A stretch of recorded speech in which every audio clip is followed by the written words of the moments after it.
Good morning, ladies and gentlemen. We'll go ahead and get started with the next panel, Accelerating Change Aviation, Major General Claire Gill, PAE Maneuver Air, with his teammate, Brigadier General Anthony Gibbs, CPE Autonomy, and his cadre. Okay. Good morning, everybody. Claire Gill, as our narrator just mentioned.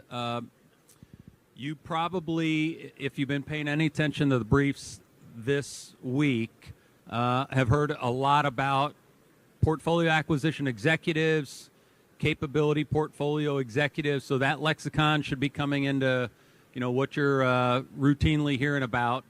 That's my day job now. My night job is still the CG of the Aviation Center and the branch chief. As we talk, I'm going to talk specifically about Army aviation, but I don't ever talk about Army aviation without having a ground maneuverist sitting next to me. And in this case, I'm actually talking over here about Scott Shaw, who's from the Maneuver Center. It's kind of, it echoes sort of aimlessly if we don't talk about what Army aviation does for the Army, if we don't have the rest of the Army with us talking about what they need. And over the last year, without a doubt, everybody is familiar with the Army Transformation Initiative and continuous transformation in contact. I think I got that word in there 3 times in one sentence. We are making a lot of moves right now. If General Hodney was up here, he would say it's not about change because change is insufficient. This is about transforming our Army for the future, for the next. Yes, we've learned a lot about the past. I'm very proud of what the aviation community has done as combined arms maneuverists. But what we did will be, certainly adaptable to the future, but we certainly can't sort of hearken on that and continue to do the same thing and think that we're going to get a different effect on the backside. So I just wanted to open up with that.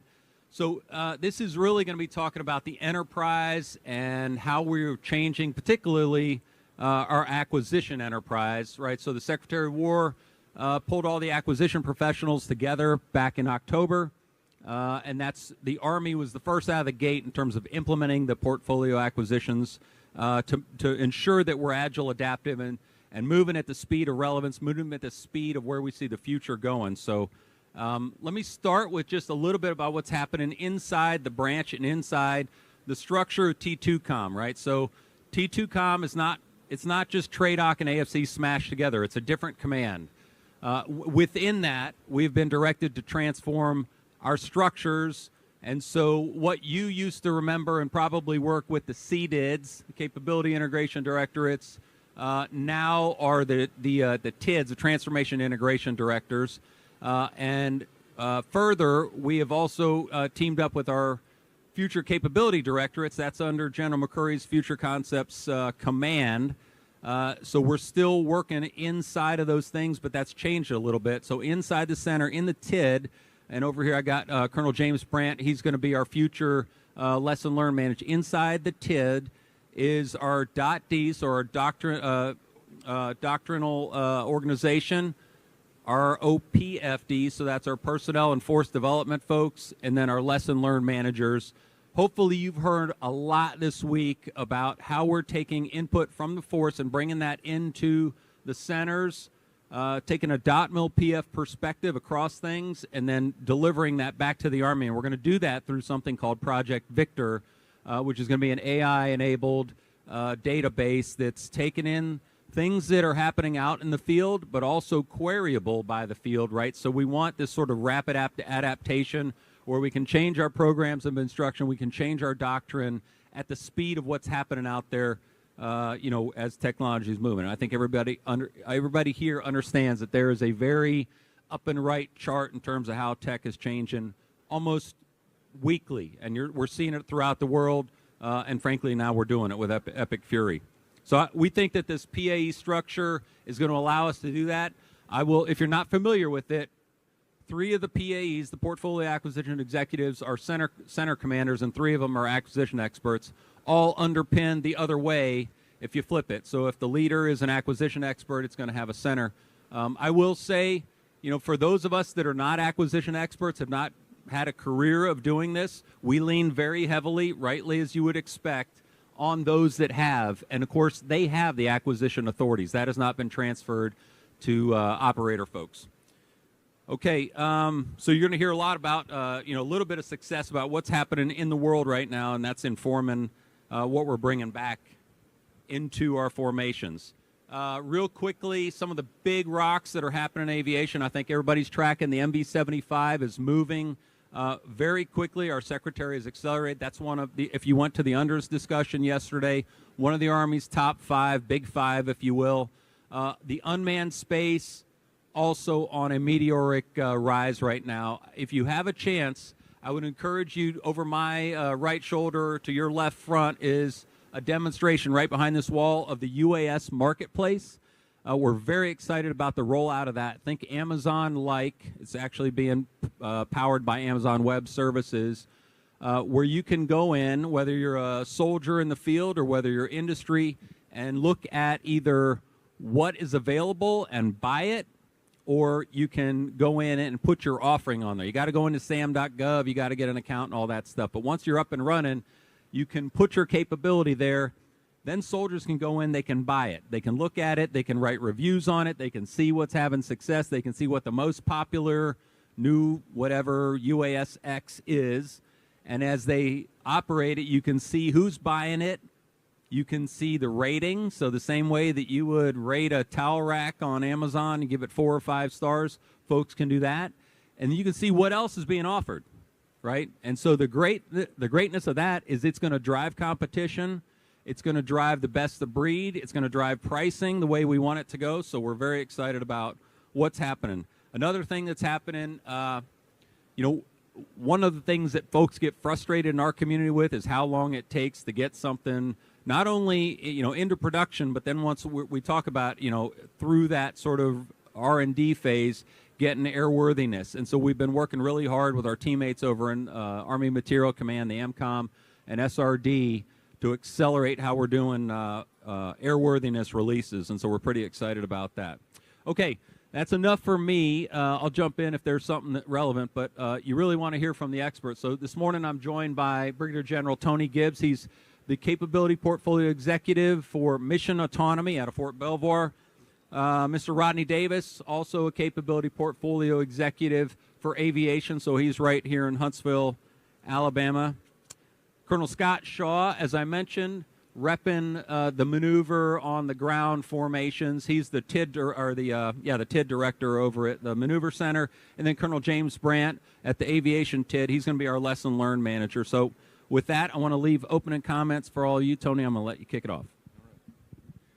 Thank you, sir. So if you're not familiar with CP Mission Autonomy, we actually just stood the organization up, did an activation ceremony at the end of February, so just kicking things off. So we are headquartered at Fort Belvoir, Virginia, but we have elements up in Warren, Michigan, Picatinny Arsenal, Aberdeen Proving Ground, and then some down at Belvoir as well.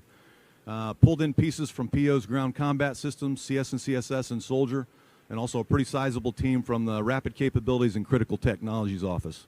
So that is our new team. We are still building it, but we are moving out fast.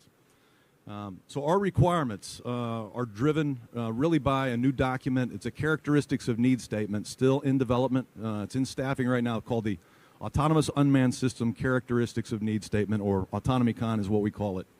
So that document, it really defines how we see platform, payload, and mission autonomy. But more importantly, it prioritizes the effort that we're going to be focused on. My organization is both hardware and software focused, but really the focus that we're taking is not platform centric. It is system of system focused. So bringing packages of capability together to solve Army problems. That includes the networking capability, the software, the mission planning and management tools, and cross-cutting algorithms, which is really what we need to get to this thing we call mission autonomy.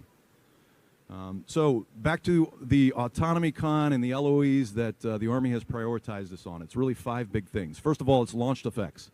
So launched effects is not in my portfolio. It's in Rodney's portfolio. But I see myself as a supporting effort to bring in collaborative autonomy to launched effects, but also integrating those with the ground formation. The second one is engineering operations. Really encompasses 3 things. The big one, is breaching operations. So that's one of the things we're working first. But there's also counter mobility, terrain shaping obstacles, and survivability in that bucket. The third one is resupply. So resupply really from the division level on down to the last tactical mile. So we do have some efforts already in progress. You may be tracking the autonomous transport vehicle system, which is, we're already in the process of putting autonomy stacks on a portion of the Army's existing truck fleet. Next is CASEVAC, so unmanned CASEVAC, really last tactical mile back to the brigade level is where we're focused there. And then the final one is fires. And for fires, the approach we're taking is really just connecting the systems that we already have out there in our formations. It's fielding a lot of the capabilities that we've been demoing for a number of years to include aided target recognition, call for fire algorithms to tee up the optimal weapon target pairing, and actually put that into our formations and scale it across the Army. So we support not just PAE maneuver air where we're aligned now, but all of the PAEs. They're use cases for mission autonomy in all of the warfighting functions. So that is my biggest job, is staying tied in with all of the PAEs and advancing their requirements and working closely. So in some cases I work as a priority effort. So I am the lead effort on a problem set. In some, I am a supporting effort on that problem set. Terrain shaping obstacles is one in particular. So PAE, ASNA is lead on terrain shaping obstacles, but I will provide the platform and the networking capability to actually provide that full package of capability. I want to highlight PBAS. So PBAS is the Army's new first-person view drone program. So that is one of the platforms that we do have in our formation, and we're moving very quickly on that. We just fielded to the 75th Ranger Regiment, and we're working to expand that more broadly across the Army. So excited about that, that particular program. I want to highlight what we're doing differently. Again, we're not just platform focused, we're system of system focused. So bringing packages of capability together to solve problems. We just did an industry day last week. Highlighted two missions. The first is engineering operations focused on breaching. Very complex operation. But from the ISR phase through secure, obscure, suppress, reduce, and assault the objective, that brings in UAS, it brings in unmanned ground vehicles, multiple payloads, the networking and the mission planning tools to carry out that full operation from end to end autonomously. Same thing on the logistics side. Finally, we are moving very fast. I mentioned the industry day. We're kicking off those two initial efforts. We also have other upcoming efforts this year to include terrain shaping obstacle support, also looking at last tactical mile, as well as unmanned CASEVAC. So that. Hey, good morning, everybody. I'm Rodney Davis, CPE for aviation. So just to introduce you to who we are. So we are the old PEO aviation with some new elements added in, right? So aircraft survivability equipment was already here in Huntsville. They joined the team along with Air Warrior, right? So they're all part of this umbrella now that we call CPE aviation, right? And so again, you know, the PAE construct has really helped us to really flatten our communications and work with our teammates. So General Gill does a really great job orchestrating all the elements of the PAE, right? And we really feel enabled by the people who support us to make that all happen. So, I want to just do a quick shout out to my friends at ACC Redstone Arsenal, Jeff Caldwell, Michael Owens back here, right? Some of the things I'm going to talk about are really dependent on what he does, right? So, we don't contract for things, ACC does, but this organization and this construct has allowed us to move a lot faster than we have in the past, right? And also I want to call out the risk tolerance that the current, the leadership in the Army is providing for us. Right, we're probably as risk tolerant as we've ever been. There's real opportunity to move fast and make changes and and really get after getting capability in the hands of soldiers quicker. And between us, and lining up the acquisition authorities, the requirement, and the funding, we can make things happen. And we make that happen through Redstone Arsenal. And Jeff Caldwell has been a great teammate in making that happen. And I'll give you a couple great examples of that here in a second. Maybe I'll just lead into the first one. So that the drone marketplace, like General Gill called, is right behind you. So you can see the demonstration of that. We sat out here in September, with our very first industry day on the marketplace. And today it's in place. We have vendors on contract. And Jeff and his team have a very short window to get people on contract. They've been able to do that. We can leverage contracts very quickly. And I'll give you an example from CENTCOM. We had a requirement to provide some lethal launched effect capability. Right, we got on contract within 3 days for about $150 million. Right, and then from there we were able to get our first delivery of something that would go boom in about 10 days. Right, which is tremendously quick for us, right? So able to get a concept, get them on contract and execute and have delivery that quickly is almost unheard of in the old way of doing business, right? So we are really transforming how we work and taking advantage of all the authorities that we have, from contracting to acquisition authorities, to be, more relevant and really move quickly. The other one is just kind of tied to that is drone dominance. Again, we have looking at it a couple different ways. I think the marketplace is a great way for us to bring, industry to one place for soldiers to pick what they need. Right. Part of our task is to scale the industrial base, and I think industry is responding really well to our calls for systems to get on the marketplace. Right. I think we see more and more competition every day. Right. And the number of systems that we're going to put in the marketplace is incredible. I think from where we've gone from 3 or 4 years ago to today is it's tremendously different with a focus on drone dominance. And industry is responding to that really well, and we appreciate that. Getting capability delivered. Right. Again, I think able to deliver something within 10 days is amazing, and industries make that happen based on the demand signal we're giving. So a lot of what we do is trying to send good demand signal, and I think the marketplaces allow us to do that.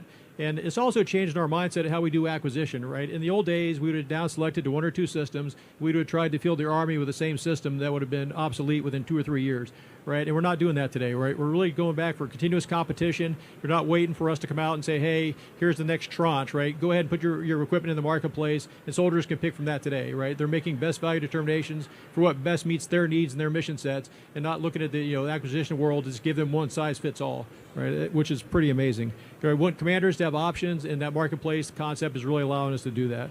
And really, the other piece of that is getting real-time feedback. So one of the things I like about the marketplace, unlike Amazon, if you go out, if you want to buy something, you look at the 1-star reviews and see if you can live with the 1-star reviews. Right? A lot of times, 1-star reviews, my shipping wasn't 2 days. Right? It took 7. So it's a great thing, but I gave it a really bad review. And I think in our world, the team of experts behind the marketplace from PM-UAS can really evaluate those ratings and make sure they're really applicable to the system, and make sure that we're providing real feedback to soldiers that's useful.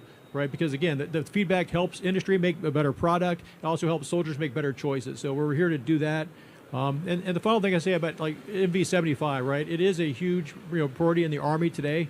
And Jeff Paquette and Jason Lucas and that team are really working hard to bring that to the left, right? So again, bring in, how do I get capability sooner? And Jeff and that team are doing that along with our friends from ACC, right? So the Army's putting resources behind it, and we are putting the manpower behind it to make that happen. So again, kudos to the team, but PE or CPE Aviation, sorry, we are trying to transform how we operate and use those authorities to move quickly to deliver capability to soldiers. Sure, thanks. Hey, good morning. I'm Scott Shaw. Like General Gill said, I'm the director of the Maneuver TID. A brand new formation stood up on the 1st of October. With the startup date, T2Com did as well, and Futures and Concepts Command, not Futures and Concepts Center, and the Combined Arms Command. So all 4 of those organizations and the other 9 TIDs stood up the same day. So what's a TID do? A TID is your Transformation Integration Directorate, like General Gill said, comprised of your Doctrine, Organization, and Training Directorate, so the former DOTs that are in all the COEs. The Transformation and Lessons Learned Managers, which in most cases were your ACMs, your Army Capability Managers, and then a Force Management Shop. Those are the 3 core CORE organizations that are inside of a TID. I'm a former seated director. I spent 2 years at the Maneuver Center as the Maneuver seated director, partnered with General Gill and the Aviation Center, and Josh Ruiz-Sanchez and Josh Higgins, both good wingmen there. And if you're confused about what an FCD and a TID does, there was a panel yesterday same one up here with General Baker, General Anderson, Chuck Rohde from the Fire Center, and me. You can watch that one, or you can see me afterward. I've got an unclassified slide that I'll hand to you. It shows what an FCD does on one side and a TID does on the other. So what a TID does do in DOTML PFP and what the Maneuver TID does. Doctrine, so Mobile Brigade Combat Team Handbook, which will turn into an ATP next year, and it'll turn into Doctrine, either an IA, MA, and SBCT piece of doctrine in the following year. That Mobile Brigade Combat Team Handbook was started in about June. The FDU was approved by the Chief in June. E-date for the first MBCTs in September. Sent it out for worldwide staffing. It's on the street right now. As a matter of fact, I had it on hand with 382 last week at JRTC and handed a copy to the brigade commander in Dar Alam on Saturday. Also, SUAS, both gunnery manual and how to fly manual, for lack of a better word, there inside of our DOT.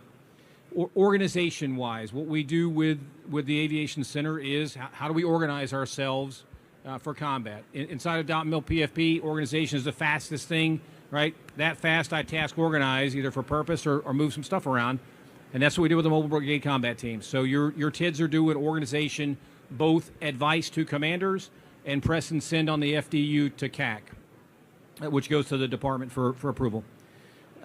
In the training space at the Maneuver Center, training 11s and 19s on how to fly UAS, not specifically the UAS, but how to generically fly them. And there is some how to fly it like this one or that one or the other one, but training those operators on what to do with UASs, right? You can't just hand a Javelin to a random soldier and say, hey, here, go use this thing.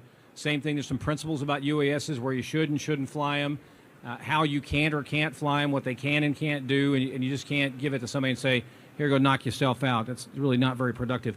Also, the Robotic and Autonomous Systems Leader Training Course and the Robotic and Autonomous Systems Master Trainer Course. Those are new courses at Fort Benning that are in their toddlerdom. I mean, not pilots, but they're moving along and changing because that space changes a lot. Also, the Reconnaissance and Security Leaders Course, the RSLIC course, have made changes to that in the last 6 months. First pilot was in January, so MFRC leaders from across the force have attended that. I think there were 40 students. There were 75 assistant instructors from across the force, both from different organizations that have MFRCs and TILMs and DOTs from across the COEs to say, hey, this is what we saw. In terms of leader development, same kind of thing. I'll leave the material spaces to the material folks. But leader development is doing the exact same thing. So changes to the infantry basic officer leaders course, infantry captain's career course. We did split those two in half from the maneuver captain's career course to the ICCC and the ACCC. That's going to be in a pilot here pretty quick. And then finally, what your TIDs do is some policy work too inside of airspace management. Have some folks down with John Sandor and that team from CAC. Literally this week at the Airspace Management TTX down at Hurlbut with AVCO partners and FIRES partners, et cetera. So that's what your TIDs do. And I don't mean to be pejorative, there's some indoor cat, outdoor cat kind of things. Your TILMs are outdoor cats. FCD guys, mostly indoor cats. We'll drag folks along with them. But that's what a TID does, and I am indeed the Maneuver TID Director and look forward to your questions here in a bit. Hi, I'm James Brandt. Thanks, Scott, for a nice cat dragging analogy there. It really helped me get a good sense of humor going on here. So he really has outlined what the TID has done, and I think it's important for us to just highlight that this organization does accelerate the pace that we're integrating capability into the force, and it's doing that through, all the framework of .mil PF with a little m as we talk about that, and it allows us to build that organizational structure or the training in pace alongside what you're doing in industry, right? Sometimes the material solution will drive how we decide to adopt something, and sometimes we have a capability requirement and we're asking you to build it. So let's use the MV-75 as an example. That decision's been made. It's a fantastic capability that's coming, piece of technology. What are we doing to get ahead of it? We created something called an operational development team so that we can learn alongside of it and develop the doctrine, if you will, because it goes further and faster, and so it changes the nature of how we do certain things, as well as the organization and what training. We learn the maintenance techniques along the way so that we can accelerate the pace from when it's finally finished to where it can actually be operational in a unit, hopefully on day one when it gets there. So another piece about the TID is that we have the TILM and DOTD and so on. Since I'm the TILM manager, I'll just talk briefly about that. We have all the portfolios, and aviation is much more material-centric, right, in the past. And so the TILM itself should be sort of platform agnostic, not just managing those portfolios, but also gathering lessons from the force, what is working or what isn't working. So we're the direct input from the brigade level aviation brigades, and we work in parallel, right, with the Maneuver Center of Excellence, right, to understand things like UAS and the boundary between maybe the small PBAS systems and the brigade level UAS. It's going And we work constantly. I've been up there 2 times already to Fort Benning in just the last month, coordinating with my counterparts to make sure that we can kind of define our lanes and talk about, coordinate our efforts. So with that, I think I'll turn it over to General Gill. Sir, thanks. Okay, thanks, James. I got a couple softball questions here about what are challenges and success kind of things, but I think the two TID directors and TLM manager brought up something about, naturally there are gaps and seams. I mean, each of us does something slightly different, and that can be said across the Army, right? So we have 6 different portfolio acquisition executives that look at different problems. But if you were to see some of our charts, there's sort of concentric circles with just more circles around them where there's overlap, right? And when there's overlap, it's like, well, is that your job or is that my job? And so I'm going to ask you guys maybe to address, how do we, and this might come back to you guys in the CPE, how do we address when it's like, is that a fires aspect or is that an aviation aspect? Is that that's a small UAS, that's probably brigade and below, let's put that on the maneuver center, versus it's something that looks a little more aviation like an airplane and we want to manage that in the aviation portfolio? I talk more to Sean O'Keefe, the TID director at aviation, than I do almost to my spouse. Like, Sean and I are the pig at breakfast. We're committed. We're not the chicken, right? We're not interested. So every single day, Sean's on leave right now. I mean, this is how tight that we are. Sean's on leave right now. I know where he's at. And he and I were still trading teams yesterday. We haven't texted today because we're not teenagers. But, like, constant talk to our aviation counterparts. I sat down more with the 150 and 140 at JRTC than I did with the brigade commander, with a peer, another infantry officer. So, I mean, it is constant communication with us and the aviation center, like James said, at the TILM to TILM, TID director to TID director. I would imagine the same thing with the FCD director to the FCD director, and I know for a fact it is because I see General Tooley's calendar, with General Tooley and General Gill, right? I mean, and the same thing I would imagine with General Denemy and General Gibbs and the aviation folks. So it is a near constant talk with us, figuring out who the decision maker is on something. General Gill and I were having a conversation about airspace management in the back before we even started. And sorry, I apologize if I threw you off your game, but I had something important I wanted to get off my soul, and how that works, because it's hard, right? Managing airspace is not easy, and an infantry officer saying that should give all of you like you should go, wow, this guy actually gets it, because it's hard. It is really, really hard. And people go, oh, the Ukrainians, they don't have to worry about the same stuff we do. So, sir, I hope that answered your question. Yeah. I'm actually glad he brought up that little vignette about he brought the conversation to me about airspace. And if that doesn't say that, like, we were completely thinking about the problems and the challenges and the fixes, I don't know what it is. So I appreciate that. Let me throw a little, so I want to talk about the Valley of Death. So as a non-card carrying acquisition professional, but I literally slept at a Holiday Inn last night. So constantly when I'm talking to industry, they ask me, like, how do we get from research and development, S&T, over that hump? How do we mature the capability? You're going to hear TRL levels and stuff like that, but how do we get something into production where if I'm the industry manufacturer, I want to hire people, I want to set up a production line, I want to scale it, but I need an indicator. Like, I'm not just going to do it because you said it was a good idea. I need to know that you're going to help me fix this problem together. How do we get over that? So that's a great question, and I think to answer that, you have to look back at the last couple of years. So we've been doing TIC for about 2 years now, and so we've got a lot of bottoms-up innovation. Almost every unit has their own innovation cell. If you go out to the 101st, they got the RAID cell making their own UAS. 18th Airborne Corps Innovation Cell recently stood up the JIOP. We've been putting a lot of capability out into formations and doing experimentation, prototyping. I would say we have not been doing a good job of figuring out what our learning demands are. How are we going to evaluate these things that we're looking at? And so we're really putting a lot of effort into doing that differently as we put new capability out there, figure out the learning demands, the measures of effectiveness, measures of performance, so that after that experimentation phase, we can actually have a good discussion about should this translate into a requirement that we take into production and scale.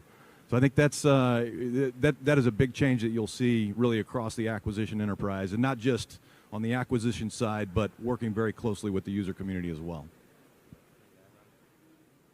I know I'm on the clock, right? One thing I would say that we need to do a better job in the acquisition community of structuring programs are kind of broad, right? Instead of focusing on one very single, like sharp capability, how can I have something that's broad so when a new capability shows up, I can integrate that to the current program versus waiting for a new start, authority from Congress and new funding to show up, right? So I think we have to do a better job of rolling our capabilities into currently ongoing programs and catch them that way versus saying, okay, this is a great new capability. Let me go get into the next budget, which is 2 or 3 years away. Let me get some new starts. Let me get a new requirement and things like that, because that's what really takes so much time, right? I mean, we're laying that down a little bit to get it shorter, but it's still a time-consuming process. Okay, we're getting the hook. One of the things that I just want to finish with, a lot of folks think, hey, the unmanned space, it's going to kill Army aviation. We don't need, kind of what we had in the past. I think there is an appropriate balance of using robotics, using autonomy, using capabilities to our advantage, lead with that. We used to have a commander that said, if, first thing into a minefield, first thing to breach, first thing in the door should be a robot, and then we're going to introduce humans when we need humans to do human things. You don't have to look back very far back in history to see, Army aviators going into a foreign country to snatch a deposed leader and deliver justice. We just put the Congressional Medal of Honor on one of their aviators. Like, we're going to still be doing some of the things that we've done in the past for a long time. We're going to do them differently, though. So very proud of what, those folks have done. Very proud of the team and the approach that we're taking here as we think about how do we deliver a transformational Army to whatever the next problem is. We're doing it right now, in fact, over in CENTCOM. So thanks, everybody, for your time. Appreciate the panelists being up here with me. Hey, sir, we can take 2 questions if you want. Let's do it. I thought I was on the hook. You are. You are. Bold move, right? Taking the general's microphone. Drew Street here with Havoc. I'm wondering which of the organizations is going to be leading the digital twin and simulation effort, and if that's going to be, for example, located with the system itself, right? So if small UAS, if one is with maneuver, if one is with aviation, who's going to be in charge of those digital twin requirements and simulation? Yeah, so I think to answer your question, I believe that the digital twin kind of really needs to reside with the program, right? Because again, they're the only ones who are doing the configuration management, right? So the program manager has the configuration responsibility for cradle to grave. And so I think it makes sense for the digital twin to really reside there, then to give people access to that digital twin, right? So again, so it's not locked up in the PM's world, but other people have access to it, right? So I think it really needs to stay with the PM is a short version.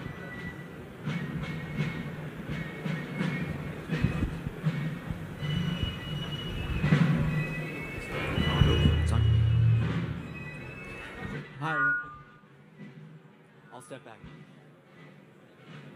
Hi, Matt Bainart, Defense Daily. I was wondering, will the UAS marketplace be the primary way forward? Stand back, okay. Way back. Okay. Will the UAS marketplace be the primary way that the Army procures launched effects moving forward? And will the marketplace facilitate an acceleration of that planned fielding? Thank you. Yeah, so I think the marketplace is the primary way forward for a lot of our systems. Maybe not launched effects, because again, launched effects, when you use it properly, right? It's a mix of capability, and I'm not sure that's going to be in the marketplace very well as a group of capabilities, right? So you don't get launched effect capability by 1 or 2 of them, right? We need mass. So I think I would say that. What was the second part of your question again? Yeah, so I think our acceleration at this point is really limited by funding, right? Because I think to date, we've never really maxed out the supply chains of our manufacturers, right? So like maybe today with some of our current spending and the current conflict, we're starting to see where that is. But I think for a lot of manufacturers, if you ask them, are you producing at scale that you could, the answer is they're not, right? So I think so far we haven't pressure tested how much they can produce. So I think we have more money to go. Hey, if you're down in the UAS marketplace, and I'm the infantry officer up here, UASmarketplace.army.mil. I got on it this morning. I registered for an account. I'm still waiting for somebody to approve it. It was this morning, so but that website is hot. And if somebody out here wants to challenge me on it, I'm telling you, it's working.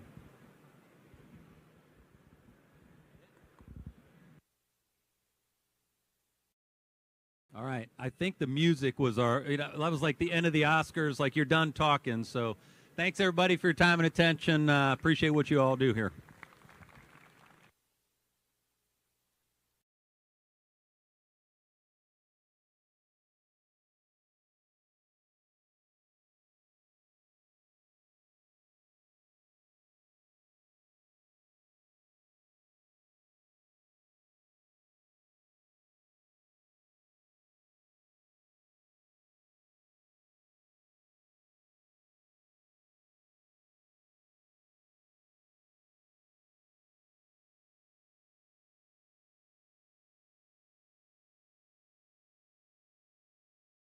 AMC. Now you got to compete with the music. I didn't know they were going to have music for me. So good morning, everyone, and thank you for coming to our Warriors Corner. I am super excited to be a contracting person leading a discussion about reducing bureaucracy and filling gaps. Did you ever think this was going to happen? Probably not. So what we're going to do is each of us are just going to go through a couple minutes about what we are doing to fill capability gaps and how we are reducing bureaucracy. So I will start. Raise your hand if you are familiar with the Army open solicitation. Hell yeah. Oh. So, yeah, excuse me. I didn't know there was going to be questions. You will be judged and your contracts will be delayed based on your answers. So, I'm glad that so many of you raised your hand. It is super impressive that you know that. This thing is absolute money. So when you see a capability gap, when you are out here, when you are meeting with your customers requiring activities in the Army, at any moment you can submit that 5-page paper on there and we can action it. So the fact that so many of you know that and know you can do that is phenomenal. The other thing that I'd like to talk to a lot of you about, and it's been in the press quite a bit the last 2 weeks, is enterprise contracts. How many of you have seen those?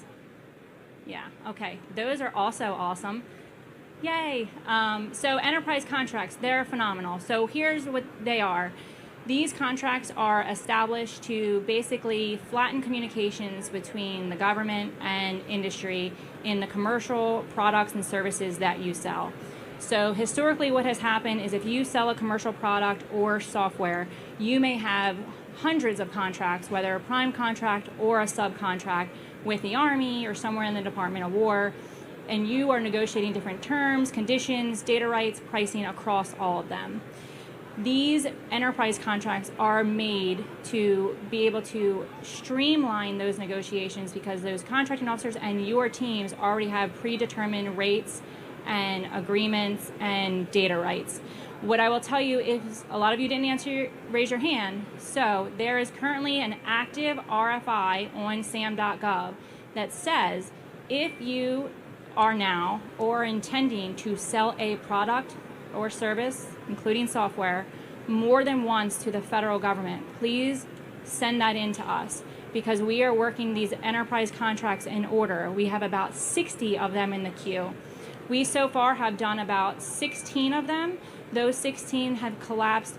I would say prime contracts were about over 200 now. If you add in subcontracts, we're over 1,000.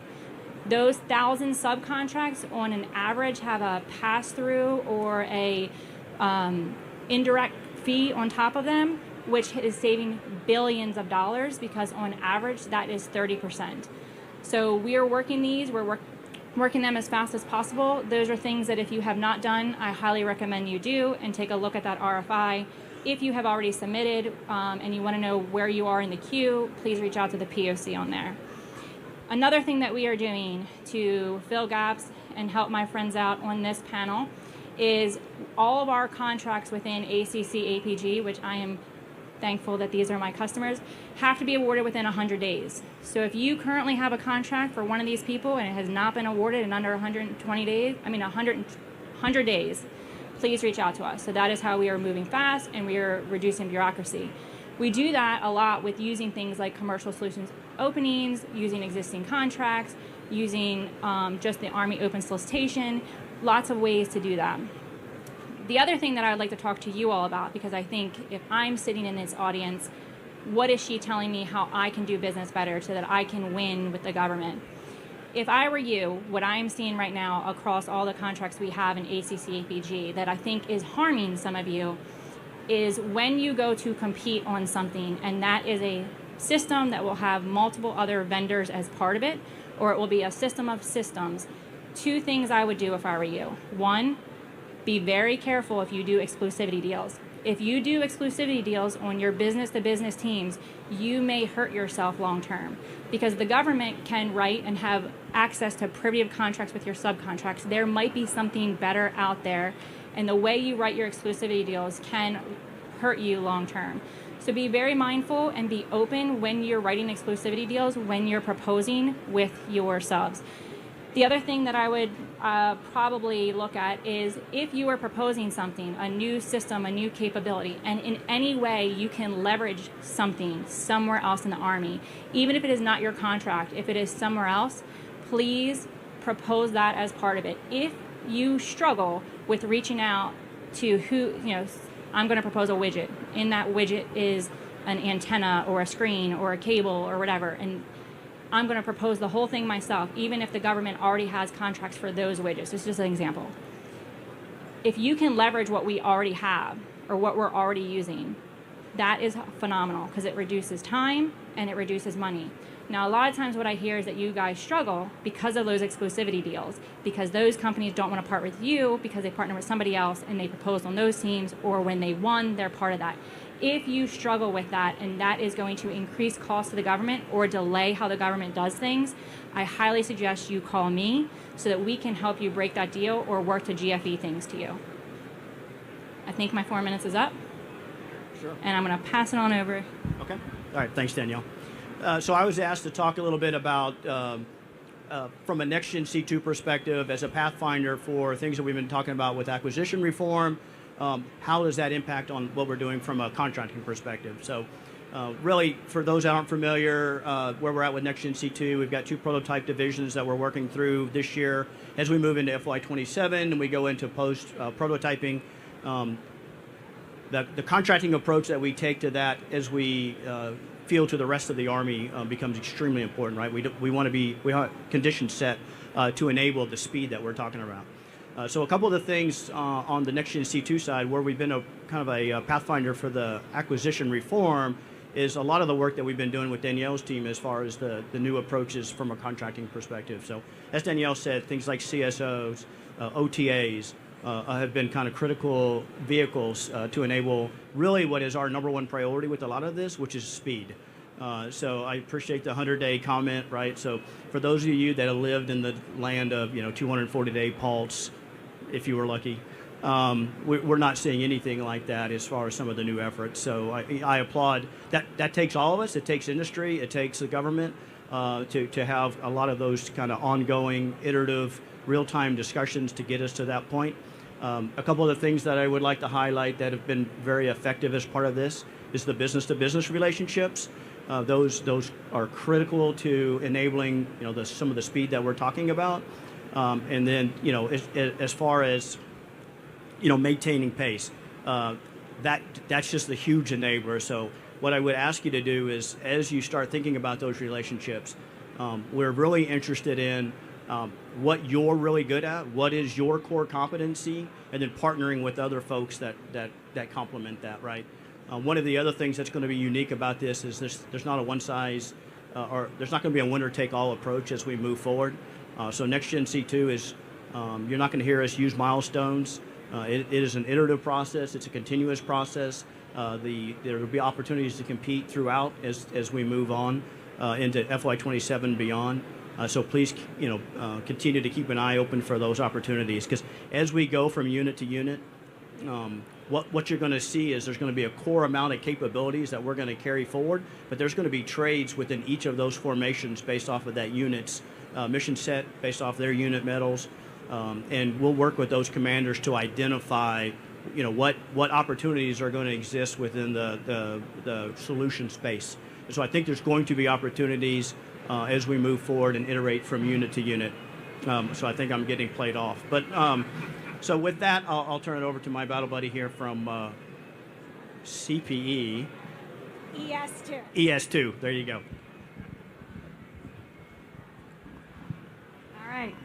Good morning, everybody. So I'm Miranda Coleman. I am the acting CPE at Enterprise Software and Services, formerly known as PEO Enterprise, formerly known as PEO EIS. Gone through a lot of name changes here. So similar to what Shane was saying, we internally are really looking at, a more modular contracting approach. And in the past, we were putting out, very large solicitations for our programs that took years to fully deliver. We are now breaking up those requirements into smaller chunks and putting out smaller calls for solutions so that we can deliver those capabilities quicker. And as software is changing and emerging, we have the opportunity to select what is best for those remaining capabilities. And I think this has been a really great approach for our teams. It's allowed us to easily field software and work with the users in a way that is a lot faster and is delivering the capability that they need. Another way that we are really looking at how we can modernize the way that we're doing contracting, and Danielle mentioned it, is the capability gap. And I've been questioned by a lot of industry who have submitted to those capability gap, and I will self-report that we have 40 that are sitting in the queue that we are currently looking at. I know I've been asked, well, do they just go into black hole? No. My team's actually now working with Danielle on automating the process of reviewing those and making sure that we are providing that feedback to industry, those that are submitting that, because it is important. And reading through those, industry sees, I think, our gaps way better than we do. We're very close to it, so it's great to read through those and see that innovation that industry is seeing from a perspective that we might not have. So with that, I want to make sure we have time for everybody, and I'm sure there's a lot of questions going on, so I will pass it over. Great, thanks, Miranda. My name's Nick Sachs. I'm the deputy to the commanding general for the Communication Electronics Command, or CCOM. We're still named CCOM. Happy to be here with you all this morning. I wanted to share with you a little bit about what we're doing to change our processes to help enable the rapid acquisition, rapid fielding, rapid equipping, while also making sure our soldiers have the ability to maintain their equipment.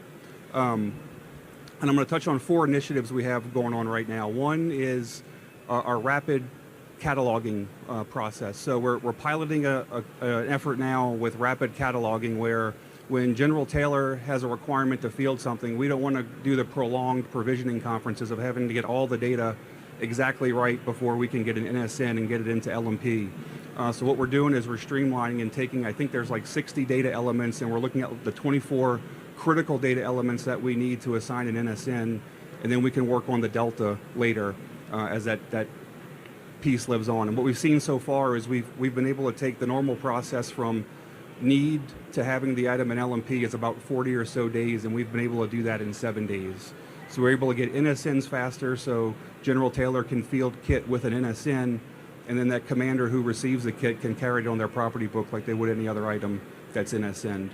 The second thing I want to talk about is a tool that we have in beta testing right now across AMCs, LCMCs, and that's called the Publishing, Authoring, and Review Assistant, or PARA, P-A-R-A. And this is a tool that will help our technical writers write and publish tech manuals. Really excited about this tool. They use AI to automate common workflows. They use AI to check against MIL standards and also to review deliverables from whether contractor or government tech writers.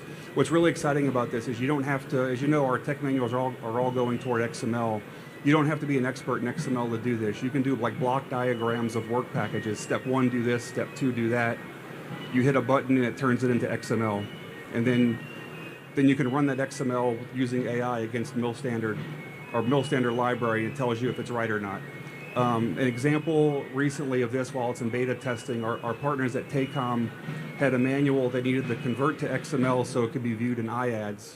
The quote they got was $100K and 2 months to do it, and they were able to do it in less than 10 minutes using the Para tool. So this is really going to change the speed at which we can keep tech manuals relevant. Speaking of tech manuals, after we're done talking and you get all your questions answered, if you go around the corner to our right, your left, we have a demonstration of our AI-assisted maintenance tool, AI-AM for short. Super excited about this tool. I think really what this tool does, as I learn more about it and see the team use it more, is it's really going to change the way the Army interacts with technical manuals. A soldier in the field doesn't have to work through a paper manual or a PDF to find the answer. AI-AM has a user interface that's very ChatGPT-like, so they can ask a question like, why is the red light on my JVCP blinking? And it it references the manual and takes them through maintenance and repair and troubleshooting steps. And then if that soldier can't fix it, they have the ability within the tool to elevate it to the next level, and they can keep elevating it if it's not fixed all the way up to the LAR if needed. So really excited about that. And you can see there's like a ecosystem of tech manual tools where if we find stuff wrong in a tech manual, it can go back to Para, update the tech manual, and it gets republished. And then the last thing I'll talk about is our eScrim supply chain readiness management effort that we're working. And we're working this one closely with Mr. Martin's team at AMC. But how can we get data, BOM data from our PM customers to build out an initial baseline scrim capability that can give them and us alerts and information into the health of the supply chain. So what does this all mean for you guys? One is when the PMs and Ms. Moyer come to you all for to buy things, we're working with them to ask you for information, maybe in a different way that they've historically asked you for, data for engineering, data for tech manuals, et cetera. So look forward to that'll help us streamline and get those products out so we can support the equipment. The second thing is there's a lot of capability that we have within the government to create some of these tools, using low code, no code type methods. So we don't necessarily have to buy tools from you, but there are things you have specialty, kind of getting what General Taylor said about core competencies. There are things you do that we can't do. That's what we want to buy from you. We can do some of these tools on our own, but there are certain things and gaps that you can fill if you're in this space, and that's where we want you to help us. So I ask you to please get familiar with the tools we're doing and through AMC and the tools AMC is doing, because we need you to know where the gaps are that you can help fill so you can round out the tools. Thanks. Okay, so my turn. Now you're probably wondering, you got PEO Enterprise, you got C2 Next, or you got PEO Enterprise. I'm sticking with what I know, right, at this point. No, I'm just kidding. We're AMC. We ain't changed that name in a minute, right? So we're Army Material Command. And so I'm happy to represent General Mohan on this because we are now in a position, based off our teammates here, to do what General Mohan spoke about this morning. 3 imperatives. Provide ready combat formations, to reimagine the organic industrial base, and to ultimately change and enhance the soldier experience. None of which, and many of the things that General Mohan spoke about this morning, are end products of the ability to change how we contract, how we remove bureaucracy, how we change the red tape, and how we are going faster. If there's one word I hear almost every day from General Mohan for the things that we're doing inside the supply chain management and the things that Mr. Sachs talked about, faster. Everything about it is faster. So how is this helping us? You've heard us talk over the last couple of days, yesterday on the application, dealing with Paraline and ultimately Checkmate. In order to be able to put that into C2 Next and figure out how we get that in the hands of soldiers faster, we had to change how we do contracting options. We had to change how we bring in a partner who already had a core capability. We had to rethink how we bring in the stuff that Mr. Sachs mentions that we can already do to now make it a greater aggregated program to enhance the soldier experience. When we think about a key portion of my portfolio, how do we connect the data? How do we run the business? We run it through our business systems, and we run it through our portfolio. Everything that Ms. Coleman is doing and trying to drive speed in that whole process affects how we do that. Weapon Systems 360 is a bridge between 2 business systems that we have taken for granted for many, many years. and you heard General Mohan talk about it this morning, is it's giving us a sense of understanding of our weapon systems and the entirety of the supply chain, unlike we've had in the past. Tie that with the eScrim tool that CCOM is doing, with the stuff that we're doing from our greater supply chain resilience and the ability to see to sub-tier level, we're now being able to provide those ready combat formations in a far greater capacity. And then lastly, from the enhancing the soldier experience, everything from, I mentioned Paralon and Checkmate, couldn't have done the campus-style dining venues that without the ability to change how we do contracting and how we ultimately apply resources and a different way of thinking. Now, as Ms. Moyer said, how can you help us? First, from the commercial solutions opening, there's an element to there that I'm a simple kid from North Carolina, which the joke's on the Army that I'm in this job, is ultimately you, as Mr. Sachs said, you probably see things differently and see where we have gaps that we don't even necessarily know because we're so focused on the knife fight every single day. So that CSO, very simply, as Danielle and I talked through it as she helped build it, was you can tell us where you think we have a problem and where you can help solve it. We then have to give that feedback to you to help you understand, okay, that's not quite the problem we think we have, but it's pretty good. Let's evolve that, and then when we figure out that we've come to a common understanding of what that problem is, help us solve that problem. There's an element of some of you are wanting to solve a problem that you want to necessarily solve with the resource that you have, may not necessarily be the problem that we duly settle on and where we need the help. So be willing to adapt a little bit to that, and as you provide to that CSO and we give you that feedback, help us solve that problem, okay? One of the other things, as we mentioned, all of this really revolves in many cases around data. So not only trying to contract differently how we move faster, remove red tape, there's an element that we're probably going to ask you to think differently about some of the tech data. General Mohan mentioned it this morning. At some point, with a willing partner, you heard our back orders and delinquent deliveries have gone up over the last year. Some of that challenge still exists that we don't have the access to some of the data that we necessarily need to be a willing and able partner for you using the organic industrial base. Number 2 imperative, reimagine the organic industrial base. We can't do necessarily some of that if we don't have some of that data that some of you are trying to hold on to a little bit. The Army is not going to sell your data to somebody else. We're not going to try to profit from it. We are going to try to ensure that we have the right part, the right place, the right depth, ahead of need for the soldiers that are going to be asked to do things that we're not even sure of right now. The last couple weeks ought to remind everybody, the Army is still an Army in motion and the Army constant transformation, but when it boils down to, we go with what the Army that we have right now. And in some cases, those delinquencies that he showed you on that chart today, that may be a fraction, a percentage of what you're already on contract to do. But that fraction matters, right? If your contract says I'm only 10% late, 90% in my world in North Carolina, I was happy. I roll around Chapel Hill with an A. It was good to problem, right? But that 10% matters today for those soldiers that are over there. They don't care that it's only 10% of our portfolio. They care that that's the hole in their supply system right now. So again, as we think about how we're moving faster, we can't lose sight of we still have to deliver. We're moving faster, but it still puts us on the delivery mode. So I appreciate the time. Thanks. Questions?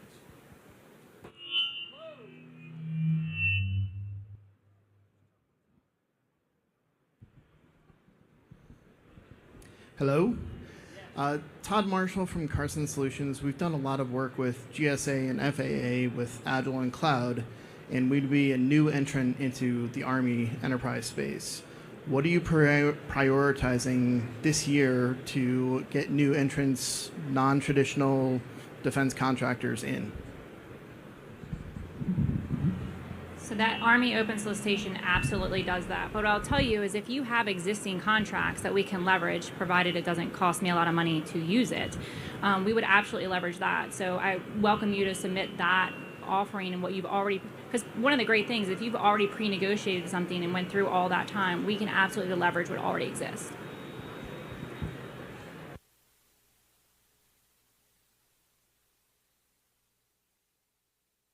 No more questions? You sure?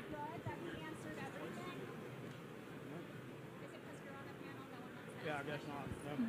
All right. Well, we appreciate all your time. Oh, one.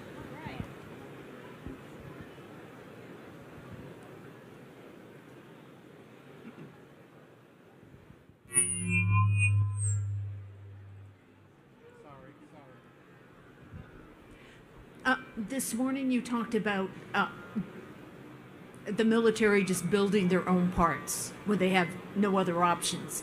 Tell me a little bit more about that. And are you keeping a list of possible parts that you're building that you may build your own, and what the current prices are and how much it would cost?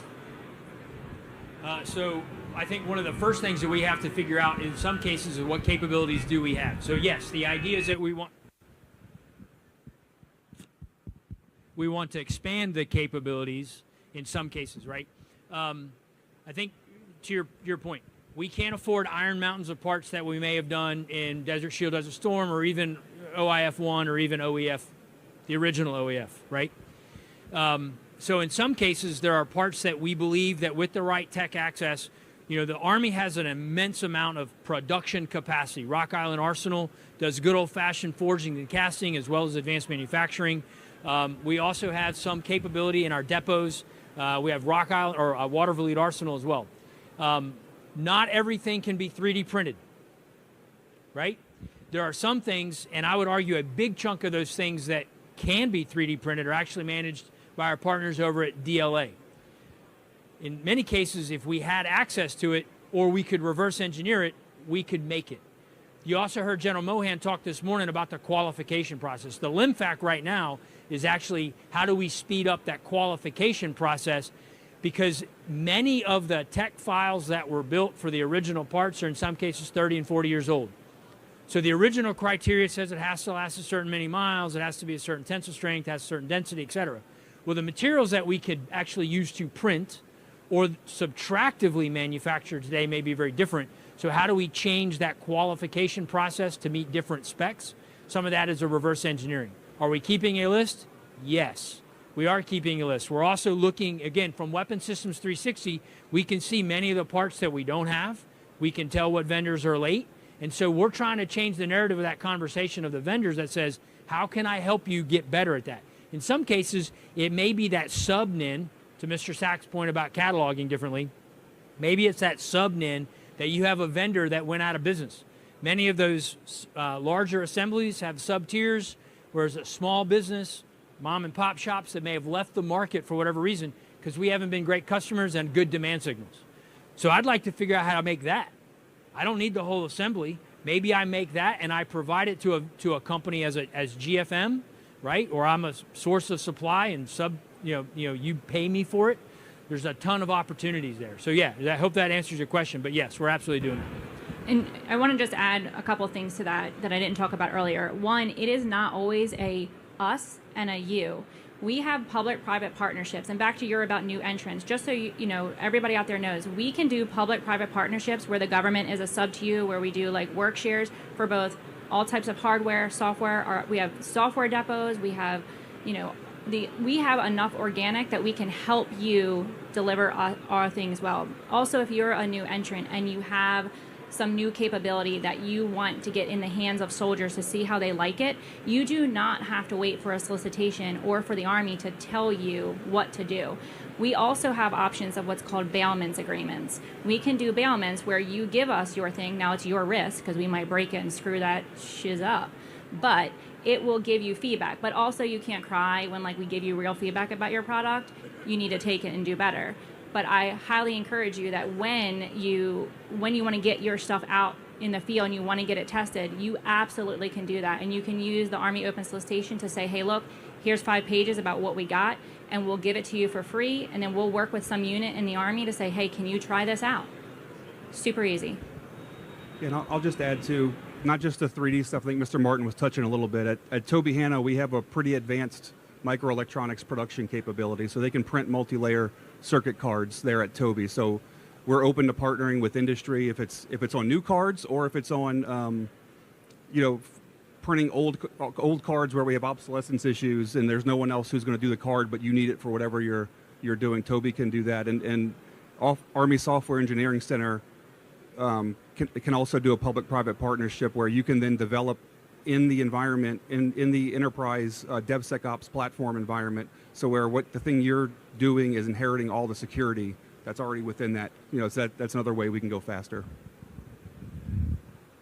One more.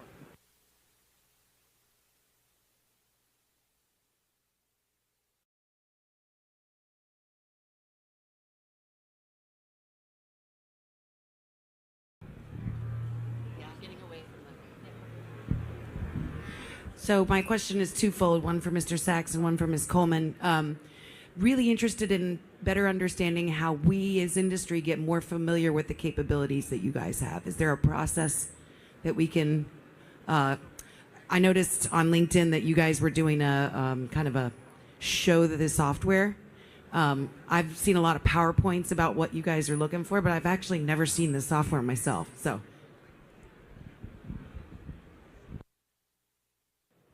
thank you for that. We are really looking at changing how we're forecasting also, and that's something that industry has brought up to us. Is normally we'll put out, hey, our 2-year forecasting of what we're coming out with.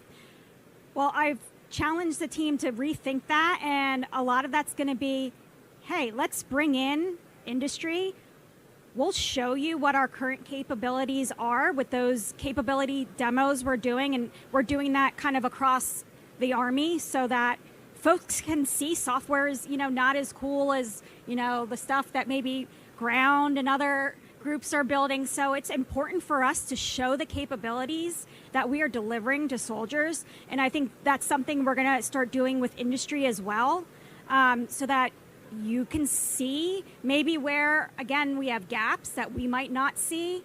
But really, it's important for us to be able to showcase our software and how that is really changing soldiers' lives. And I think one of the big things that's coming up now, too, is the thought of like the digital burden. That really is, especially as we go down to like the lower divisions, we're asking for soldiers to input a lot of data that we're not automating yet. And that's, while we think that we are, streamlining their days and making it easier, sometimes we're not. And I think that's something we have to think about also is how can we, no kidding, streamline daily tasks so that we're not just collecting that data so that we can have it at a higher level, but really taking that digital burden off. And I know I went off on a tangent a little bit, but I wanted to get the digital burden piece in there. So that's good feedback. I think I will say our AI/AM team, they have like their platinum on all their rewards points because they've been traveling all over the place doing trade shows and back and forth to Fort Carson, showing AI/AM. But they're here today if anybody wants to go look at it. But really good feedback. I think we can look for opportunities like through the APBI coming up at Aberdeen and through other means like that where maybe we can have like sidebar deep dives on some of these tools. I appreciate it. And that wraps it. So thank you all for coming today, and do better.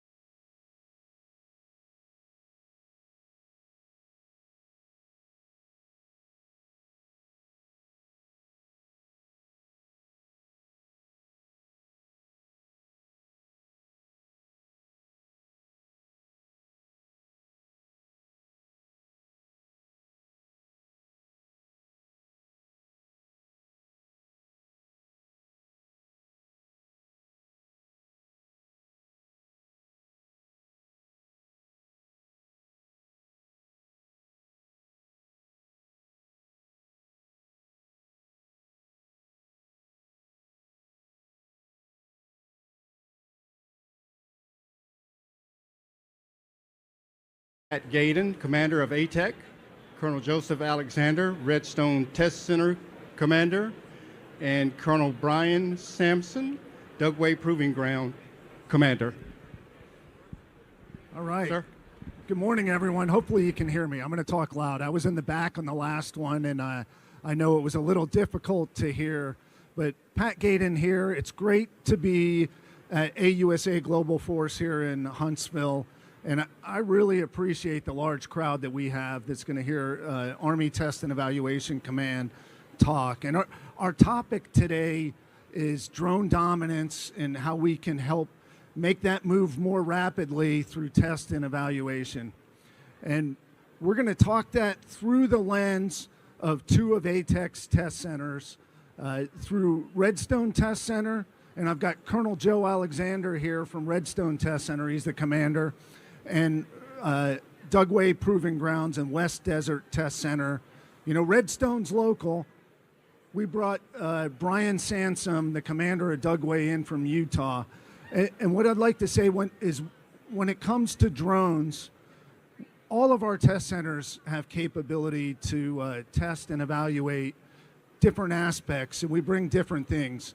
These are not the only two, but I want to dive deeper into this and take you from big to small on it. So when you think about drones and you think about the changing character of war, you know, Clausewitz and other writers talked about the nature of war. It's human, it's immutable, it doesn't change over time. But the character of war changes every time a new capability is introduced to a battlefield. And I think as historians look at the decade that preceded us and the years ahead, probably the most important disruptive technology on the battlefields that's changed the way battles are fought are drones. And we all know that the nation and the allies that adjust best to that changing character of war do better on the battlefields. The Department of War, the Army, have issued the drone dominance directives, and we're moving out as a department. ATEC is evolving with the Army and with the department to make sure that we remain relevant in this space. And we're doing it a couple different ways, but I would call it continuous evaluation campaigns. So as the Army and the Department of War continuously transform, do persistent experimentation, ATEC is there with them. And I'm going to go to my first slide here. And I'll go big to small and make sure I get it over to the commanders so they can talk about their piece. I'll start with the mission. So ATEC's mission has not changed in a long time. We do test and evaluation for the Army. We're direct support to T2COM, meaning that T2COM sets our priorities. And we exist to write evaluation reports that inform Army senior leader decisions, acquisition decisions, and other decisions. And we do that through testing and evaluating. But the broader purpose at the bottom is to help the Army make sure our soldiers have the capabilities they need to fight and win our nation's wars. And then if you look at the bottom left on this chart, this is the ATEC enterprise, and I usually talk mostly about people. We've got fantastic people, scientists, engineers, analysts at each of the test centers. But today, on the drone topic, I'm going to focus more on our real estate. 1/3 of the Army's land mass is ATEC. Expansive ranges out west. And this shows those, and each of them have a capability with respect to drones. Up at Aberdeen, they're co-located with the C5ISR Center that does some development. Out at Fort Huachuca, and our Fort Huachuca Electronic Proving Ground Commander is in the audience as well. They can test drones in the RF. They can create the multi-domain threat environment to put drones through that, or counter-drone capabilities. Out at Yuma, we specialize in Group 1 and Group 2, the smaller drones. That's where the Army tested IEDs, and we've transitioned to the drones, working with JIATA 401 on counter-drone capabilities. And then at White Sands Missile Range, it's in the name of White Sands. It's a missile range. What's the difference between a drone and a cruise missile? It's all definition. It's all sort of the same. So for the larger Group 3 to Group 5 out at White Sands. And now we'll look at here at Redstone in your backyard, co-located with the capability portfolio executives for fires, offensive, defensive, for aviation. We've got Redstone Test Center with all the capabilities in scientists and engineers doing things like testing launched effects, early developmental testing on that, or directed energy. And then out at Dugway's core competency is chem bio testing. I'm going to try not to steal thunder here, but it's the 4th largest piece of land in the Army. Across all these test centers, White Sands is over 2 million acres. It's the biggest across DOD. Yuma is in the top 4. Dugway is 4th, 800,000 acres. And they're not a one-trick pony out there. Even though it's not instrumented to the degree of other test centers, we're bringing out local vendors, and our test centers are open to the vendors to places like Dugway so that you can fly, fail, learn, fly again in rapid iteration. So with that, I'm going to hand it over to Joe Alexander and Redstone first. Hey, good morning. As General Gaydon said, I am Joe Alexander, and thank you, sir, for the opportunity. For many of you, this is our second opportunity. Last year, we had the pleasure to speak to you as well. Also, many of you have worked with the Redstone Test Center before. And for those of you who have not, we're excited to talk about it for a couple minutes, talk about some of the talk about who we are, some of the capabilities, some of the priorities, and certainly some of the relationships that we have. And we really want to focus a little bit more on the drone dominance as General Gaydon addressed, and some of the a little bit of trip through history and where we're at from a drone testing and where we're headed to the future. I'm joined today by a ton of my incredible teammates. They're throughout the audience, and we're excited to speak to you after and really deep dive, because understand that there may be some questions that you don't want to ask in the public toward the end of this session here. So, and we've also got some brochures and pamphlets, but to General Gaydon's point, we're local to you. We're partnered with PAE Fires across the different CPEs. We're partnered with PAE Expanded Maneuver Air, executing work. And this is one of the things I'm going to mention many times is we have a lot of private industry relationships, and we're talking about private industry, pure private industry, not related to defense, but somewhere in the defense, maybe not directly tied to a PAE. So we're excited for the work that we have executed, and we're excited to continue to partner with private industry. As General Gaydon talked about, being able to get on the range, we're very friendly to that. We've got a model that works very well to be able to get you onto the Redstone Test Center, to get you into the hands, whether it's in the aviation space or the missile space, whatever that may be, the hypersonic space, we're there for you. So just briefly on this one, a lot of you have seen this before. So as you would expect, a very heavy engineering workforce, just incredible professionals that are ready to receive you in these different mission domains, aviation, sensors, missiles, and there's a whole other unique niche capabilities that we have that's really, really incredible. Kind of the upper right there, talk a little bit about the business model. For those that may not be familiar, we're almost 100% reimbursable. So that means we look a lot like you from the private industry's perspective. So we're not getting Army money to go out and do the test and evaluation mission. We've got to go and demonstrate to our customers that we can provide that capability, so they keep coming back to us, give them that data so that you can help inform those decision makers. To General Gaydon's point, as far as the landmass, maybe from RTC or Redstone's perspective, we're probably the smallest range out there, but we maximize every inch of that space that we have on the arsenal. And we'll talk a little bit on the next slide about the expeditionary capability. That's where a lot of that magic happens. The stuff that we can't do, we do the neck up stuff here, and where we can't execute some of those larger test operations across the different weapon systems, we're going west. We'll go to where you need us to be at to be able to test and collect that data for you. So in the bottom right, you can kind of see just some of the weapon systems that we do test. I'll just call out a couple. MV-75, we're partnering with the PM, we're partnering with our industry teammate to go out and ensure that we can bring that capability, the FLRAA, to the Army and to the DOW. This is where I'll kind of start talking a little bit about the UAS space. Let's just go to the next slide. So, you're going to look at some of the core capabilities, some of the supporting functions, but where I want to talk about, RTC has been testing drones and UAS capabilities for a long time. And a couple years ago, some of our smart folks came to us and said, hey, we want to repurpose some of our land, and we want to create what's the UAS Test Operations Campus. And several of you are familiar with the UTOC.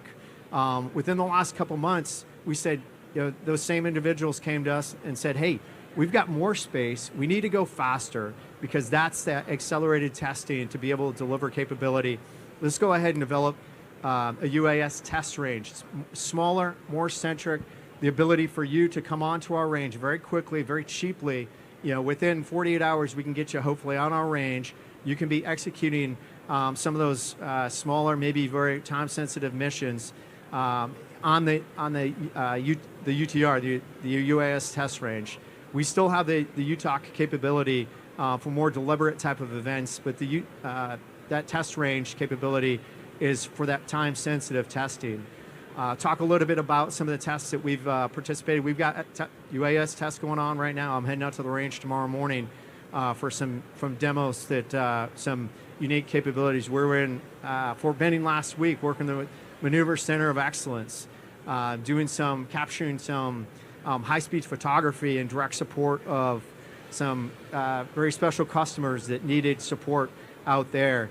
We're working with AMC as Sky Foundry starts to take off. We're partnering with them. They came to us and said, hey, can you do some of our testing to give us immediate feedback and to help develop maybe some of the TTPs and where they want to go as they move forward with that enterprise. So we embrace the opportunity to test in the UAS space. You can see some of the other core functions there in the aviation missiles. We can shoot missiles. We can, small missiles. We've got chambers in the environmental side of the house. Many of you may be invited to a groundbreaking ceremony for our MSAT's capability. It's going to be the Army's largest anechoic chamber. That's coming to Redstone Test Center. That means that the Army now has a massive facility, anechoic, but oh, by the way, we're going to do EW and we're going to do cyber, and there's a number of other threats that she'll be able to put weapon systems. It's purpose-built for FLRAA, for the MB-75, so it's large. It's going to be the third largest in the DoD. So we're excited to break ground on that and bring that capability to RTC and to ATEC and really to whatever customer has a need and a requirement. So last thing on my end is the expeditionary side. Just briefly touch on that. We've got a whole suite of vehicles that we can go ahead and set up on an unimproved location and create a test range for you to again, collect the data, take that data and share it with you and hopefully be able to make decisions. So last thing, I'll kind of, as I transition to my partner here, Brian, just want to show a little bit of a video and give you an example. So we had a proof of concept a couple years ago from a distributed manned-unmanned teaming event. And what this is we asked Dugway to launch a Gray Eagle out at Dugway Proving Grounds. Here at RTC, we had one of our experimental test pilots in an Apache taking control of that Gray Eagle there, identifying the target, lasing the target, and prosecuting that target with success. That's one of our other capabilities is distributed live, virtual, and constructive testing. We're pushing the boundaries and being able in RTC to be able to link test centers together, link nodal points together, test, and be able to mature weapon systems and mature technologies and get it to the warfighter. And I'm excited because that's one example of many that we've done with Dugway. And with that, I'm going to hand it over to Brian. Here you go, bud. Thanks, Joe. Hey, good afternoon or good morning, everybody. I'm Colonel Brian Sansom, like you said, the commander of Dugway Proving Ground, and it's really good to be here. For one, I'm glad General Gaydon invited us out. It's good to get into some civilization, for once, being out there in the West Desert Test Center, and so it's good to be around a lot of people. But just one quick note that I'll talk, coming in from that video that Joe just mentioned, that he talked about the ability to integrate capabilities from across the different test ranges, right, within the test and evaluation enterprise. And one of the things that I think when we talk about for this theme here, accelerating testing, right, you don't necessarily have to be in one place a lot of times or bring your weapon system or your capability that you're developing and get some of the results and effects. You can do it distributed, and you can utilize our ranges across the ATEC enterprise, right, to do that. For Dugway Proving Ground, now let's talk about that. First, has anybody out there in the audience been to Dugway or familiar with Dugway Proving Ground? Okay, Well, I mean, that's a lot more than I expected, but the main thing here, then you know, and for those that don't, right, we are the nation's only major range and test facility base for chem bio testing. You know, since 1942, that's what we do in terms of providing capability back to the Department of War and Defense, right? So practically every piece of a chemical test equipment, whether it be sensors, equipment, mass, whatever, it's touched Dugway Proving Ground at some point. Now, what I really want you to take away, though, from my presentation today is really on the slide here and what we'll talk through outside of our core competency of chem bio testing. You know, there's a little map there. You can't necessarily read it, but I'll tell you from a scope and scale perspective, when we're talking about accelerating drones, accelerating testing across a number of capabilities that I'll discuss in the next slide, really, it's about scope and scale that we provide to the force, right? Dugway Proving Ground, we're about 85 miles southwest of Salt Lake City. Okay, that's about an hour and a half to almost 2 hours, depending on the day. Nestled out in the beautiful West Desert, Texas, it's Utah. One of the most remote and isolated installations that's out there in the military right now. The goodness in that, again, is we are able to do a lot of stuff, right, across functions and across the enterprise when it comes to testing, and that's a good takeaway for us. So Dugway, you heard General Gayton mentioned earlier, 4th largest in the Army, right? We're sitting on about 800,000 acres of land area that's under my control out there, right? That's about 1,300 square miles. That's, if you look it up on the internet, you know, they equate it to the state of Rhode Island. So a lot of space, right? It might not be highly instrumented, but it's a lot of space to do a lot of different things, okay? In addition to that, the key point is our airspace. All right, at Dugway Proving Ground, we are sitting pretty much in the largest block, a pretty big block of overland or restricted airspace. So about 8,000 miles of restricted airspace, and that's critical to a lot of capabilities we're developing out there. The Utah Test and Training Range, the Air Force's MRTFB is right next door to us, right? We share and do a lot of stuff with them on a regular basis. Hill Air Force Base, right, with the F-35s is just north. So again, a lot of capability and a lot of room for growth when we talk about testing, when we talk about capability development. And I just want to make sure, you know, when you hear Dugway Proving Ground, you're not necessarily just thinking about chem bio testing. There's a lot of other capabilities we can support.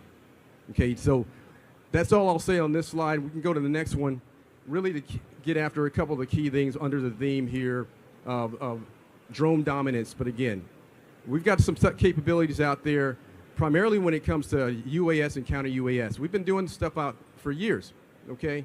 So we have some mature programs and support that we provide. Counter-UAS and UAS, we've got PM-UAS, they've got space. They've been a tenant of ours out there for a while with the Gray Eagle, right, and modernizing. And outside of that, we support quite a few, maybe some of the companies that's in here, platforms across the board when we're talking about kinetic and non-kinetic, lethal drones and things of that nature. Again, you don't need a lot of instrumentation, and a lot of times, especially for industry, it's about having a place to go. I've talked to several folks over the number of months I've been there, and we have industry that are sending their folks overseas to test. In particular, one particular company in Salt Lake City, right down the road from us, is sending folks, their teams to Australia because they didn't know that we have the capability, for example, to test or allow them to utilize EW capabilities, right, for example. Other areas, rockets, hypersonics, and again, a perfect place, as the gentleman mentioned earlier, to come out, easy to get around, to work with us, to get industry, private industry on. It's really about, and from my perspective, awareness to everyone else. And then the airfield and directed energy, again, another high priority capability development that we're working with PAA Fires, for example, on right now. But I'll save the rest for a question and answer period here. I really just wanted to give everyone kind of an overall view. But again, from a Dugway Proving Ground perspective, it's not just about chem bio. That will forever be our main and core mission set. There's a lot more to offer. So I'm looking forward to talking to folks after this. And back to you, sir. Thank you. Okay, we've got about 10 minutes, and I want to save some time for some Q&A and look forward to that. But first, I'm going to give you a little bit of a sales pitch here.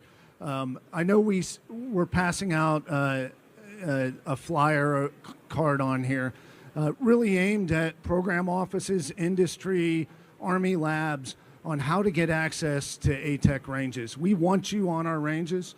And yeah, we got the chart. So why come to our ranges? We talked about it, the land space, matched with control of the airspace at different places all the way up to outer space, restricted airspace. These ranges are national treasures, and we need industry to iterate in our program offices to be able to iterate and learn out on these ranges to do things you can't do elsewhere. Most of them are out west. The spectrum is really quiet. We've assessed the spectrum out there, and better yet, we can make the spectrum noisy, working with the FAA and FCC to bring threats and emitters and jammers out onto these ranges because of the remoteness of the ranges. They're a great place for government and industry to come together and share. So all of that happens. And then the last one, I think there's a perception that government ranges cost a whole lot. It's unaffordable to get out onto the ranges. And what I would tell you is if you want to go out to a place like Dugway, and maybe in the past we would want to sell you the Cadillac instead of giving you the Chevy. But if you don't need the full instrumentation and you want to go iterate with a small package on the range, I think it's probably cost effective for you. And we really want you to go to Dugway, go to the electronic proving grounds, and spend some IRAD, but learn things that you can't do anywhere else. Let me go next slide. And we sort of blocked for a number of years, blocked industry off the ranges where we had a priority structure of 1 to 5 and industry was 5. And we made it so that only I could approve industry coming on the ranges. I looked at that for my first couple months in command, but about a year ago, we completely changed that. Approval authority is at the test center commander level if you want to get onto the ranges, as long as you have a nexus with defense. If it's a car company wanting to use a track out there that has nothing to do with defense, I'll still approve that. But if you're working on the problems that are in the national defense strategy, these guys get to approve you coming on the ranges. And the last thing before Q&A, there's a QR code on here. If you want to get on the ranges, just hit the QR code. It'll take you to ATEC's website with all the information. We put out a SAM.gov article in December. I know a lot of you saw it. We updated it in January. That's another source. And then the main one is just our website, atec.army.mil. Hey, this is great. I know we have a huge crowd in here. We're live streaming out there. We've got 6-7 minutes. Let's do some Q&A if you have any questions.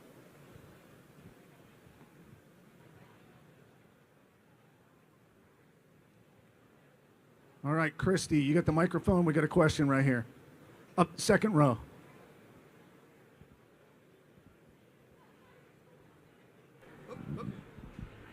Hey, sir. Scott Estes, Teledyne FLIR.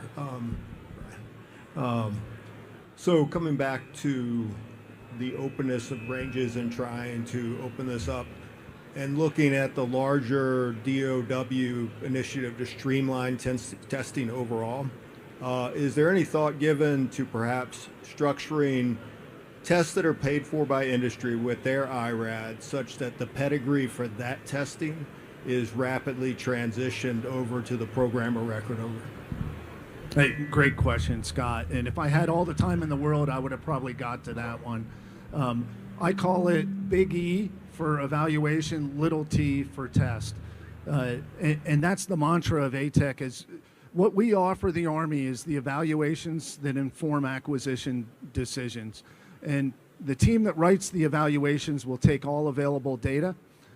whether it comes from private industry testing, we would have to probably be over the shoulder or somehow validate the data that private industry provides. But it does not make sense, as we're moving faster and we want to make every penny count, that we would test twice, do something that you've already tested and you've got data that can inform that evaluation. We would rather do the edge cases that you can't do, that we have capabilities on our ranges that we may be the only one to do, but absolutely yes.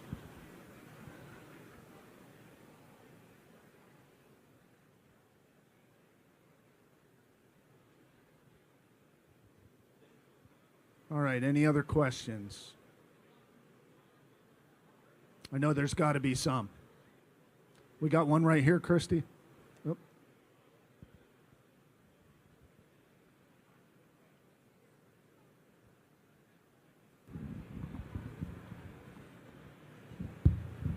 Okay, thank you. Kerry Kachigian, Black Knight Advisors. I was just in Germany and at Wiesbaden, heard some briefings, and they were talking about drone testing at Grafenwehr and other places. Does any of that tie back to ATEC, or is that like operational units that are testing beyond the ATEC? Yeah, thanks for the question. We're driving a lot of change across the test and evaluation enterprise. Some of that is we're not seeing as many formal operational tests as we've seen in the past. With Army Transformation Initiative, prototypes going out into the force for persistent experimentation, we've changed some of the way we're organized across ATEC, merging our evaluation center with our operational test command so that we can do exactly that. And we're partnered with the PIT. I know Colonel Shimon Diane, I saw him right as I was walking in here, is the PIT does prize challenges and gets industry out into Grafenwehr. We're on the ground taking either qualitative or quantitative feedback. So right to date, we've been there for those sorts of things, collecting soldier feedback in a scientific manner and presenting it back to the Army. But Joe just talked about expeditionary capabilities that can go forward, and we're working with the PIT and the GTED. Sorry, I'm throwing acronyms that I can't spell out for you, but to potentially get some of those expeditionary test capabilities to places in Europe and the Pacific if they're not there already. It's a space we're in, but we need to be in deeper.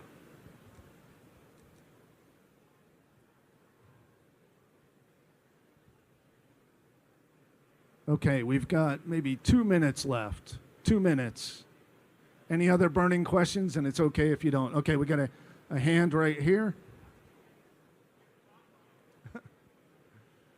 Microphone's coming. Thank you, sir. Whoa, loud. Okay. I'm Berdino Barada. I'm with MXD. So we're actually the department's Digital Manufacturing and Cybersecurity Institute. So with the move to model-based designs with Born Digital, does ATEC have responsibility over digital testing of the models before you do physical testing, or is that a different part of the Army? Thank you. It depends. We're in that space, but the AI algorithms and other things, there are other leads across the Army on that. But as XM30, FLRAA, and the digital engineering that went into those, we are well integrated with the project offices on that. And our bumper sticker is that we ought to be able to reduce live testing by 30% because we're doing the digital engineering up front and the model-based testing. Yesterday, I was in a FLRAA virtual prototype, which can't quite use that to test. We can use it to prepare test pilots to fly FLRAA, but that's another example of one of those that we certainly could drive down the amount of live testing if we get it right with the digital engineering. Thanks for that question. All right. We're getting yanked off. We will be here afterwards if anyone has any one-on-one questions. My thanks to everyone that tuned in on the live stream, and thanks for the great questions and for being here. Truth in testing.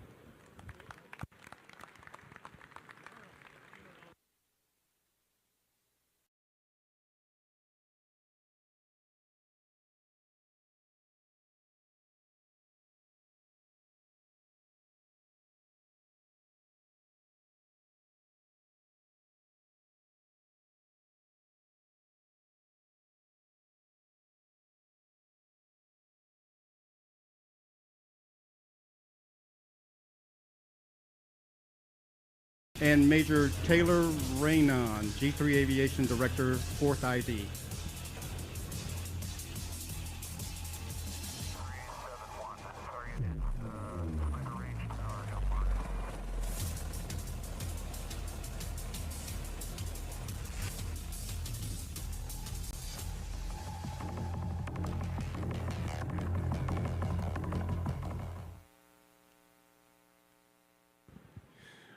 Well, hey, good afternoon, everyone. So I'm Colonel J.D. Swinney from the Aviation Future Capability Directorate, and appreciate you taking a couple of minutes out of your afternoon to join us.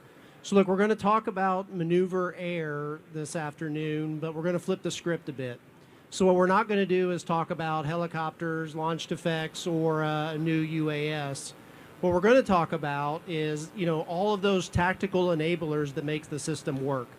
So those platforms are critically important, but just important is that that space between the platforms that improves the effectiveness of the overall system. And so what I mean by those tactical enablers is things like our network, air-to-ground communications, data analytics and transport, airspace management, as well as a defensive counter-air system that allows us to both destroy enemy UAS and identify friend from foe in the space. So, I'll start by laying out our assumptions like any good staff officer would do. So 2 assumptions kind of underpin this discussion, right? First is that space from really the surface of the earth up to a few thousand feet, whether we call it the air-ground littoral or the upper tier of the land domain or just very simply surface to the coordinating altitude, that is squarely a part of the land domain. And I say that because only land forces can dominate that space. Air forces certainly operate there, but they're transitory, right? Our second assumption is that the air-ground littoral remains the exception to the rule of the strength of defense.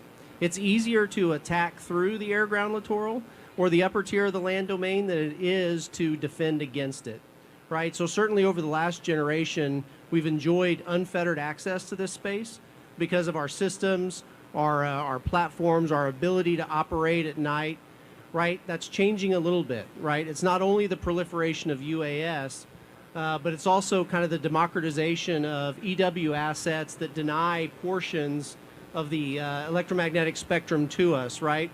As well as the democratization of ground-to-air effectors that can obviously, affect the flying things. So that change highlights the need for the discussion today and what I hope you'll take from it, right? In order to maintain the unfettered access, maintain domination in this upper tier of the land domain, it's going to take a system of systems approach, right? So that's what I hope you take from today. We've got a great panel to do it. I'll let them sort of introduce themselves, and then we'll get into some deeper discussion. And so I'll start with Colonel John Sandor to my right. My name is Colonel John Sandor. I'm the director of the Army Joint Support Team. My headquarters is at Hurlburt Field in Florida on an Air Force base. And then I've got 2 other locations, one at Fort Leavenworth with the Airspace Control Proponency Office, and then a 3rd satellite site out at Nellis Air Force Base. We're responsible for teaching and education. We're tied with all the Title X courses from Joint Firepower course to the AOC IQT, JOC 2C, the Joint Air Operations Command and Control course, and then we also teach things like the Echelons Above Brigade Airspace course. We do the specific JAGIC training, and then on top of that, with the Airspace Control Proponency Office, we have responsibility for doctrine. And so we have a wide breadth of requirements, and we have the only lab in the entire Army that's got the Army and the Air Force systems in it, which makes us a little unique, enabling the training for JAGICs to see inputs and outputs from our systems and what that means within the joint systems. My name is Major Taylor Raynon. I'm the Division G3 Aviation Officer for the 4th Infantry Division out of Fort Carson, Colorado. So what I'm here for today is really to apply what we're doing at the tactical level now, specifically with the Army's next-gen prototyping, next-gen C2 prototyping division at Fort Carson. So how we manage that full stack approach, which we'll talk about here in a little bit, and how the airspace role within that approach. I'm Colonel Mark Polini. I'm the military deputy out at the Fires FCD out at Fort Sill. What our portfolio is out there is all the offensive and defensive fires, and then Army counter small UAS capability. So as we look through this panel, we wanted to make sure that we address some of the air defense considerations from both a line of sight and a non-line of sight perspective, because at the end of the day, it's all about airspace command and control and making sure that we don't commit fratricide with respect to our formations, right? So as we look at the division footprint, we are in the process of proliferating more and more M-SHORAD capability. So we already have 4 battalions online for the Stout vehicle. We're developing the Inc. 4 capability for our light formations that will give them, currently it'll give them line of sight with the existing Stinger capability, but as we look at the next gen short range interceptor, it's going to be beyond line of sight. We're also in the process of fielding IFPIC formations to the MDTFs, which may be operating within the divisional footprint. And we're also going to likely in the future add IFPIC to our DIVAD formations, which will expand that battle space from an air defense perspective beyond the division into the potential core area. So how are we deconflicting that with our Air Force or Navy brethren to ensure that we're moving out and we're not committing fratricide? Some of the things that we have seen from a muscle memory loss perspective within the air defense and the divisional construct is as we stood up the JAGIC TTPs, divisional SHORAD capability was not part of that discussion because we had divested out of SHORAD at that point. And so now we just got to relearn the muscle memories and making sure that we get combat ID and engagement authorities for our air breathing capabilities delegated down from the CRC, the command and reporting chain on the Air Force, down through the JSOC at the division levels. So that's kind of what we're looking for on this discussion from at least my lens.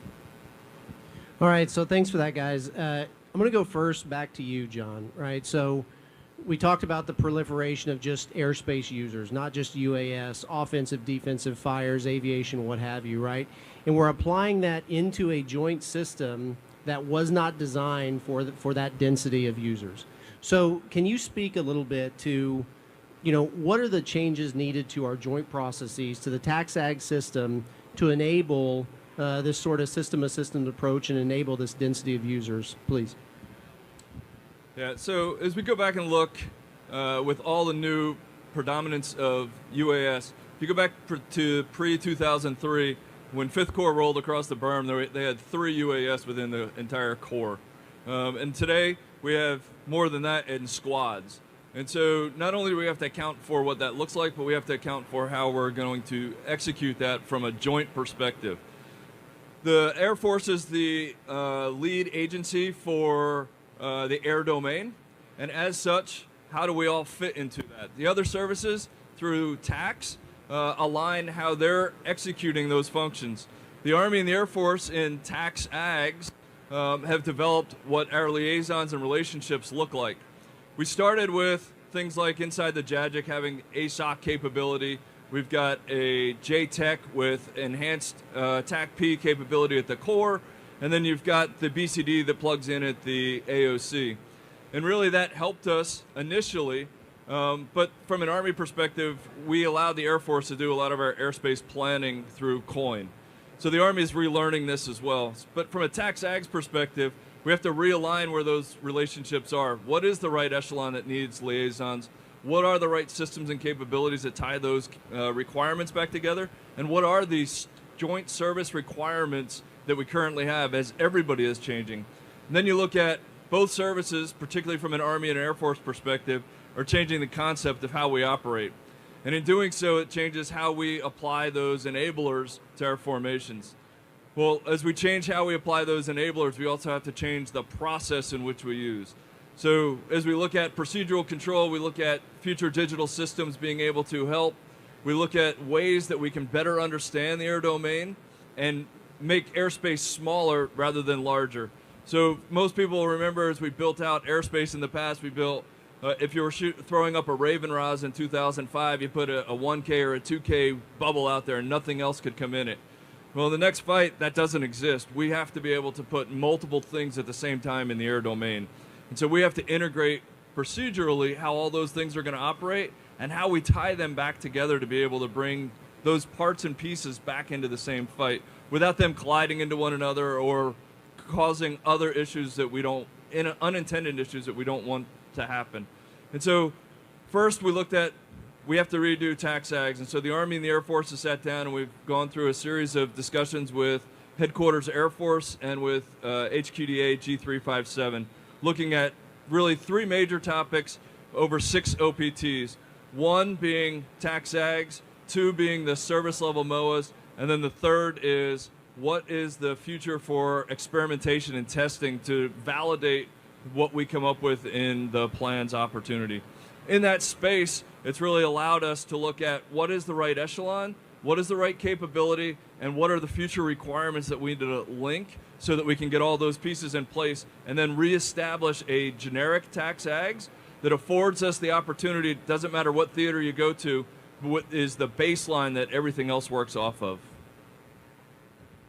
No, thanks. So, Colonel Sandor's talking theater strategic, and now I kind of want to bring us down to the tactical level. So, Major Royan, I'm coming to you next. And what, can you level set the audience? What is Next Gen C2? What are the many components of the solution? And then can you talk a little bit about the prototype solution you're using in 4th ID? Yes, sir. Happy to. So before we jump into the slide there, what is Next Gen C2? So think of it as a full stack rework. So starting with your transport layer, your hardware. So you've got your Pelio systems, your Starlink, your Star Shields, your data mesh radios, so that you can have your Pelio access and your local data mesh access. And then you move on to your data layer. So now we've got a 2-part solution there with our local tactical edge compute servers that we can bolt straight onto our vehicles and our aircraft, as well as that direct access to the cloud ontology for NGC2 where most of the application work is happening. And then you have your data integration layer where you have the ability to move things cross-domain and cross-echelon so you can have shared data picture for your entire tactical force on the battlefield at one point. And then you moving up into the application layer, making that as simple as the apps on your iPhone or a web browser, having everything accessible on each of the domains that you're fighting on by simply clicking on an app. At the 4th Infantry Division, we've been prototyping this since August. We've already onboarded over 35 industry partners into our data environment, into our application environment. And if I was to pull up the NGC2 landing page for 4ID right now, it would just look just like a tablet screen where you have by warfighting function all of the different applications that not only you can open and fight with, but that talk to each other through a shared data layer, through that shared software development kit. And that's really what makes it NGC2 that generational leap for how the Army is going to fight over the next couple decades. As we shift that to how we're solving the airspace problem in an NGC2 data environment, our 4ID prototyping solution, as speed is the theme in 4ID as we're building this up for Capstone 6 at the National Training Center in July. We've done multiple training exercises called the IV Stings, and our culminating home station training event in May, IV Mass, a massive fire support control exercise in 2 different training areas. Being able to apply AI/ML deconfliction to an airspace environment, as Colonel Sandor mentioned, that is now oversaturated with UAS, launched effects, loitering munitions, those huge silos of procedural controls, those 1-2K RASs, as he mentioned before. You can't fight that way in the next fight. So what we've done is we've partnered with a few different partners from industry, Airspace Intelligence, who had really good mature commercial software with the airlines, with the deconfliction engine, our longtime partners from previous programs of record, General Dynamics Mission Systems, and then the Inc. Lab, so that we have native aviation mission planning integrated cleanly into our airspace suite, because previously those systems would not talk to each other. So all integrated into one suite, all with access, as you look on the bottom right of the slide, to the same data layer, all from the same IBCS data. So you have your radar pipeline for your air tracks, TAC data for PLI data for UAS, AX for munition flight paths for fire missions, EWC2, so you have that EW data. And then working with our joint partners, especially our air component, on bringing in Warhawk, Wintech, BC3, C2 Core, so you have that native architecture, not siloed systems where you're passing sticky notes and writing things on the whiteboard with the TACPs and the JAGIC, but to be able to all talk and all push three-dimensional messaging all in one shared ecosystem is what we're trying to build in the 4th Infantry Division. And this is just a quick snapshot of kind of where we stand right now in our prototyping. So as you kind of look at our user interface, working you guys from left to right, and this is the ASI flyways portion. So this is what we use in the JAGIC for that dynamic clearance in real time. So moving from left to right, you can pull up individual munition flight paths and individual aircraft and tracks, sort them at the user level, and we're talking PFC specialists able to do this, 10-level operators able to do this in the JAGIC today, and then associate that munition flight path or that aircraft with what we're calling the shot clock. That gives you a temporal reference out into the future of when your airspace will be clear for that exact fire mission, that exact munition flight path, or that exact aircraft route. Giving the JAGIC chief and that senior air director in the JAGIC predictability down to the minute into the future of when you're going to be clear for those paths. And then a three-dimensional comp for our users, and then moving over to the right in Puck 4 there are our deconfliction engine with the ability, if it's a UAS, for example, that's been programmed into NGC2, the ability to directly task that UAS in our system to move out of the way of an active conflict. We've successfully tested that with multiple vendors that have been integrated into our IB Sting exercises. So I detect a UAS is in the flight path of this munition. I'm going to task it to move out of the way right now. And then what we're working on with the ASI team over for our next exercise is that temporal bubble where you can project down to the aircraft based off the physics of that aircraft, based off its flight time, where your predictive modeling is, so that 3D cone in front of the aircraft or the UAS that'll tell you where it can be in time and space. So you can get much more precise on those airspace control measures, especially procedurally, and you're not having to block off the entire air corridor. You can block off a small portion of it that's actively being used, shoot ahead of it, shoot behind it. So you can get a lot more munitions downrange and flatten that kill chain rapidly. Hey, so I'm going to follow up on you here too. So we talk a lot about agentic AI in our airspace management solutions. A lot of times it's a buzzword, right? You're actually doing it. So let's talk about the problems that remain. What challenges are you seeing? What problems are there? If you can speak to that. Yes, sir. And agentic agency,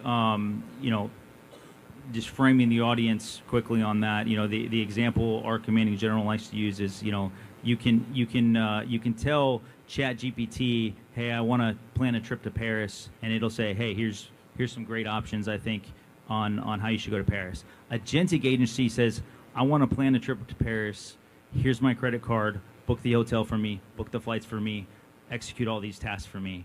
And that's that next step, and that's what we're trying to work towards, not just for airspace, but for the entire kill chain. So with Palantir and StriveWorks, they built a sensor target agentic gateway. So right now, what we already have live today is a collection agent, a fires agent, a orchestration agent that acts as the brain passing between each of the agents and the adjudicator.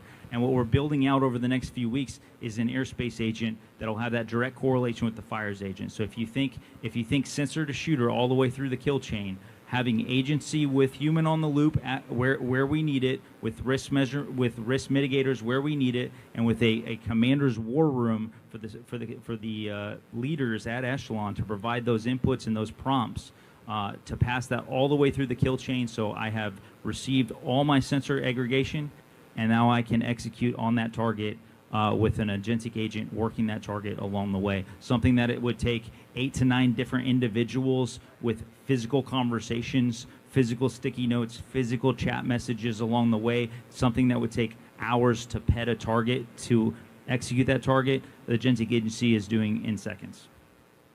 No, thanks. So I'm going to transition a little bit. I want to pull fires into this conversation. So Colonel Pellini, with your background in AMD, what does this look like from a defensive counter-air perspective? How are you taking that air picture from something like Rams, cleaning it, identifying friend from foe, and driving that kill chain, if you'd speak to that? So as was mentioned, so right now our IBCS Lite, which currently sits in the Atom BAE cell, so AMDA picture replacement will provide that translation from the broader IBCS architecture down to IBCS maneuver, and then it will inform the agentic agents that are out there from a data fusion and from a situational awareness perspective, what is out there, leveraging the bigger, more exquisite radar capabilities that we have out there.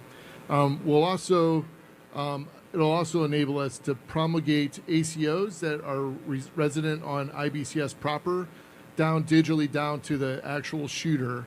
So does a shooter need to know every ACO out there? Probably not, but they need to have the ones that matter, particularly with the manned aircraft that are in the area of operation. The other problem set that we're working on is how do we integrate our allies and partners, right? So we're establishing a common data standard, primarily with our ABCANs and AUKUS partners, to make sure that we can seamlessly integrate our sensors from the U.S. to our coalition to increase broader situational awareness. And then the last problem set that we're really trying to go into that kind of is in this topic is ID authority or ID classification for our Group 1 and Group 2 UAS. So as we are printing UAS in the future at the tactical edge and putting those up, how do we ensure that those are correlated in a manner where I can identify if that is friend or foe? So is one of the lessons that we learned out at PCC 5 last summer was as we were doing a dismounted assault into one of the cities, there were 3 UAS up in the air. The squad only knew that one of them was theirs, so they became artificially fixed. The other 2 were theirs. They just didn't know, so they went to ground and had to deal with what they perceived as an air threat, and so through the coordination of the assault into the city off. And then what we're also seeing in Ukraine and Russia is that about 50% of the UASs are being shot down that belong to the country that are flying them, right? So what that means to me is my magazine depth is wasted on threats that aren't really threats, and we're stripping away eyes from our maneuver brethren to see over the hill. So some things that we're looking at is how can I leverage like a passive RFID tag or a PLI emitter that I can ingest that's outside of the Universal Common Controller to then correlate that from a positive ID perspective so I can clean up the airspace about 50% or more to allow our maneuvering brothers to do what they need to do. No, thanks for that. And so as we start to kind of conclude the panel, about 8 minutes left, John, I want to go back to you, right? Because we cannot in this space forget our joint partners. So with what Taylor talked about, with what Colonel Pellini talked about, how do we make sure that we're developing these systems in a way that ensures native interoperability with joint systems? How do we validate it over time? How do we smooth that process as we are concurrently redefining the tax ag system? Yeah, so it's a challenging question because for a lot of reasons, both particularly from an Army and an Air Force perspective, as we look at new systems that are coming on board, as they bring C2 Core on, it's not the data mesh layer network that we're looking at from how the Army's operating. We have to figure out how we're going to tie those systems together. Warhawk is an ATAC type program. It affords us some capability to be able to talk ATAC to ATAC type device, but there's still some limitations in how we've got this paired. And so what we've looked at is in the experimentation and testing arena, how do we bring the right systems out, and then where is the right place to test them? And so we've linked with the Air Force and virtual flags to bring systems in to do risk reduction event tests and look at specifically how do we leverage this system against what you're bringing out and make sure that we're passing the information. And likewise, how do we do that with our partners and allies? And what we've seen is we've got a long way to go in terms of partners and allies, and we still have a long way to go in terms of just our joint systems. We have very broken legs between our joint systems, and as we're both bringing our new systems on board, we can't lose the eye of, particularly in the air domain, that everything is joint, and we've got to leverage everything back to being able to paint that joint picture so the Joint Force Commander understands all of those items that are in the air at any one time. So we got a few minutes left, and I want to save some time for questions, but I'm just going to kind of wrap this up, going back to that system of systems that I talk about. Now, how does this tie back to the requirement process, right? A lot of changes going on there so that we start to deliver both capabilities, but update the needs, really at the speed of need, vice what we've seen historically, kind of a more regimented process. So, we talked about over a dozen requirements up here at least, right? So the thing that I would just coach to the audience is, as we look across each of the warfighting systems portfolios, the characterization of need statements that will be shared, will be open to industry partners. Those statements start to describe not only the direction of a specific requirements portfolio, maneuver air, maneuver ground, fires, what have you, but those characterization need statements will define some of the integration requirements, some of the connective tissues between the systems portfolios. We all know that everything we talked about up here is extremely cross-cutting, more so than we have seen a lot of systems in the past. If we look at launched effects or look at pick a system, right? It's not just an aviation or a fires or a maneuver thing. So I would encourage everyone, as these characterization needs statements are populated, that is a way to understand the sort of the overall direction for a portfolio. And I believe we have just a couple of minutes for questions if there happen to be any in the audience. Do we have mics that are coming around? Okay, we've got one mic in the back. I believe we got a question in the back. Thank you. Ken Kreitzer, CamVets Media. I just wanted to ask Colonel Polini, you made a comment about 50% of UAS aircraft being shot down. You implied with some of that as friendly fire. I was just wondering if you could elaborate a little bit more on the causes of those. Yeah, that's all open source, so my percentages might be off. There is, on any battlefield, if I perceive a threat, I'm going to shoot at it, right? And it may not be a threat, and it may be my adjacent unit that is flying next to me, and for whatever reason got out of the coordination measure or the airspace corridor. And so that's a common theme that we're seeing as we start to employ these and experiment with UASs at the tactical edge of airspace discipline and airspace awareness from a ID perspective. Do you have another question? Okay, the only thing I'll add to that one is, that is a perfect example, right? Because it's identifying the UAS, right? It's transporting that data across the network.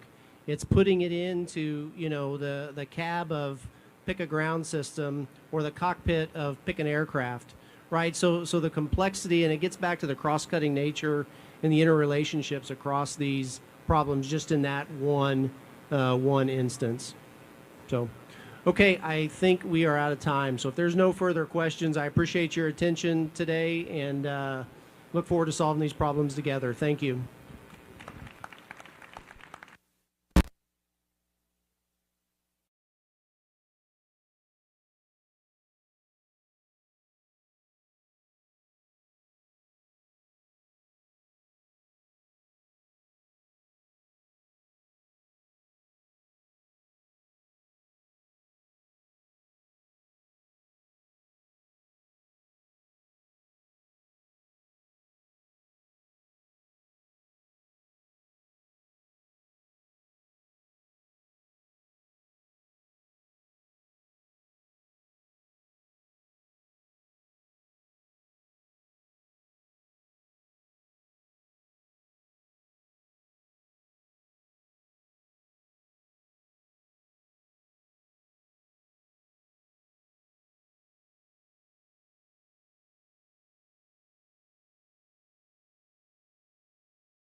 Aviation.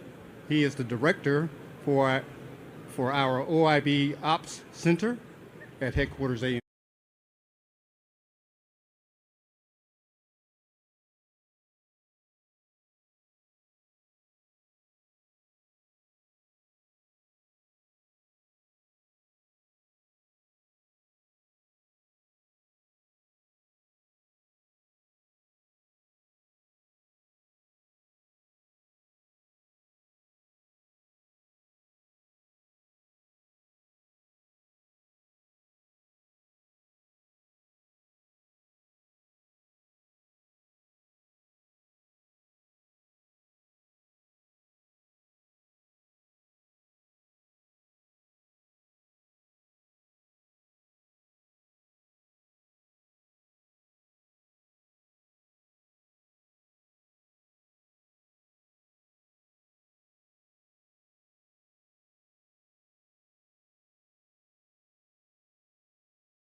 For our OIB Ops Center at Headquarters AMC. And the moderator will be Mr. Travis Famous.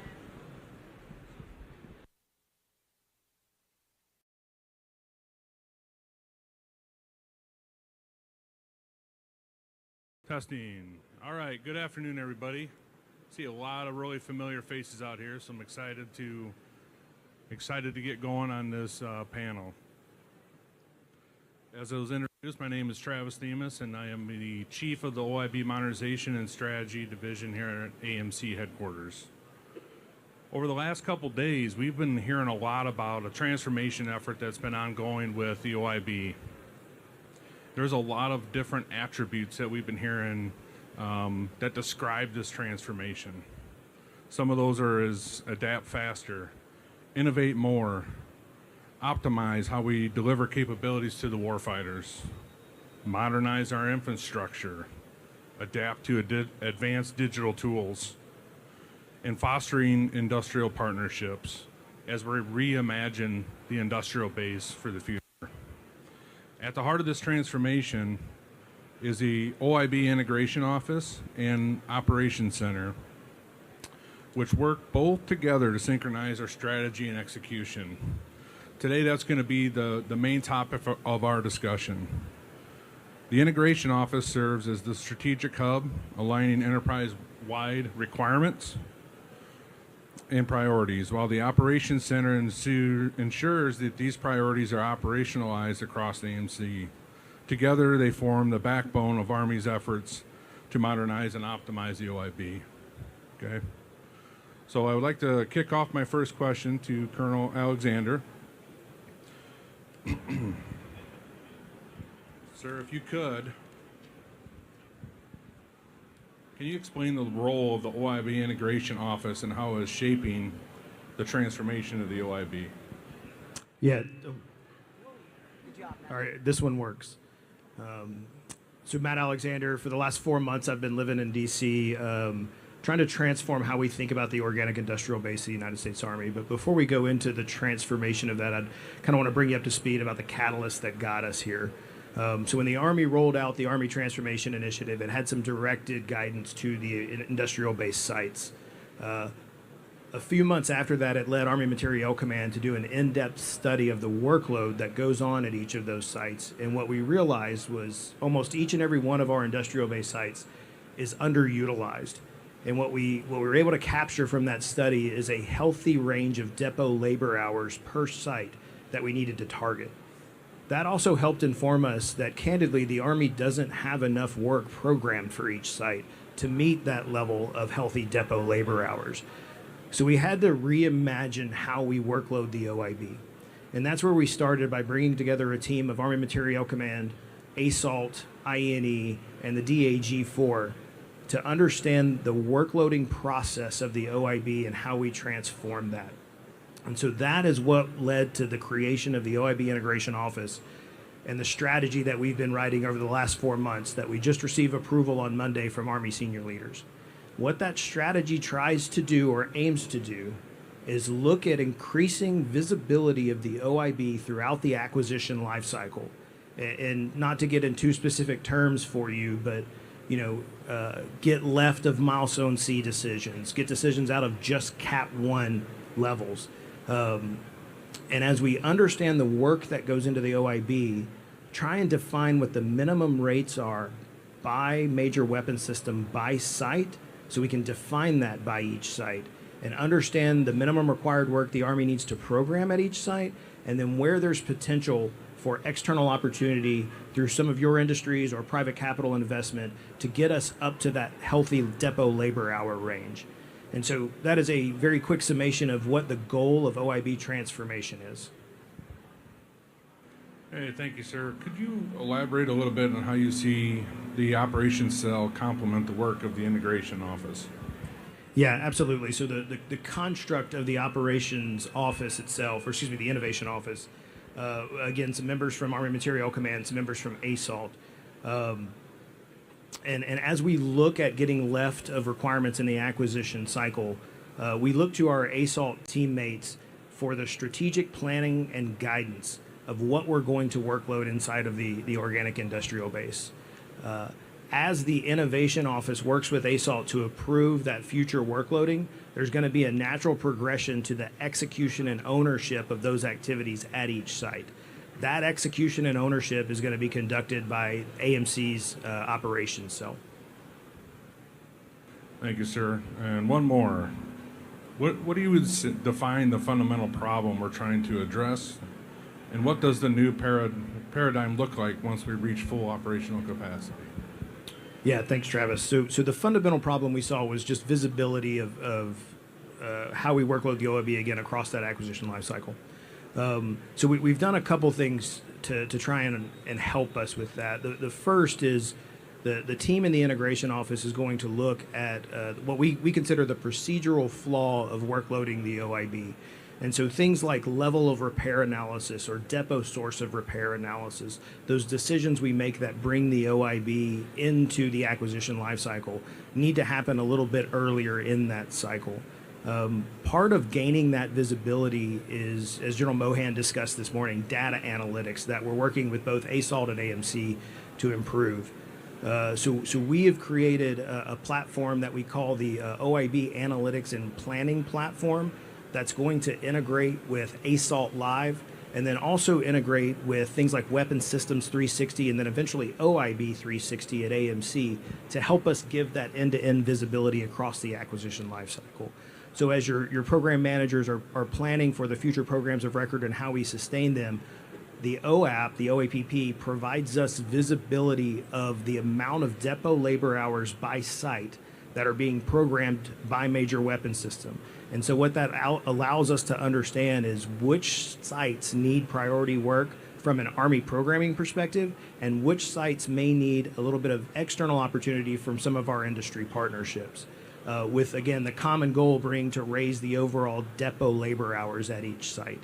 And so, yeah, I'd say visibility of that acquisition life cycle and then overall visibility of a lot of the metrics that are going into how we program the OIB is what's going to set this integration office up for success. Thank you, sir. Over to Colonel Bazian. Sir, as the director of the Operations Center, can you elaborate how it collaborates with the integration office to drive this transformational effort? Yeah, Travis, thanks. So to begin with, like Matt had said, let me back up a little bit and how the Operations Center concept became a thing. So early last summer, the Army was directed to conduct an assessment of the organic industrial base. I was actually part of that team that went out to each and every OIB site along with the AMC analysis group. And part of the problem, like Matt had said, the way we workload the depots was a systemic problem, but also what we found out during the course of that study is that there were various entities throughout the AMC enterprise, each having a small piece of touching the OIB, but they never really were integrated or really spoke or cross-talked, so that there were just a lot of different efforts going on, a lot of activity, and not necessarily a lot of collective accomplishment. So one of the recommendations was to pull each and every one of those functions up a level to the AMC headquarters level and kind of put them all underneath one umbrella so that there's enterprise visibility over everything that the OIB touches within both the headquarters itself, as well as down at the LCMCs, all the way down to the OIB sites themselves. So, what Matt was saying as far as the integration office and how they operate up at the at the HQDA headquarters level is they take a look at the long-term enterprise approach. They take input from Army G4, ASALT, the entire acquisition process itself, AMC, and figure out long-term how to, what the plan needs to look like.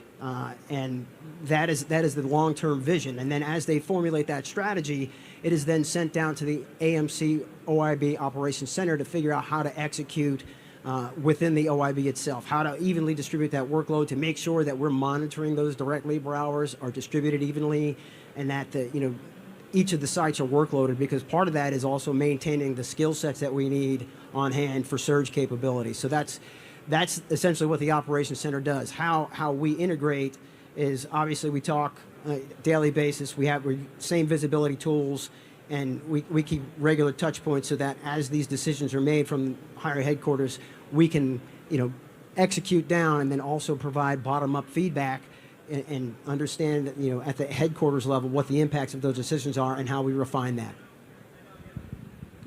Thank you, sir. Over to you, Ms. Miranda. One new facet of the OIB transformation strategy is an emphasis on industrial partnerships. Can you enlighten us on what that means and the mechanisms we have to enact them? Yeah, thanks, Travis. Absolutely. So I would like to add one more thing before I answer Travis' question. So first, Matt and Brett talked a little bit about how we're structurally changing, right, that synchronization of effort, because definitely that was a big gap that we identified. We also talked a little bit about workload, right? So workload certainly has resulted in the sub-optimization of our organic industrial base, as that has changed over the years, right? Two more things that I would like to discuss. One is rates, right? Because I know that's a big factor when it comes to what I'm going to talk about next, which is how do we partner with you all, right, with industry, to continue to optimize the organic industrial base. So rates is going to be a point of discussion, right? Because that directly translates into cost, right? So we are addressing that through a rates reform process. Certainly in the last year, we have reduced costs significantly at the organic industrial base in the hundreds of millions of dollars per year, right? In 26, we reduced cost, I think it was like $300 million. Same thing for FY27, and we will continue to look at cost reduction opportunities. That's one.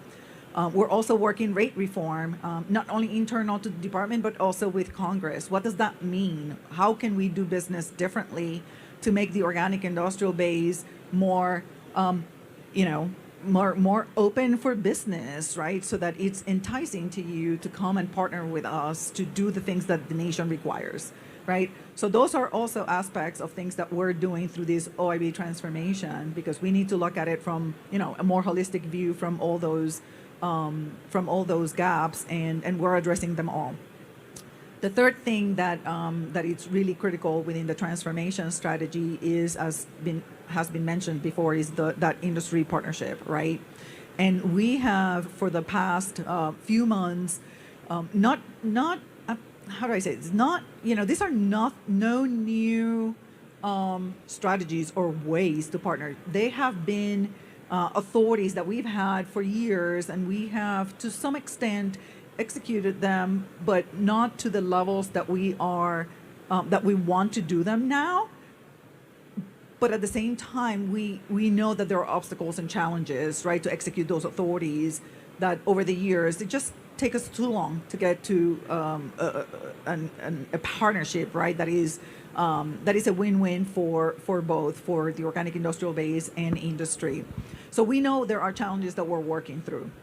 But what we are doing, and you have probably seen action, right, is moving from strategy to action by showing you that, yes, we can execute those partnerships in a more streamlined manner, in a more timely manner, and we have real, right, partnerships that have become reality in the last few months, and those happened rather quickly, right?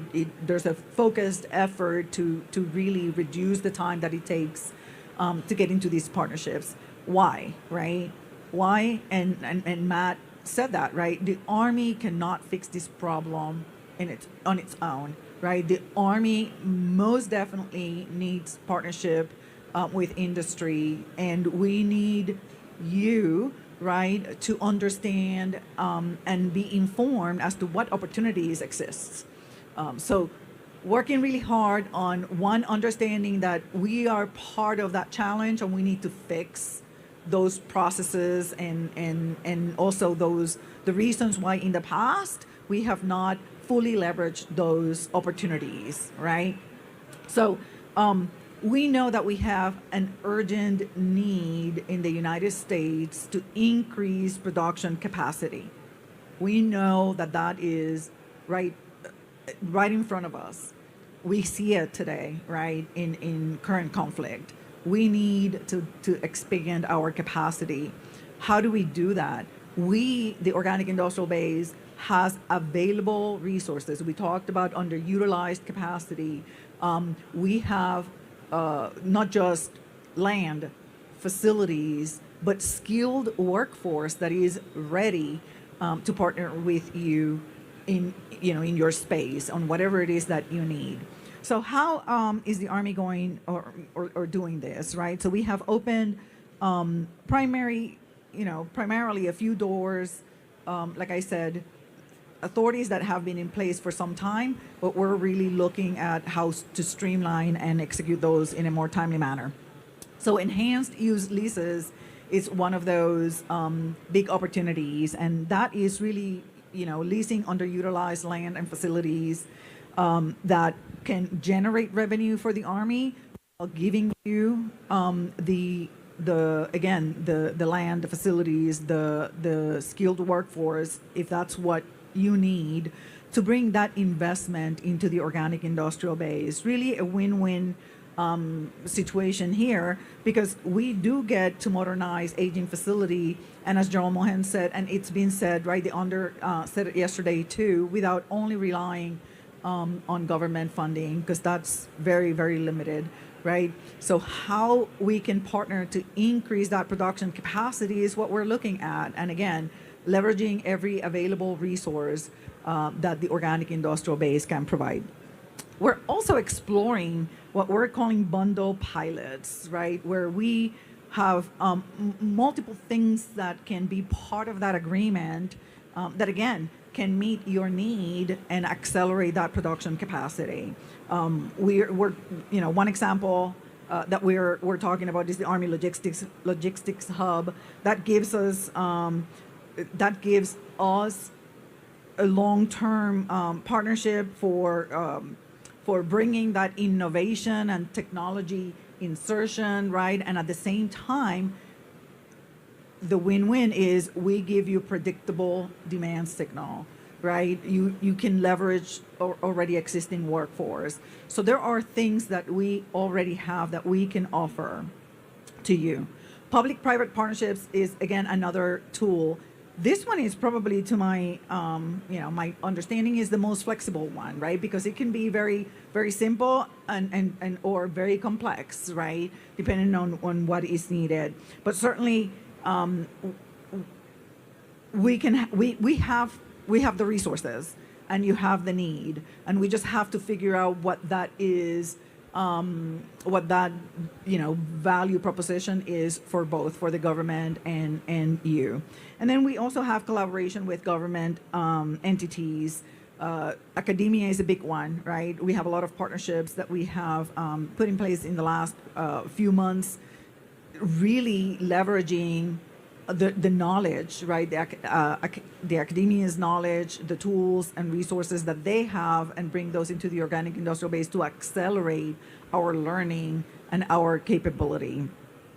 So, like I said, there are barriers to this. We're really very, very interested in knowing what ideas, what opportunities exist. We are communicating this to you all through commercial solutions, right? Opportunities, and we are, or RFIs, right? So we're communicating what we see as opportunities, and we want, the areas that we're thinking about, and getting those ideas in so that we can start reviewing and identifying opportunities, partner. So keep an eye on those, because they are coming out, right? So the RFI is already on the street. The CSOs are, continuously being put out for us to inform you on what opportunities we have in the organic industrial base.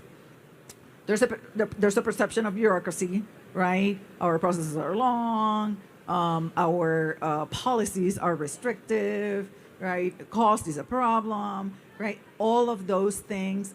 What I'm here to tell you is identify those. Don't miss an opportunity, right, to really have those discussions if you believe that you can leverage and benefit from what the organic industrial base has to offer.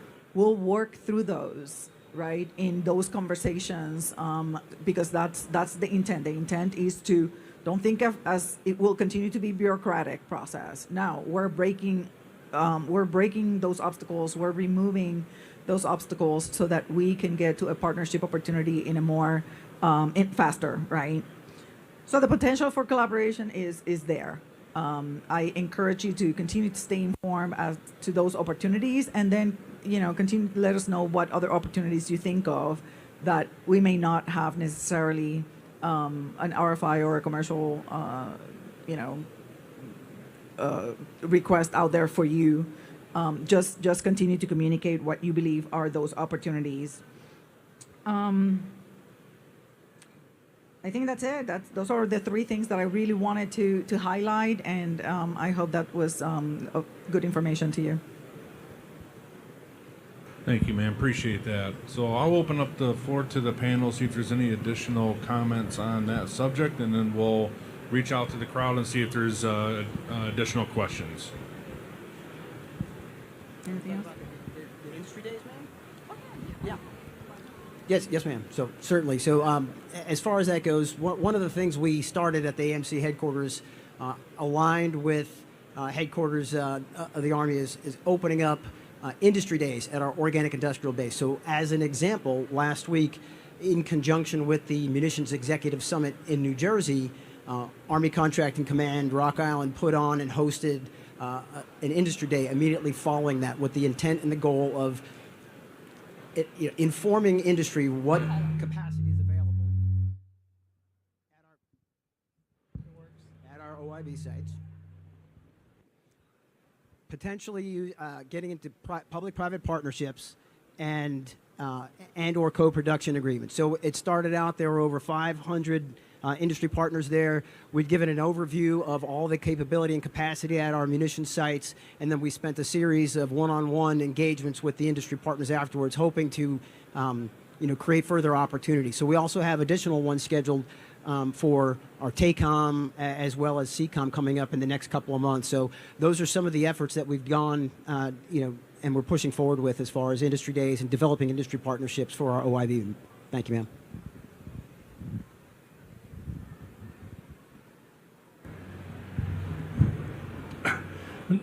My name is Roger Flores. I'm with KSO Worldwide.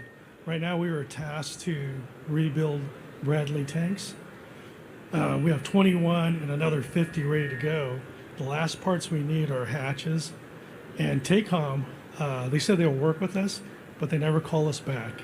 So you basically have, 50, 60 tanks sitting there ready to go with weapons, and everybody sends me emails back as I'll get back to you. These are ready to go. They can go in theater as soon as we put the hatches on.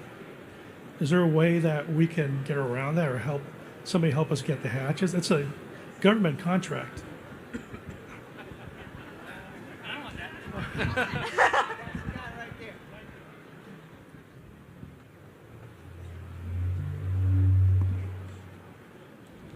All right, any other questions from the crowd? Yes, sir, right over here, ma'am.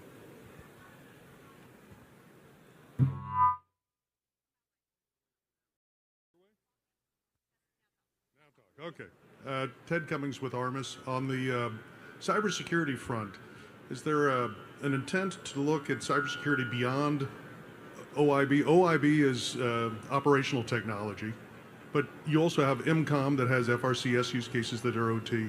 Is the command looking broadly at solutions, not just in the OIB silo, but across other OT use cases?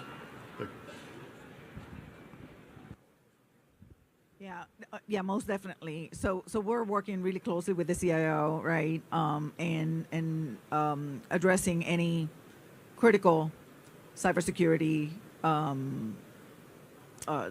issues that we have. There's no, how do I say this? From an OIB modernization perspective, most definitely it's a line of effort. It's well documented on how we're going to address it. I think what you're asking is beyond, right, the organic industrial base. That is still a work in progress. Certainly, we're addressing the most critical needs, but there's no overarching strategy, if you will. Yeah.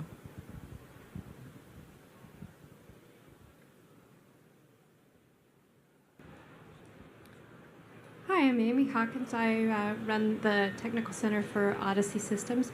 And you mentioned academic partnerships and academic groups that you're working with. I was wondering if you could talk a little bit about what groups you're working with and what you're working on. Yeah, absolutely. So a couple of examples. One, so you've probably heard, right? We're looking to expand our production of drones, right? So what does that mean? That's just one example of a capability that we're heavily investing in, but it's part of our larger advanced manufacturing capability that we're establishing across, right, the Army. But one great partner there is Wichita State University, right, and the NIR group, and they have been incredibly open to understanding our challenges and identifying solutions and how we can streamline our processes and really accelerate identification of, opportunities to qualify parts, right? To either redesign, re-engineer, and or produce advanced manufacture parts, right? So that's one partnership opportunity. But we have, like that, we have many. Each organic industrial-based site has partnerships with their local universities to develop the talent, right, that we need within the organic industrial base. Those are in the hundreds of partnerships because they are more localized.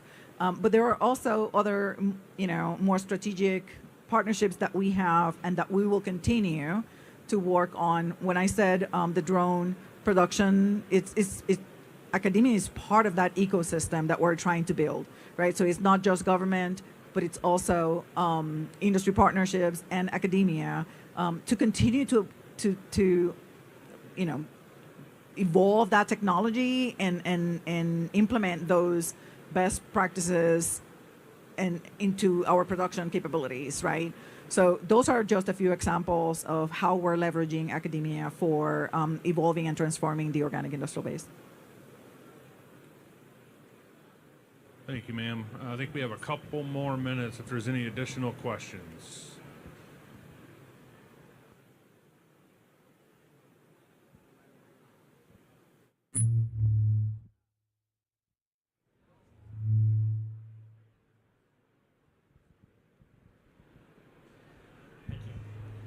James Mitchell, University of South Florida, Institute of Applied Engineering. Apologies if this shows my interest in the OIB, but how do you maintain, 40 hours a week, one FTE for folks, but acknowledging at some point we may go to, 24 hours a day operations and balance that so we're ready, but we're not overusing or or underworking people? Yeah, so the easiest answer to that is we don't. The Army is the worst customer when it comes to sending a good demand signal. And so that's why we're looking to partner with industry so we can level out that demand signal, try and bring those rates down. And so I think what we owe you that the integration office has done over the last 4 months is an analysis of the work that goes on at each site and where we see those ebbs and flows of workload, so I can highlight by site where we think there's opportunity for industry partners to help us even out that.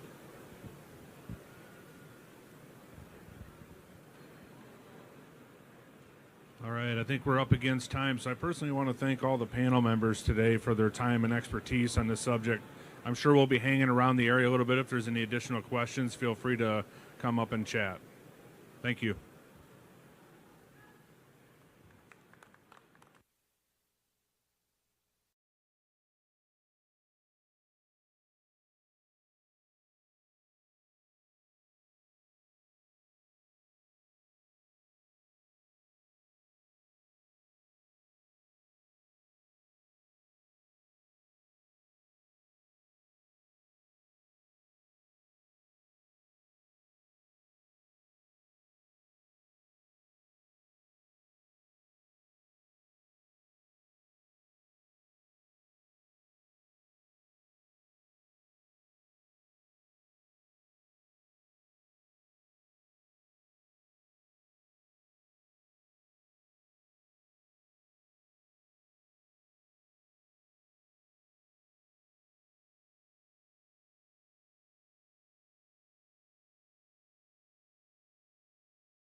all what's tied to formation-based layer protection. So I'm the current director of the Transformation Integration Directorate, part of the Maneuver Support Center of Excellence. With me today, I've got Major General Beck. He is the CG of MISCO, as well as the PAE. Colonel Don Sidibe, he is the Cyber COE TID Director. And then my Sergeant Major Ben Coughlin. So foundational protection is very simply the individual and collective tasks that every individual soldier must be able to do in order to protect themselves. Examples of this are camouflage, noise and light discipline, passive air defense measures, signature management, communication windows. Operational protection is a little bit more complicated.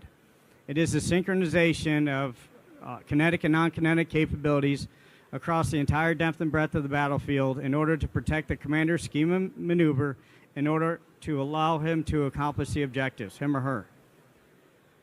So before we get really started into some questions, I'm going to give each of the different teammates an opportunity to talk about either foundational or operational protection from their protection. Sir?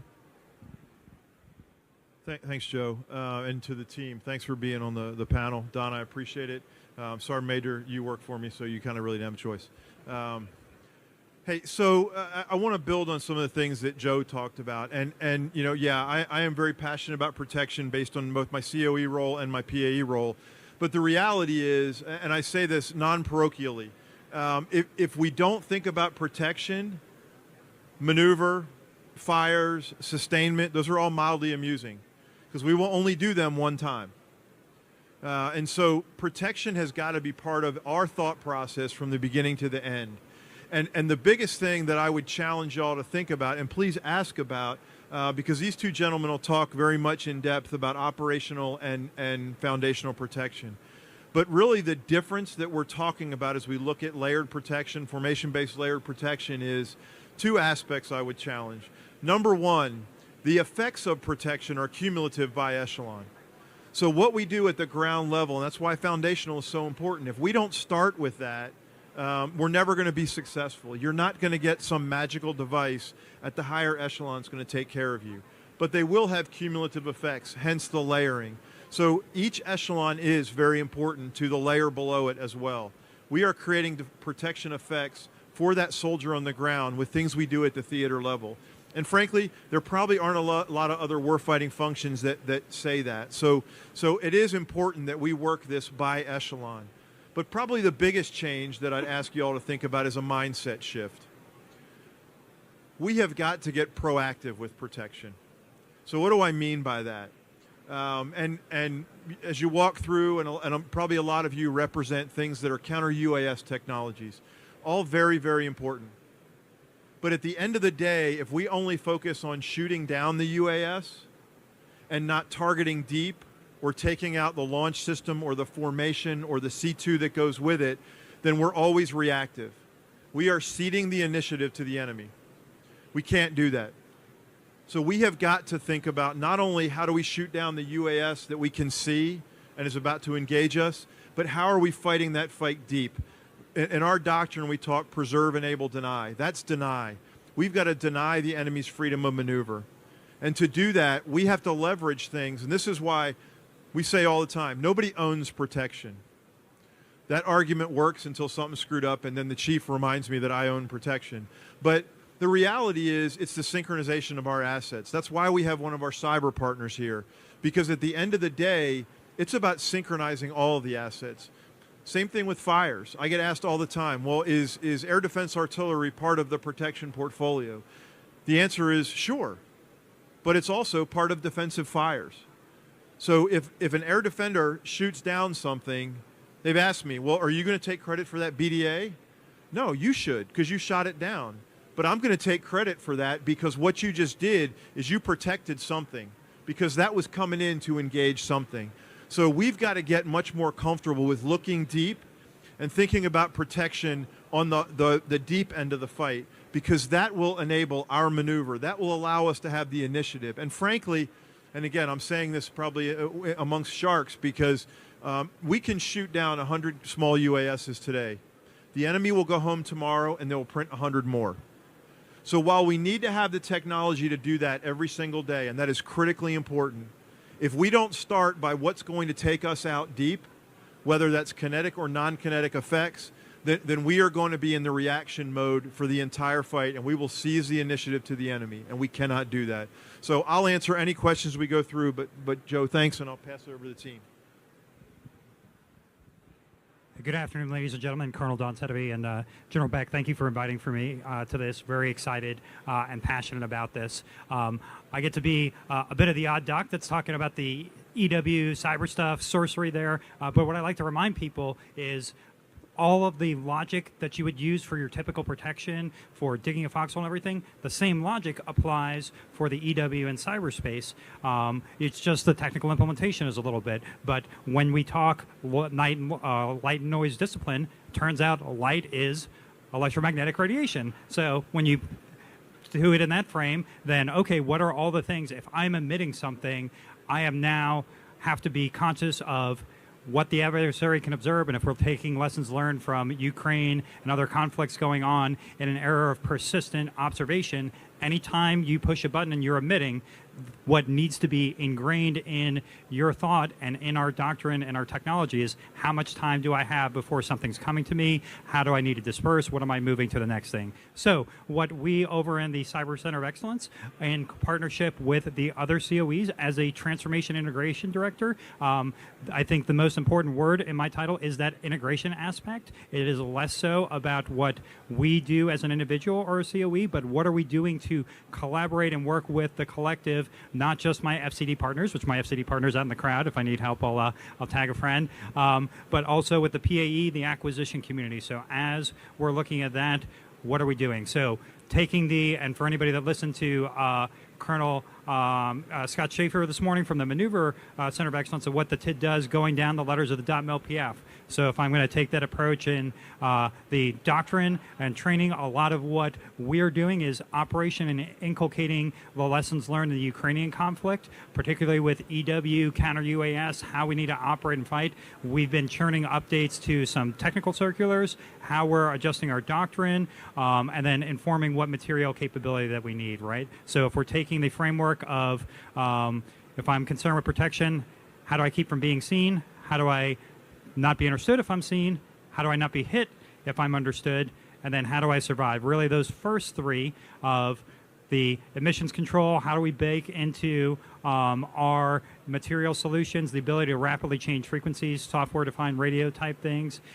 For confusion, effects like obfuscation, the MEMS capability and other things that are out there that I can present EW signatures that look like the thing that they're trying to target but slightly offset or separate there and cause them to waste their fires. And then the prevention for being hit there, right? So the electronic attack components layered in with all of the rest of the kinetic fires. So a theme with this, and we're seeing it again with Ukraine and even recently with the what have you in Iran, is that there will always be something that gets through, right? If you're going to have a mass of things that are going there that are cheap there, we have to be efficient and layered in all the approach that we're taking. It turns out that every time I fire an EW system, the cost per bullet goes down every time I fire it. It's a joke, but also seriously. So with that, I'll hand it over to my partners, but very excited for any questions and feedback from the group. Hey, good afternoon, ladies and gentlemen. I'm Ben Coughlin. I'm the MISCO Transformation Integration Sergeant Major. General Beck, Colonel Elsner, and I'm going to mess up your name, sir. I apologize. Sadovey. I appreciate the opportunity to be up here. So what I'm going to talk about is just foundational protection, all right? The Chief of Staff of the Army is Sergeant Major of the Army, and everybody across talks about, hey, being brilliant at the basics. General Beck has then taken that and turned it into protection is everybody's business. If we look at protection as the functions under, there's 12 functional or tasks under there. MISCO doesn't own all 12 of those tasks. General Beck already talked about it. That's owned across the Army. So when we look at protection and we take it down to the base, the foundation of it, and before we do anything, we have to have a strong foundation. If you build a building, you need to make sure you pick the right foundation. So we already have that foundation in the United States Army. It's called basic training and BOLIC. And all of those tasks that we do in there, we talk about shoot, move, communicate. I've been in the Army for 22 and some change right now, and I've heard shoot, move, and communicate for the last 22 years. However, when we went into Iraq, we started finding out, hey, we needed to worry about medicate. So it changed to shoot, move, communicate and medicate. Then we watched what happened over in Ukraine, and we said, hey, survivability is now a significant thing. So now it's shoot, move, communicate, medicate, and survivability. How we get after that is that we're training everybody how to put on camouflage, how to use cover and concealment, how to use noise and light discipline. And every officer and non-commissioned officer and soldier gets that in basic training in BOLC. When they start advancing through PME, when they start advancing in their career field, now we just sit there and take that basic foundation of all of those tasks we've already talked about, and we shape them into each of their CMFs. And as they continue to move up through echelon, we are building a layered approach on that. So the biggest thing that I'm going to talk about is really my experience with protection. I was with the 82nd during the withdrawal, and I was also there when the Ukraine war kicked off. And the way that we have to do that is we have to look at it from an operational perspective. The 3-4 is within the 3 for a reason. The 3 and the 3 November, the Ops Sergeant Major are sitting there taking care of all the things across the division or the corps. The 3-4 is sitting back listening to the entire staff, listen vertically, and listen to everything that's going on. And they're looking at risk to miss and risk to force. And when they take that, they're operationalized, they're listening to target, and they're listening to intel, and they're taking that back. And they're building on what they learned at basic training and BOLC, saying, hey, if I do this, hey, are they going to see me? Can I shoot them? And then can I move out? All right, so like, I ask you to change your mindset on that. It's everybody's business is protection, because we are in charge of the most precious asset that America has, America's sons and daughters. And if we do not protect them, all right, and that's making sure that they know how to do camouflage and move at night and not being seen, then it doesn't matter about whatever technology we have. And the Ukrainians, I've been over there, they will tell you the same thing. So I ask you to take that mindset that General Beck talked about and think about we need to protect those people before we even start moving or doing anything else. Thank you, sir. All right, thank you very much. I want to open up to any questions in the audience. We kind of covered a whole lot of information, but I'd like to know what other burning questions are out there when it comes to either foundational protection, operational protection, or the 4 key terms that Colonel Sadibi kind of highlighted, which is don't be seen, don't be understood, survive if hit, and avoid being hit.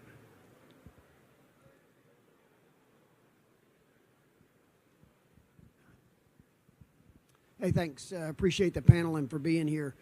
With all the proliferation of drones, particularly disposable drones at this piece, what are we teaching soldiers? What are we fielding around counter technology for on the maneuver? We're going to maneuver not like the Ukrainians do, but what do we see? What are we fielding? What's coming out either in the electronic spectrum or just the sort of the basic protection pieces?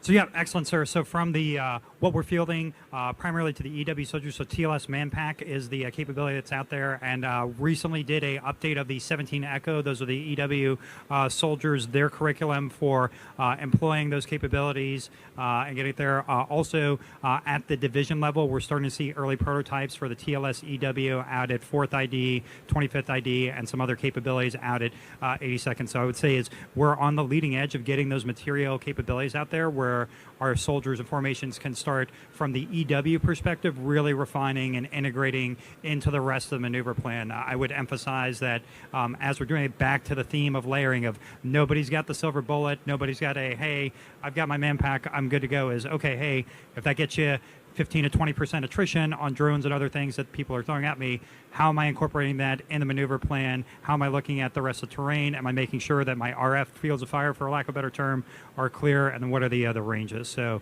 I would say we're starting to get that stage where EW soldiers are getting that capability in hand and starting to incorporate into maneuver formations. And I'll pass it off to you, sir. Yes, sir. Thanks. From the foundational piece, I don't know if everybody's tracking this, but about 18 months ago, TRADOC, when they were still said, we're going to redo basic training, right? We need to change from where we're at. So there's been things in there. There's already battle drills. They're continuing being updated. They're being taught in basic training. But now that we're incorporating drones for 2 different things, at Fort Leonard Wood, I know that Fort Benny's doing it and other ones, they're throwing drones up there and they're having the soldiers. So if they don't listen, right, hey, I just went out there, I made a foxhole. Now you have a drone, and we're really beating down that 360 degree, but not just in the circle, we're going for the sphere. So at Fort Leonard Wood, what's happening is we've developed a team within our training company that supports training. They will videotape it. Then they'll come out there and they'll show their training. He's like, hey, you know, you were told to do camouflage. You were told to cover your heat signature. You were told to do all these things, right? Hey, you're all having problems. Here's a really bad day. And we're taking that feedback that's coming straight out of SAGU, it's going to CAC and everything like that, and it's based on what the Colonel just said as well. And that feedback is coming right back down to the COEs, and there's a whole bunch of testing and piloting going on and basic training. We don't have the right answer right now. However, something I will sit there that we're really getting after is the Sergeant Major Army Chief of Staff are really beating up EIB, ESB, and EFMB, and those tasks in there, all right, all of those things, now they're looking at throwing in Counter-UAS stuff, and they're developing the battle drills on that. And the only thing I would add to bring those two together is we're also looking at future formations. So how do we do things like fight the rear area of a division or a corps, and then how do we better align our processes from protection planning and execution with targeting? Because at the end of the day, targeting is a very known process that's been around a while, and targeting is absolutely focused on lethality forward. The reality, though, is most targeting isn't worried about what's going to kill you, it's what's going to limit your maneuver. And so it's integrating the protection planning and execution with targeting and training our staffs and different formations to do that. So it kind of builds on both of what these gentlemen said and really brings it back to that proactive piece.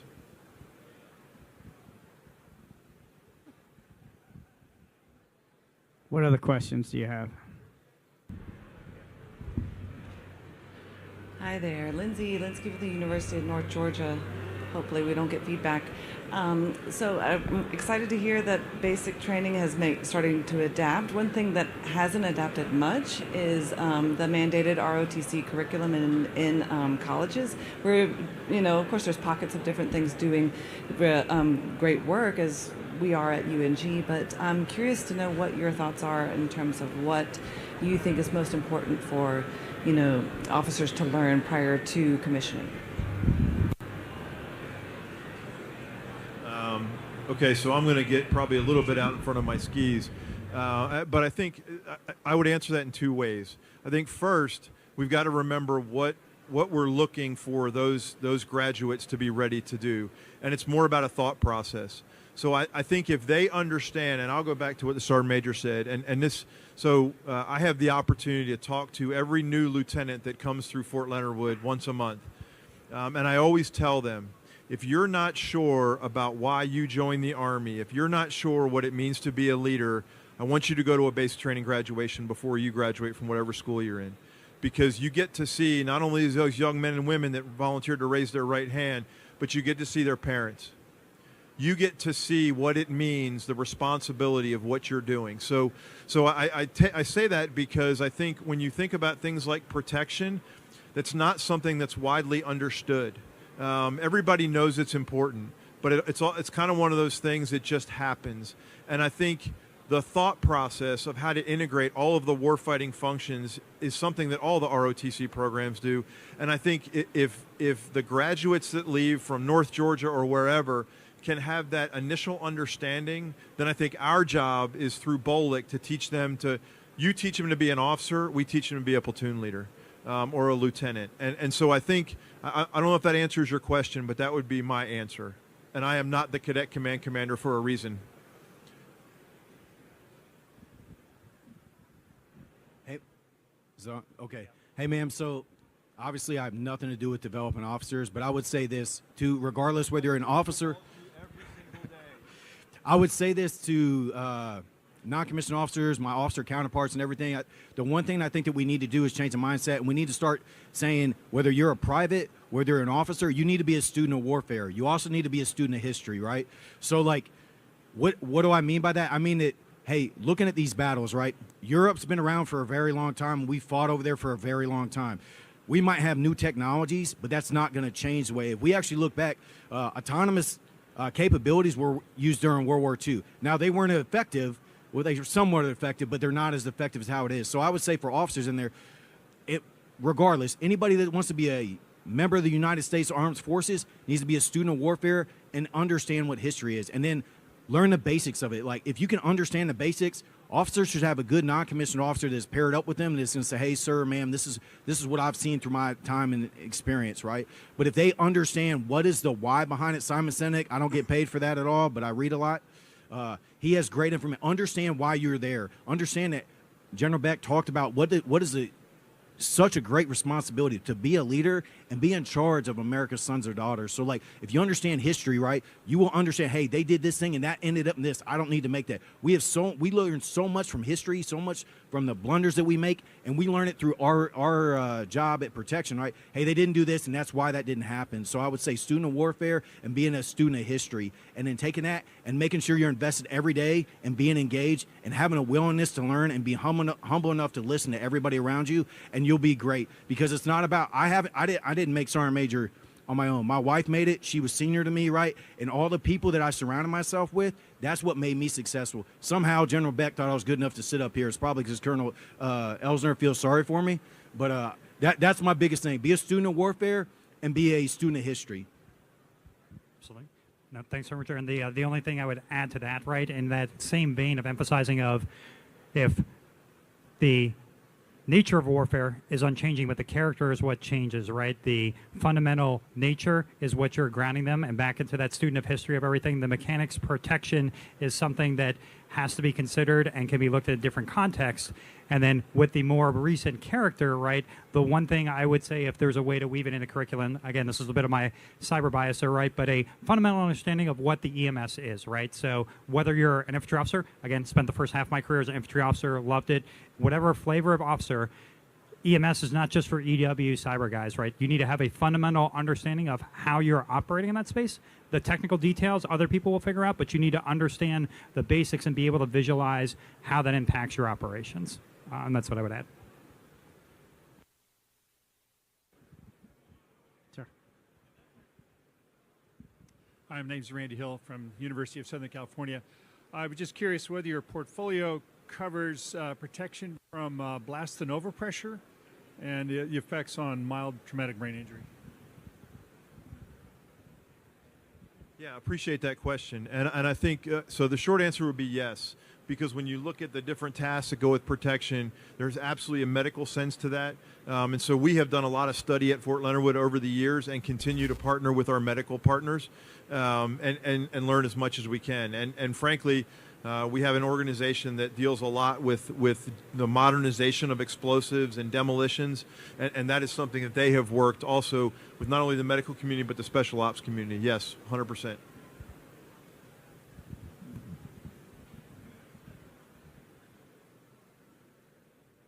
What other questions?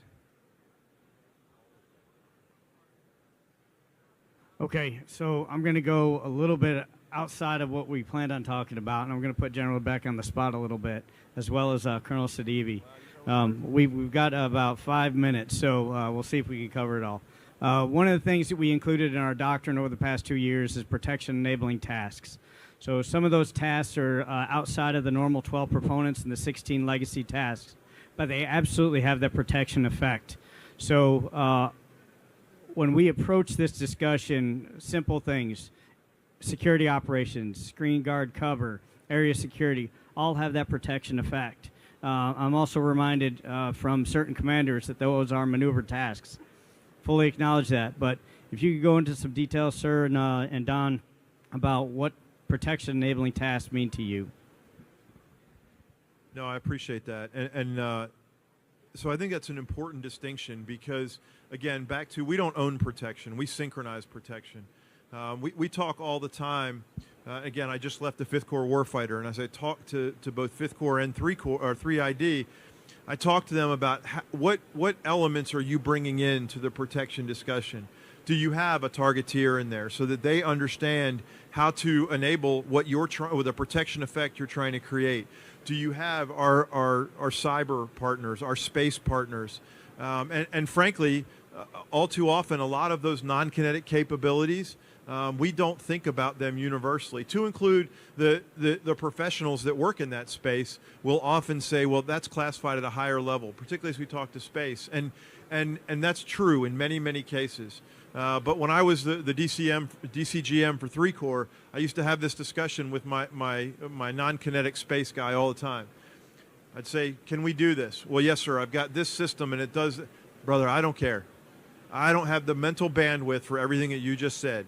The question I asked was, can you create the effect on the battle space at the time and place I want? Yes, sir, I can. Okay, that was the end of the discussion. Thanks. The point to it is there's a lot of expertise that's going to make protection successful. Back to the guard and the screen, those are clearly maneuver tasks. But it's got to be that mindset shift, because what they're doing is they're protecting the flank. They're providing early warning. They're facilitating movement and maneuver. That is what protection exists for. I had my big boss ask me recently, what do we do in protection that is just for protection? And I said, nothing. We do protection to enable something else on the battlefield. And so as long as we know we are supporting in all cases, we will think about it differently. And so it's back to the same ADA discussion I had earlier. It's not about who gets credit for it. It's, did we enable the maneuver commander to accomplish his or her mission? And if the answer is yes, and you create a protection effect, and I enabled you to do your mission because of that, and you want to take credit for that, have at it. Because it's about the ability to bring all of those effects and the skills that each one of our professionals, like Don, bring to the table that I will never be able to represent, but have to leverage to successfully enable the fight and mission success. So thanks, and Don, I'll turn it over to you. Absolutely. No, thanks, sir. And what I would add to that, if you put the framework of a protection enabling task or effect, almost every single EW task or function that is out there is a form of a protection enabling task. If I'm using S2AS to sense the environment, okay, that has a protection effect of seeing what my footprint in the EMS looks like to understand my exposure. If I am doing electronic tech, that is a protection against a drone, enemy, whatever capability preventing them from being seen. And when you frame it as a protection enabling task, all of a sudden, it's not me doing EW and say, hey, I did EW. It's who else knows what I'm done, and how is that incorporated into my commander's maneuver plan and the protection plan? Because if I have a whole bunch of desynchronized effects that are doing great things, you have gaps and seams. So the effects that we generate in EW and cyberspace are only as good as their integration into a maneuver and protection plan. And so when you start thinking about that from a systems perspective, all of a sudden it helps that EW soldier warrant communicate, and that all of a sudden you're not talking hey, I was able to, hit this protocol at this thing, and people's eyes are glazing over. It's okay, hey, I can get you 20% drone attrition at this range for this amount of time. Okay, hey, now you're starting to talk in a language that makes sense to a commander, and now you can be effective.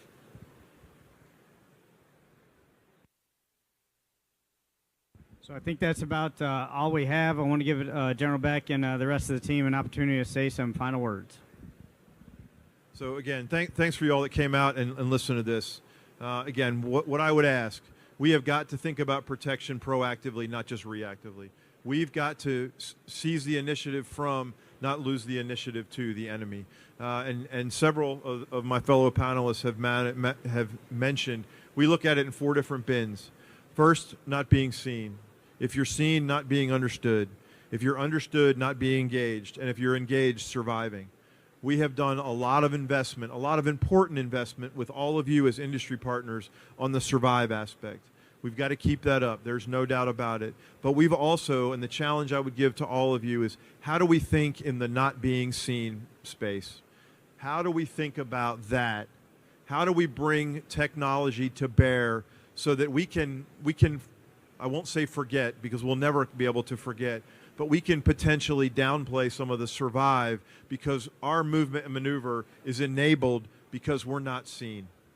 So if we can proactively protect and enable maneuver, again, we're always going to have to survive. There is no doubt about that. We're always going to have to shoot down that small UAS. But the reality is, if we're able to proactively protect ourselves, if we're able to prevent from being seen, prevent from being understood, and deny the enemy's freedom of maneuver, then part of protection is that movement and maneuver that we're just doing. So that's part of survival. We're not in one space for an extended period of time. So again, really appreciate the opportunity to talk today. Happy to stand by after the panelists are done. But we're really passionate about this. We think this enables maneuver at every single echelon for our Army and is critical. Often misunderstood, often mischaracterized, but critical to our maneuver force success. So thanks for coming out today, guys. Don, I'll turn it over to you.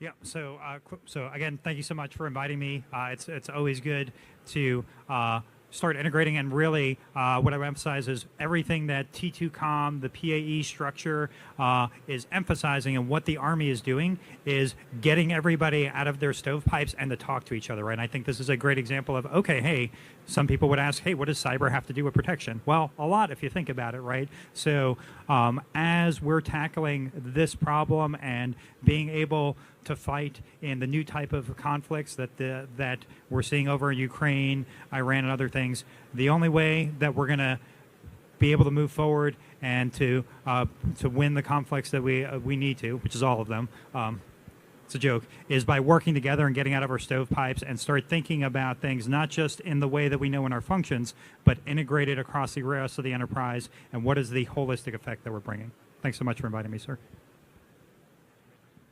Hey, the only thing I got is thanks for your time, and just please change your mindset. Remember that protection is everybody's responsibility, and there's no greater responsibility than being in charge and leading America's sons and daughters. So we have to actually put forth the effort, make sure that we synchronize across all the CMFs and everything like that. And if we do that, then we'll be unstoppable. But we have those gaps right now, and that's why protection is so important.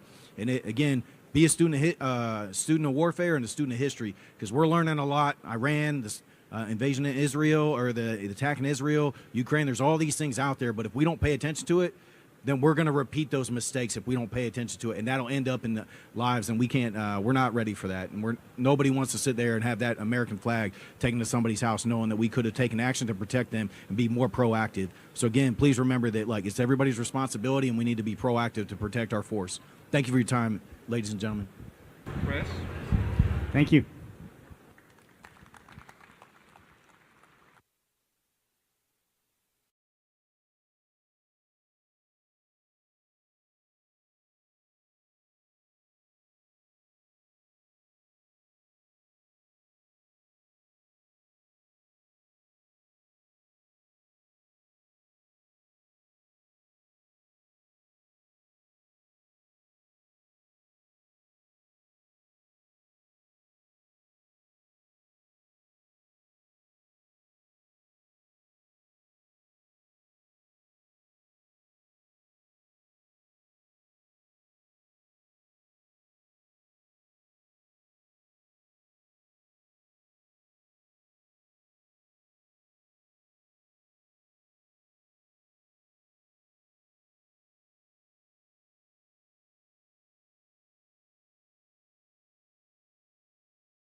All right, ladies and gentlemen, I think we're ready. Welcome to the Warriors Corner. The next panel, and I've been instructed to do it this way, is going to be Mr. Hai-Sing Seelin, Colonel Guy Yelverton, Mrs. Sarah Parker, and Mr. Kevin White, and they're going to talk to you about countering the threat, global operational support for Counter-UAS. Yes.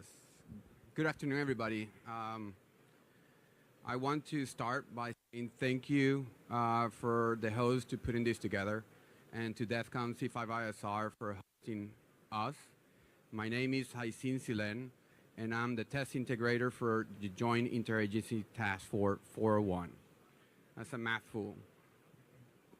But for those who doesn't know what JAEDA 401 does, is that we are the Counter-UAS synchronizers for the DOW. I'm here to speak to you on some of the efforts that JAEDA is working. So right now we have 3 lines of efforts. Those are the Defend the Homeland, Warfighter and Security Personnel Lethality, and Joint Interagency Training. I'm going to speak to you about the last 2. Specifically from the point of science and technology. So warfighter and security personnel, we have one measure of effectiveness, which is delivering a state-of-the-art counter-UAS capability, the warfighter at home and abroad. That's it. With that stance, we have built a marketplace. So there's a counter-UAS marketplace that it's It's already online and growing. The idea there is to make sure that we have sensors, effectors, and mission capabilities all in one place for the warfighter and the interagency to be able to go there, read the capabilities, and be able to purchase counter-UAS technology. I want to note that these technologies are engineered to be effective while protecting the privacy and principles. So it's important that we minimize the data that we are collecting, and we compartmentalize that data to make sure that we're protecting industry's data on the marketplace. I would like to encourage you to read the Counter-UAS Operation Safeguarding Freedoms and Preserving Privacy. That is war.gov. So that way you can inform yourself a little bit more about that data privacy. The second line of effort that I want to talk to you is the joint interagency training and the efforts that we're doing there. We're here to offer test and evaluation support, planning, training, and policy development for the warfighter and the interagency. When JAEDA stood up, the first event that we executed was Operational Clear Horizon exercise. During that exercise, there's a lot of lessons learned that was spun up from there.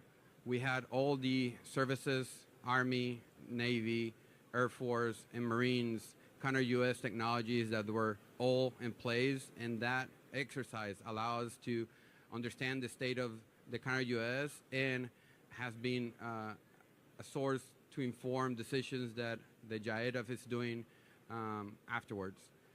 So it continues to inform what we're moving and working on. The next event that I would like to point out is recently we did a AMPHEL high energy laser demonstration with the FAA to allow or to inform the FAA, the interagency, of what the lasers technology does and what doesn't do, and make sure that they understand the operations to accelerate the delivery of that capability to our warfighters. It's important to make sure that any events or any of the testing that you may be participating on, is that you have the right instrumentation, that you have the right data collection and analysis plan to make sure that we are consolidating all the knowledge and pass it on to make sure that the JAEDA can consolidate it all and build that body of knowledge to inform the warfighter. Recently, we published the Common Criteria for Counter-UAS Characterization document, which currently is on the QE. However, we're working on the process to make sure that we can downgrade it to UNCLAS and be able to share across the board. Another step that we have done is that recently got signed a agreement between the UK MOD, Ministry of Defense, and the US to allow to share that data. So the counter-UAS technology can be freely shared among our allies. Lastly, the JAEDA intends to publish and update the calendar of the events that we are looking to participate in, we're looking to keep an eye on. So that one is going to be published to make sure that industry and services keep track of what we are focusing our attention on. So with that, I would like to thank again the host to putting this together, and DEFCON C5ISR. I look forward for the Q&A once we get to the Q&A, and I'm going to pass it on to Colonel Jerverson for his remarks. Thanks, Heising. So I'll start off the same way you finished, and I just want to say thanks to AUSA, the C5ISR team, and my fellow panel members for inviting me to join you this afternoon. So a great opportunity to come talk about counter-UAS. And just to introduce myself again, Guy Yelverton. I'm the Capability Program Executive for Defensive Fires, a new organization that just stood up in the last 5 weeks. We gain our heritage from the former PO missile in space, so I have all the air missile defense and counter-UAS capabilities of the former PO missile in space and the RCTO, the Rapid Capability Critical Technology Office, with their directed energy program office that falls underneath my portfolio as well. So that's what brings me here, is talking air missile defense, counter-UAS specifically. And when I look at counter-UAS, it is, I don't really need to state this, but I'll state it anyways, it's a real and growing operational requirement. Our focus is on delivering a layered, integrated, and affordable defensive architecture that combines sensors, command and control, fire control, kinetic interceptors, non-kinetic effectors, while working closely with soldiers and industry to move that capability to the field faster.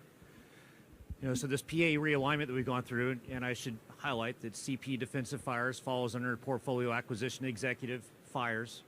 But under that PAE realignment, this acquisition transformation that we're all going through, and it really draws the CPE and the Fire Center from the Aviation Missile Center closer together. Now, Sarah will tell you that, you know, as a PM for Storm and IFRCO in the past, I've always had a very close relationship with Sarah and Hunter Blackwell over there as we looked and moved S&T capabilities from S&T through what I've always called the trench of death, because it's a man-made obstacle that we put in our own way to get S&T into our programs of record. But by partnering together, we're able to transition those S&T capabilities into the program of record. But what this PAE realignment does is it brings us even closer together. It allows us to more succinctly and tightly look at our priorities, our requirements, and our resourcing to ensure that all three align so that we can get out after what the warfighter needs, what's critically needed. We're able to focus even tightly because we're under the same umbrella now. We look at that and we synergize between all that. But within CP Defensive Fires, within our counter-UAS portfolio, as the Office of Primary Responsibility for Counter-UAS Material Development, we have 5 lines of effort that drive us in providing capability to the warfighter in a timely manner. And those 5 lines of efforts are the Joint Urgent Operational Needs Statements, what's going on downrange today, say in the CENTCOM AOR. Our Homeland LOE2 is our Homeland and Specified Fixed Site, so think installation protection, not only in CONUS but around the world. Our counter-UAS batteries that provide that division commander divisional prioritization for him to protect his forces against the UAV threat. And then that's at the divisional level. We realize there's a gap there. As I look down into the formation within division, I need to think about the brigade and below. And so we created lines of effort 4 and 5 that get after the soldier and unit common counter-UAS capabilities. And when you think about especially the first 2 priorities, JUONS and HISFIS, that's where our partnership with JIATF 401 is incredibly tight. We were close together when it was the Joint Counter-UAS Office, and as they mature into the JIATF 401, that relationship becomes even stronger, because right now, in today's fight, we are working together to make sure we're providing capability to our warfighter in real time. I don't even want to say near real time, because the teams out there, I've given them some ideas, they've given us some ideas. We're out there getting capability to our warfighters on today. Great point. And we're looking for new capability. We're reaching out here across this floor, the other floors that are here within the Von Braun Center, looking for capability that we can provide tomorrow. That's how fast that we need to move to make sure that we're fighting that UAV threat that we're reading about in the newspapers and online. And then for that 4th line of effort, our soldier common counter-UAS capability, we don't want to hold all this to ourselves. Like we're sharing with JIATF 401, and we're partnering to protect installations in our deployed warfighters. For the soldier common capability, we're bringing in PAE ground maneuver ground, specifically the former PEO soldier teammates, and we're transitioning the soldier common capability off to that formation, because that's their bread and butter, looking at soldier common, soldier wearable, soldier borne capability. And so we're partnered up with them over this year, and we'll complete the transition at the beginning of FY27, but that doesn't mean we separate from them. We stay tied together because that capability needs to be integrated. The most important thing about our counter-UAS systems is that integration, where we can bring a component from any one of our vendors out here on the floor that are in the sense, decide, and act arena, and bring them together on the fly. That's what JIADA 401's downrange doing right now. That's what our team's been downrange doing for the last couple of weeks, is bringing together sensors and effectors with our decision-making system, IBCS or IBCS maneuver or FAD-C2, whatever's downrange, we're integrating through that decision-making tool to provide that warfighter the capability to defeat the enemy before it gets inside their boundaries. And so with that integration, with those different components, there is no silver bullet. We're not looking for a silver bullet, a one-trick pony that answers all these questions.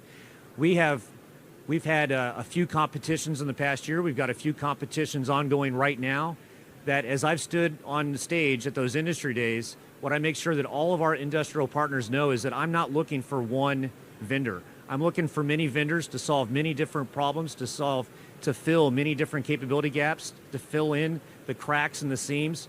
And I need many production lines, because you can see the threat's out there and it's everywhere. This drone threat proliferates everywhere all the time, and we need to make sure that we can give all sorts of capabilities. So it requires many production lines, many capabilities, many sensors and many effectors to get the job done. And that's why the marketplace is so important to us. As we learn to work together on that one and support one another, that's going to be important to us as we move forward. But as I close, the most important thing is our partnership, not only with JIADA 401, not only with my S&T teammates, but with my industry partners, because you are where the ideas come from. Where if it's not S&T, as my former Army acquisition executive stressed to me, as I look for new handheld, soldier common, unit common, you have solutions today that are on the shelf that are being used around the world. That's where we need to go first and foremost. And as I take the S&T efforts that we're working on for our long-term programs of record, integrate that back into the program, that's where I get to work with industry through my S&T partners to bring that capability in to drive that to the warfighter as fast as possible. So my industry teammates, all of you all sitting out here, you are a key and essential piece to what we're trying to accomplish to get this counter-UAS capability to our warfighter as quickly as possible. And so again, I just thank you for the opportunity. I look forward to the Q&A, and I'll hand off to Miss Sarah Parker. Thanks, Colonel Yelverton. Thanks also to AUSA for giving us the opportunity to talk about counter-UAS today. Just a brief introduction. As mentioned, my name is Sarah Parker. I'm the Deputy Director for the Fires Directorate within the Aviation and Missile Center, but I also am dual-hatted. I help lead the Army's counter-UAS IPT. It started as DevCom, but it's grown. SMDC is a part of that as well. You see behind me, I call it the wagon wheel. There's a name associated with each lab and center within DevCom and SMDC that represent core capabilities, core technologies, and competencies that are brought to the counter-UAS fight. And what was identified a number of years ago is everyone needs to be focusing on the drone threat. And all of our labs and centers need to be looking at what technologies can be brought to bear for that fight. And so we saw a need to try to culminate amongst the S&T community, but also to be a bit of a connection to industry. So you heard from JIADA talking about demonstrations, things they're trying to get fielded today, the marketplace. You heard from Colonel Yelverton on the Army side, the programs of record, and the JUONs that we're trying to help field things right now. And what I want to talk about on my side of things is the technology and also the expertise and where industry can plug into that. So you see names and faces maybe a little bit, but wanted to talk also about, how do we get technology across the Valley of Death? How do we get technology fielded, and where do folks plug in? And so what we really try to do is be very integrated into JIADF. So there's probably an Army S&T person, an Army lab person that is in every JIADF meeting that they have, and there's one every day, a couple a day. We want to just be really plugged in. We also try to be very plugged in with the Army, the PAE fire side. What's going on? What's new and emerging? What are the gaps? What can't industry do right now? What is not commercially available? Where do we apply resources, technology, funding to get after what the newer drone threats are? So that's in sense, decide, act, kinetic and non-kinetic, and directed energy as well. And so we've got just a little diagram here that shows what feeds, go back one if you would, just what feeds how we identify the technology gaps and the communities that help with that, and then leveraging a number of funding sources and do tech capability development with industry partnership and involvement, and really trying to bring folks in early to that and provide overmatch. Next chart, if you would. Wanted to just show a little bit and highlight, there in blue you see here are all the technology areas and systems and capabilities that address the drone threat that we have equities in and that we're working on. And so a lot of times when you think about S&T, you think about, well, that's a long ways away. But we really try to bring expertise to support as evaluators for GIADF experimentation, as well as tech expertise to support programs that are in the program offices, as well as looking 5 years, 10 years ahead and saying, okay, where are we with power? Where are we with extending the range? Where are we with the cost overmatch problem? How do we get after that? And so we have our kind of traditional lanes, but we also have some of what we call Fight Tonight. And I wanted to really just pass it over to Mr. Kevin White and let him share about, a lot of you know about our tech development and some of our longer term efforts, but I want to give him a chance to talk about some of the things that the labs and specifically C5 is doing to support the GIADF and the Army to help today with some of the nearer term missions. So take it away, Kevin. Yeah, thank you. So yeah, Fight Tonight's obviously a big deal. We love to stay ahead of the threat of tomorrow and prepare to fight tomorrow. But with the speed of the UAS threat and the counter-UAS mission space, evolving Fight Tonight's pretty mission critical. So the group I lead at C5ISR, we provide operational support for that. It's a lot of boots on ground. It's around the world deployed with the warfighter.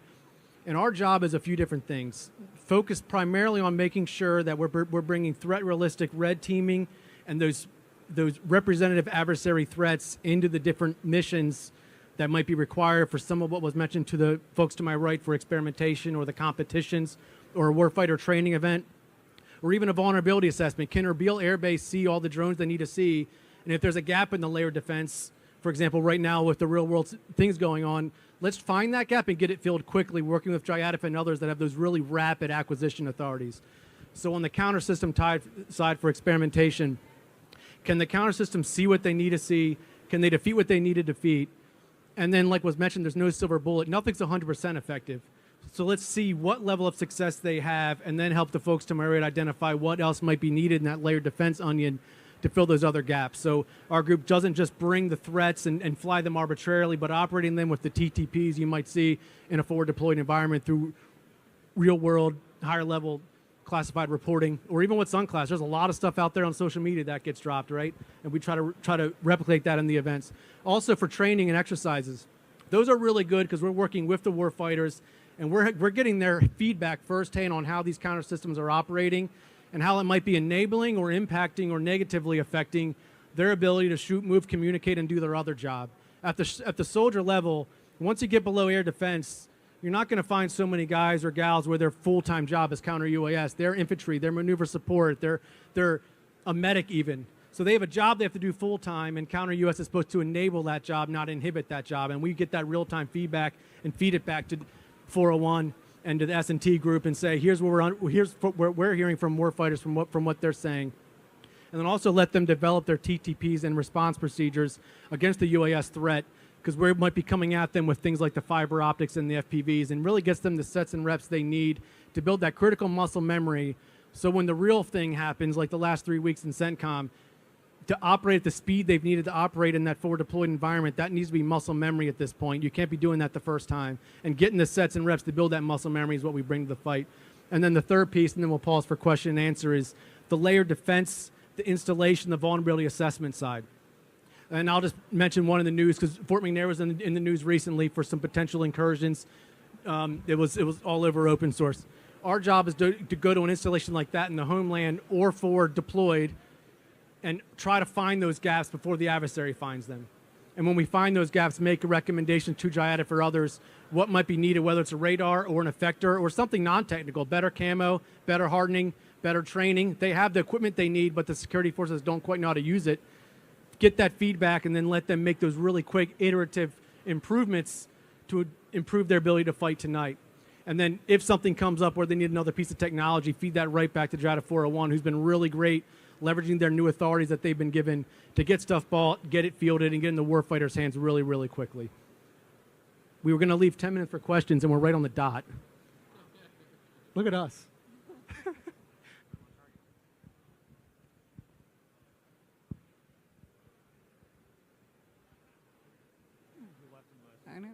I know. All right. Well, so I was just going to say, appreciate the time to let us explain everything, and we wanted to open the floor for questions if anybody had any.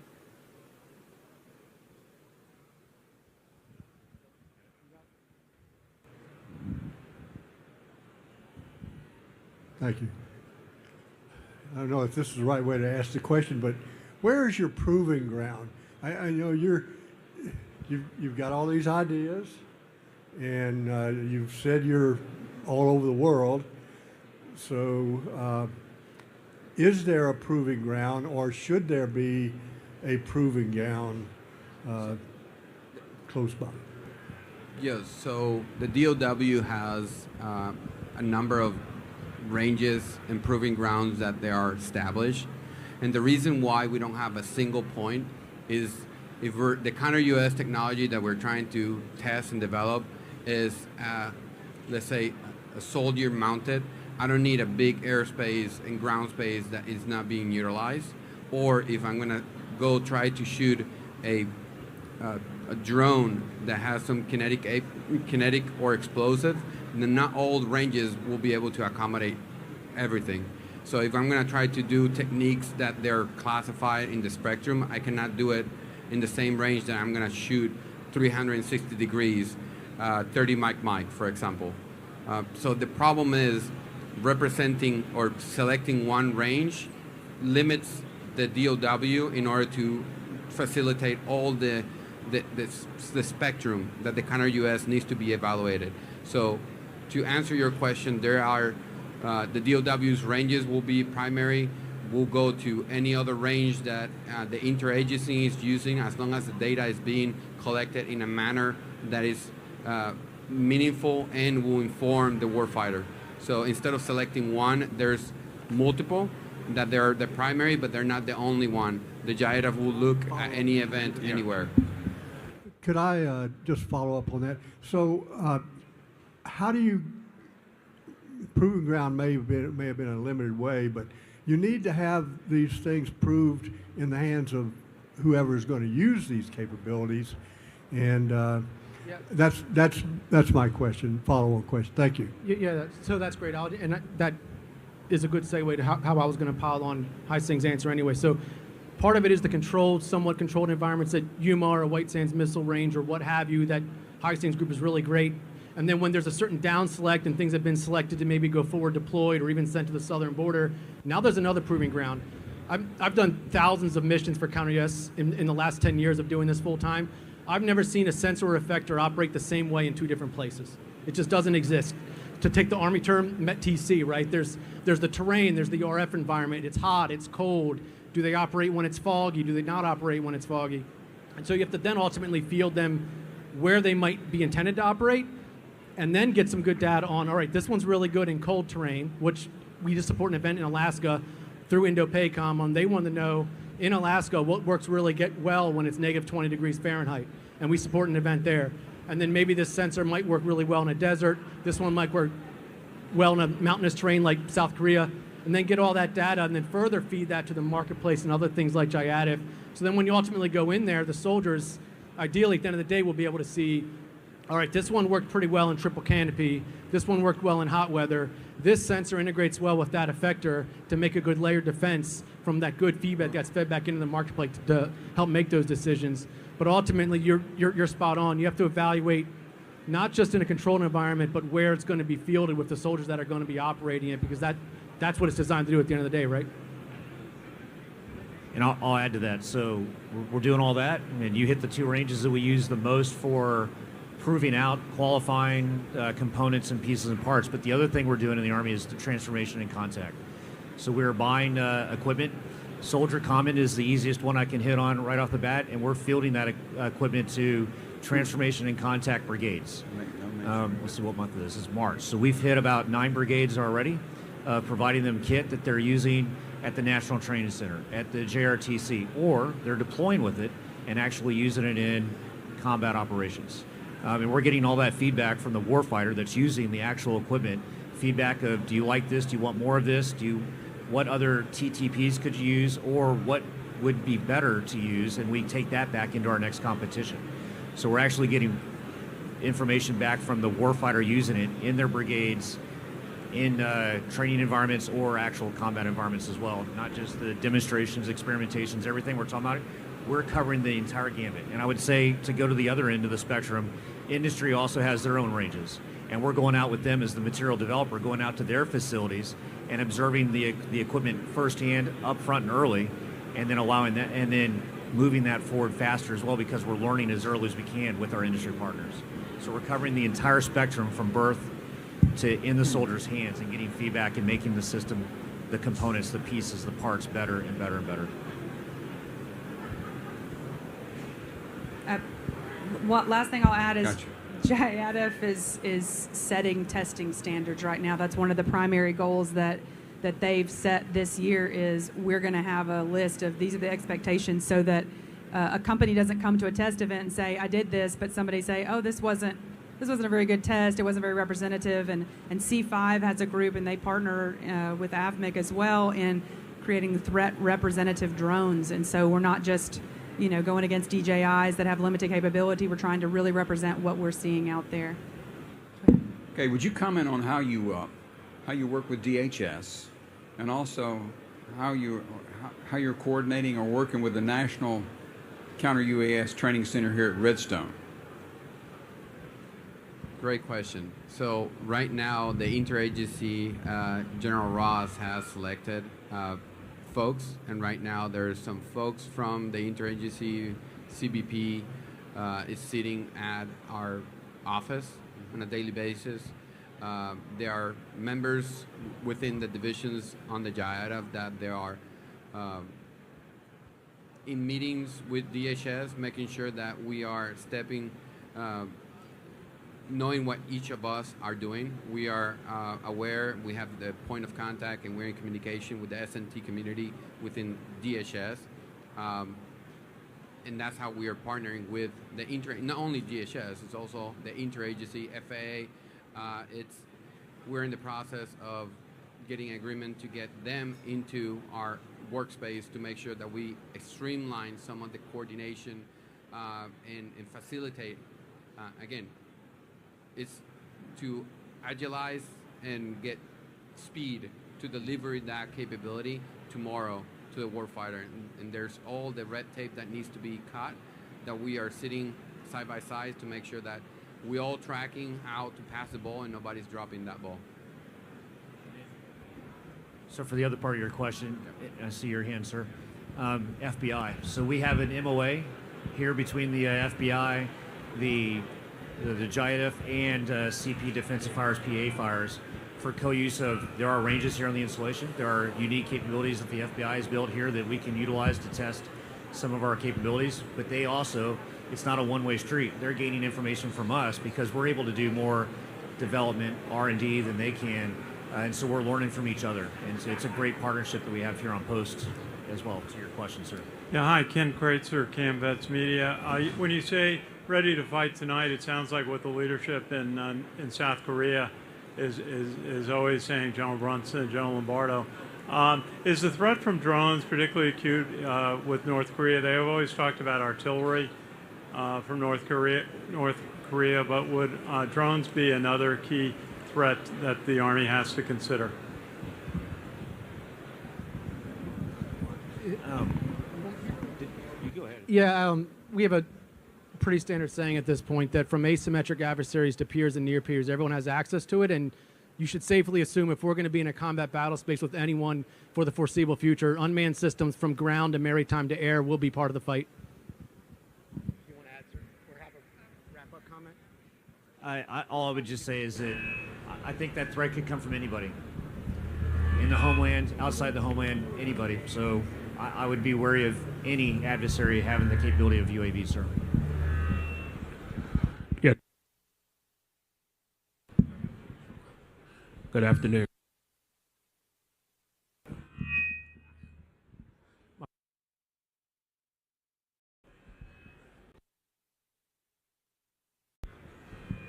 My question is, how much of a simulated environment are you using to test and integrate to evaluate any systems gaps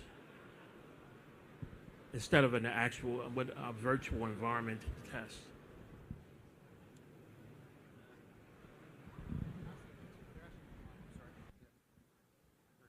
Yeah, so right, there's multiple approaches, both from cleaning the environment to make sure that you understand the capabilities that you are measuring, because sometimes when you have clutter, you don't know if the system is performing great because the environment is too noisy, or the system is performing poorly because the environment is too noisy. So you have to go and test and understand what is the variable that you're trying to measure, pay attention to that variable, and fix all the other ones so you can really learn. However, there are multiple techniques in order to simulate the environment, both from electromagnetic environment through temperature and weather, like Kevin mentioned. They supported a test in Alaska, so cold is one of those measure of performance that we need to hit. So going to a site that has the environment is key to make sure that we are learning how that system is going to perform in that environment. Does that answer? Okay.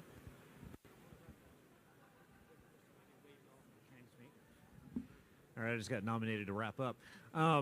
So I appreciate the time. I really appreciate the opportunity to talk about Counter-UAS and how important it is. As you can hear, it's the teaming that solves the problem. It's the teaming with industry for all of us that solves this problem and gets our warfighters the capability they need as quickly as possible. And they need a lot of it, and they need it incredibly fast. So I appreciate your support, and we'll be on the side if you have any other questions. Thanks. Have a great day.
CPE A&E, along with his teammate, Mrs. Caitlin Tanney, Deputy Project Manager, Maneuver Ammunition Systems, CPE A&E, and Colonel Vincent Morris, Project Manager, Close Combat Systems, also CPE A&E. And their panel is Counter-UAS at the Tactical Edge and Lethality for Small UAS. Sir, thank you for that introduction. Ladies and gentlemen, my name is Jason Bohannon. I am the Capability Portfolio Executive for Ammunition and Energetics up at Picatinny Arsenal. I think if many of you are paying attention to the PAE, CPE construct, the CPE for Ammo and Energetics is what was known as the JPEO for Ammunition and Armaments up at Picatinny. So today on the stage with me, I've got Ms. Caitlin Tanney, who's the acting Deputy for PM Maneuver Ammunition Systems and the PM for Close Combat Systems. So real briefly, I'll talk about CPE A&E and our organization, and then I'll turn it over and we'll talk about Counter-UAS at the Tactical Edge. So in our portfolio, we've got a handful of PMs. We've got PM Maneuver Ammunition Systems. In that portfolio, we have all the small caliber. We have all the medium caliber. So think 25, 30 millimeter, 40 millimeter cannon munitions. And then we also have large caliber who does tank ammunition, and they also do non-standard ammunition, and they source from all around the world to help our allies and partners. My second PM is PM Combat Ammunition System. So this is all my indirect fire. Think artillery, think mortars, think precision guidance systems and kits that go on those munitions. PM Close Combat, which is Vince's portfolio, really has 300 plus products in it. Has everything from shoulder launched munitions, hand grenades, pyrotechnics, flares and chaffs, but he's also getting into some pretty interesting lethal payloads, which we're going to talk about today, in addition to terrain shaping options. And the last product lead that we have in the CPE is called PL Joint Services. They're responsible for modernization of the contractor-operated ammo plants. So today I'm going to turn it over and kick it off with one of our rock stars, Caitlin. Okay, good afternoon.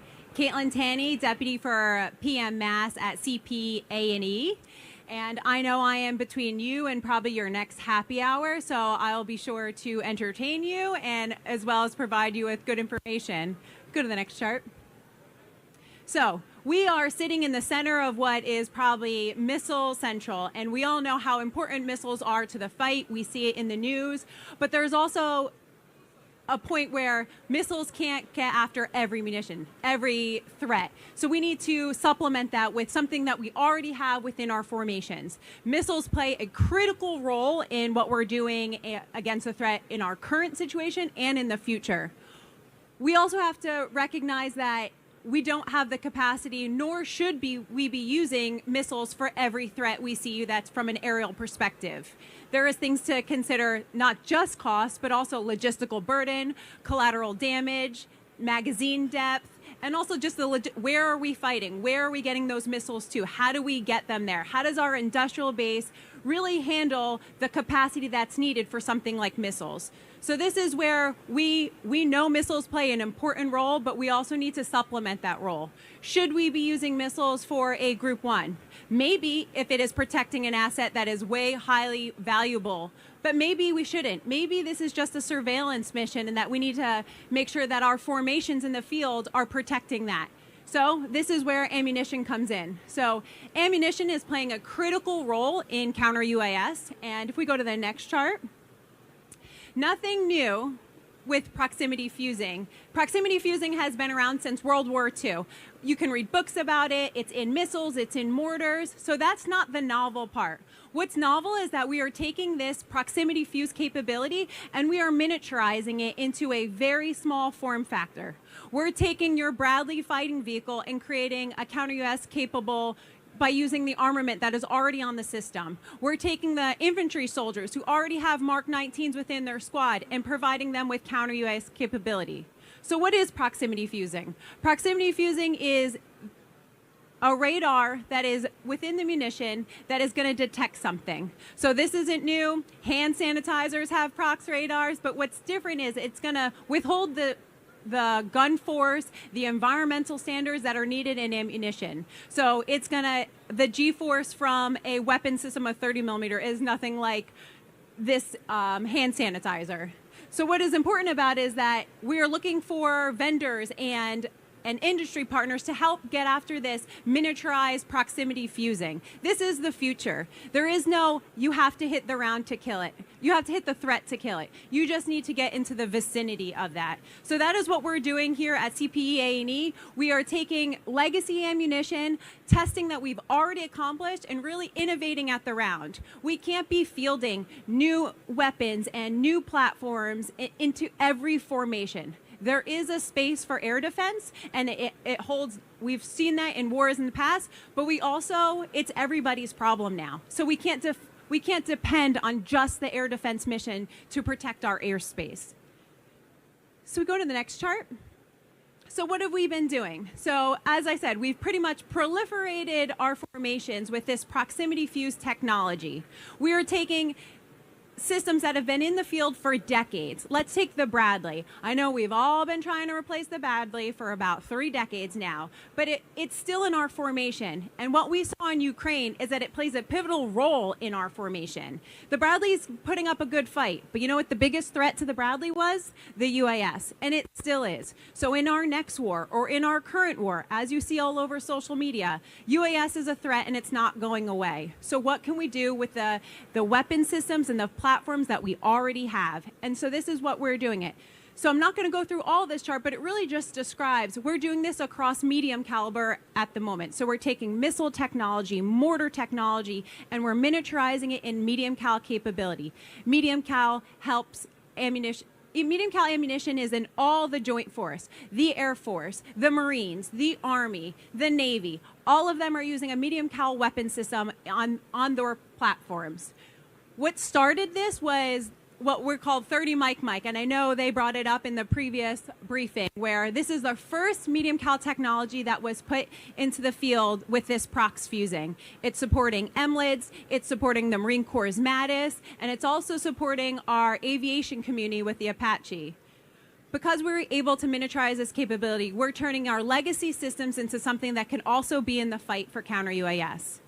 Where we started with 30 millimeter for Apache and MLIDs and M-SHORAD and MADIS, we've proliferated to the Bradley. We're looking at the Stryker and weapon systems on Navy ships, as well as our 40 millimeter within the Mark 19. Go to the next chart. So it's only a cool briefing if there's cool videos, and I probably will eat my words when they don't work. But if we could try to click through the videos, yes. So this is 1211. This is our 30 millimeter. This was a test. The former what is now JIADF, which was the Joint Counter-UAS Office. We did a demonstration where that 30 millimeter, which typically was on the Apache, is now on ground systems, was demonstrated against a Group 3 in that instance, and defeated it. The other video, of course not. We go back. So there, another video of a quadcopter. One shot, it looks like it hit it, but it just comes within proximity. So that's the benefit you're getting. What's better, the PK is always higher when you don't have to hit it. You just have to get into the proximity of the threat.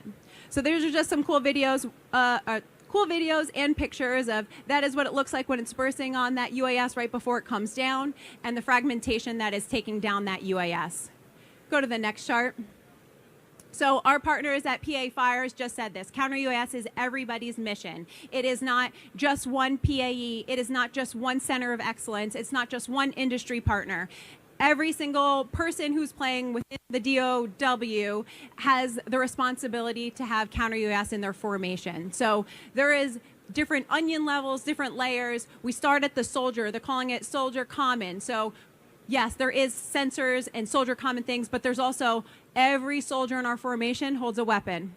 So how can we turn that weapon into something that could also defeat UAS if it's the last line of defense? We also have it within the unit common. So in a brigade, everyone has Bradleys. Most brigades have Bradleys. So how do we take that Bradley? And while that's not a dedicated air defense, it's still protecting the formation. And as we go up from, so brigade and below, and then upwards and supporting the air defense community with the MLIDs and the MSHORAD. So as a dedicated air defense, we will have those missiles on it, but we also have that force protection with that 30mm weapon system that's going to be able to provide that force protection from the vehicle as well as air defense if we aren't using the asset of the missile. And then, of course, like I said, missiles will always play an important role in our fight, and there is a place for them, and we're going to need them, and we're just supplementing that in the counter-UAS fight. So with that, we talked about how we could take down UAS with bullets, and I will pass it over to Colonel Vince Morris, who's going to tell us how we're going to take down UASs with other UASs. Caitlin, thanks. I got to be honest with you guys. I was worried about this early on when I heard that I was going to have to follow Caitlin. If you guys aren't from Picatinny, then you could understand like the reservations I had about following her. But hey, my name's Colonel Vince Morris. I'm the PM for Close Combat Systems at Picatinny Arsenal, New Jersey. I see a lot of our industry partners out there. Appreciate you guys taking the time to swing by. And if you haven't been to Picatinny, hey, I take the opportunity to invite everyone here that works in industry. If you think that you got a solution or capability that fits into our portfolio, please take the time to try to get up to the Arsenal. Really nice place to be. I like to call it the jewel of New Jersey, Picatinny Arsenal. Next chart. So we got a video. Only.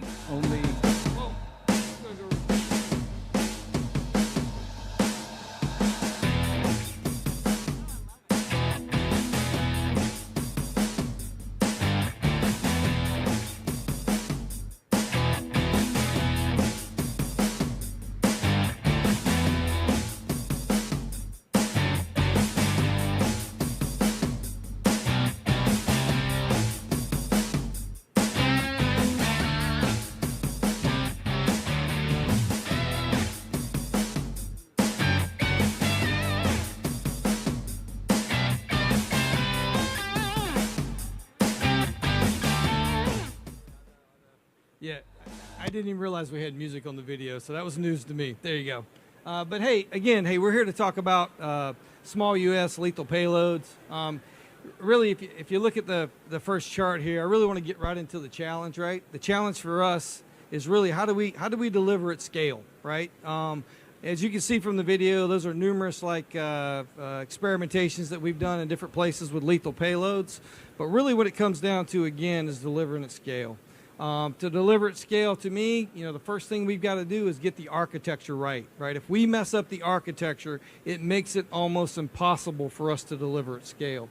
And what we have, what we're doing to try to get that architecture right is we've defined the integration standards through the Picatinny Common Lethality Integration Kit design standards. And really, those standards are readily available to our industry partners. I know a lot of our the UAS vendors are here in the audience, and they've already gotten that stuff, and they've started to take a look at it. But again, to me, if we're going to be able to deliver at scale, we got to get the architecture right. Next chart. So hey, here what you see is really what we're trying to accomplish by establishing that architecture. You can see on the far right side of the chart, we've got best of breed payloads. A lot of the UAS vendors that are out here in the audience, you guys have seen through Drone Dominance, the PBAS down select just recently. The Army's direction has changed a little bit in how we're doing this, right? We really are going after best of breed capability, right? And on the payload side, the fusing side, the safe and arm side, and the delivery mechanism side of the equation, we're trying to do the same thing. We're trying to go after best of breed, right? And in the center of that, you can see on this chart, is the Picatinny Common Lethality Integration Kit, which are the design standards for the physical connection, the power, and the data. And that's really that conduit that really allows us to get to where we want to be, right? Which is the UAS vendors focusing on what they do, which is making best of breed UAS. And on the payload side or the fusing side, the payload vendors, the fusing vendors, focus on what they're good at, delivering fuses and payloads that when they show up to the Army, we don't have to go through a whole integration or ground zero integration, bench level integration event every single time. And I'll be honest with you, right now, that's what we're doing. Hey, I know we can do it. We've demonstrated 1 million times. The real problem is how do we scale it? And to me, We scale it through Picatinny Common Lethality Integration Kit, those design standards for power, data, and physical connections. And on the PBAS side, the folks who are in that space, those Class 1 UASs, I think you guys are very aware. We have started to, or we are pushing the Small Universal Payload interface as being that government-owned interface. And I know we get a little bit hesitant sometimes when we start talking about government-owned. But listen, here's the deal. The only thing that we want to own is the interface, right? We want you guys to be able to design and innovate on each side of the interface. So again, when things show up, the integration level doesn't have to be a ground zero event again. To me, vision, nirvana, I like to say, is what I tell my guys. Some of them are sitting over there. Is that, hey, I've got 3 tables with 3 different UASs and 3 different payloads. I can take payload A and integrate it with UAS C, and that can happen very rapidly, and that's where we're trying to get to. And again, this standard that we're identifying, the Picatinny Common Lethality Integration Kit Design Standard. And again, at the end of my charts, you'll see I got a QR code. So if you don't already have it, you can download those design standards, and they're distro A. We're trying to be open Komodo with industry on this. Next chart. So going back to that delivering at scale, right? This is a chart that I kind of built to try to articulate this, right? I think to articulate what we're trying to do, first you got to kind of talk about how we typically do things, or how we've done things in the past in the acquisition community. And I see a lot of our vendors out here, so when I walk through this scenario, I think everybody will be really familiar with it. We spend 5 or 10 years developing and testing. We come out of that, we lock into a sole source vendor. After we lock into a sole source vendor, we buy it forever. Does that sound familiar? I think it does, right? Yeah, typically it does, right? That's how we do business. Again, we are flipping that paradigm, right? And and I think it's evident to a lot of folks that are in the industry now. If you look again at drone dominance, how we address PBAS, how we are addressing, and again, I'm not a UAS guy, but how we, how we're looking at, class 2, class 3, and class 1 UAS over at PM UAS, right? Going after buying best of breed, so that way, these things are blue list qualified, and we're constantly being able to adopt or select what that best capability is, right? And then if you look up here, I've got 3 different kind of lines of effort: the UAS, the autonomy stack, and the payload, right? Again, I'm gonna keep harboring on it. That architecture, and to me, it's that Picatinny Common Lethality Integration Kit design standard that we're making available to industry. Is that thing that allows us, again, to allow those vendors who specialize in those things to focus on the things that they're good at, show up to us with stuff that we can integrate rapidly. Next chart. So here again, I just want to put this chart up, and again, if you guys work in industry, I think this is a good chart for you to take a picture of, and I'm not going to go through the whole chart, but real quickly, really what this shows you is, hey, this is where we, the government, are making investments, right? And also on the other side of it, it's where we think industry could make some investments. And I don't have my glasses here. I'm gonna look over my shoulder. But so like for the first thing up here is really, adopting the design standards, right? I think we're getting a lot of our industry partners to start to adopt those design standards, because when we show up to these integration events, I'm starting to see vendors who are fully integrated with either CLIC, or on the small side, they've got SUPI interface standards incorporated in their design. Again, we're looking for people who can really focus on weapons release systems. Hey, I'll be honest with you, and I see Mr. Grisano back there who leads our Armament Center. I've told our Armament Center people, hey, we don't need to be working on drop systems. The industry's got it. They got it. I see it. I've walked around here all day, and I see it. You guys can develop droppers. We don't need to spend money on that. So we want to adopt industry solution on droppers, right? SUPI circuit cards, payload side, UAS side, we are rapidly getting that TDP together so we can get it out to industry. We're really looking for people who can build that for us. Low cost, high voltage ESADs, of course, that's an area we're looking for. And then the last thing I would say is that, we're also looking for people to take some of the stuff that we've developed in the Armament Center, push it out to industry, and have people produce it at mass. And that's another area where I think folks can help us out. Next chart. So hey, just in conclusion real quick, and I'll try to be brief here.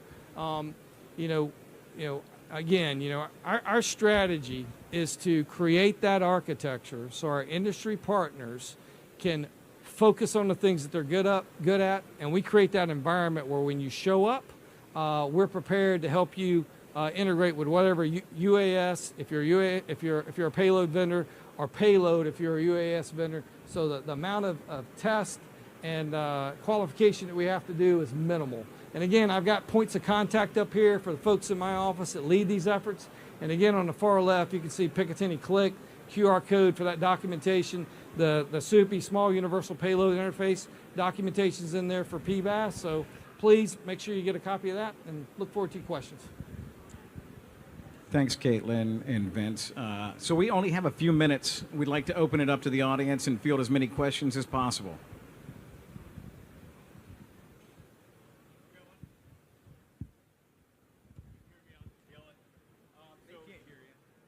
I think the click concept is really awesome.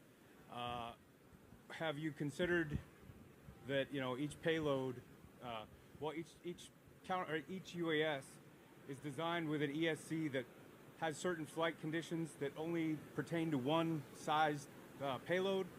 Does that make sense? So, you understand what I'm saying? Yeah, well, I guess the thing that I would say is this, right? Like yes, if you look at the Picatinny Click design standards, it does leave flexibility for us on the government side to account for the fact that not all UASs are the same size. There's a big difference between a Class 1 UAS and a Class 3 UAS. Right. So what you require from a payload integration side on a Class 1 UAS is much less, and that's why we've adopted Small Universal Payload Interface and provided those design standards to industry for that. But if you look at Class 2, Class 3, it is a little bit different when you start talking about larger UASs. Yep. So the Class 1 UAS is if you take one payload and you think that you can plug, another vendor's payload into the UAS and it's going to fly with the same standards. I think there's some misconception out there about that. I just wanted to bring that up. Yeah. I don't disagree with you, right? But my point is, like, right now, just the way we're doing it now, every time a payload shows up with an ESAD, we're doing bench integration. So agree with you. There may be some things that we have to do as we standardize the payload side and the UAS side interface. But at least now, if I'm industry, I know what the pinout is. I know what the physical connection points are. I can start working on my side, the payload side, to make sure that when I show up, at least I'm that much more closer to being integrated with the UAS side of the equation.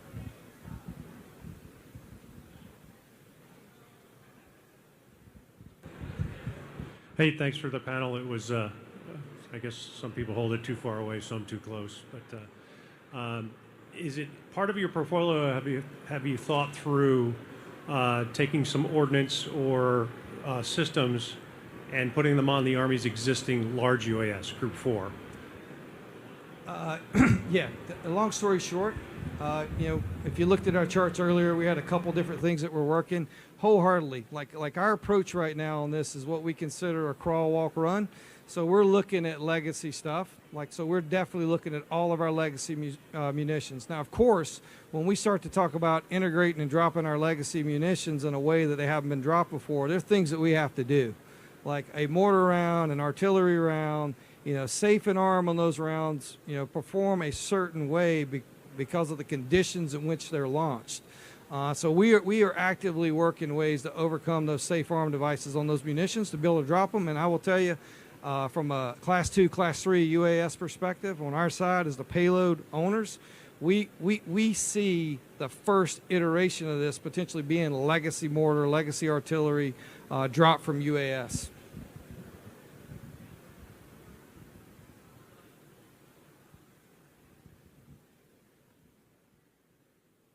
While you're taking the mic, I'll keep talking, all right? So another thing, too, right, as you talk about that, right, there's tamer impacts, right?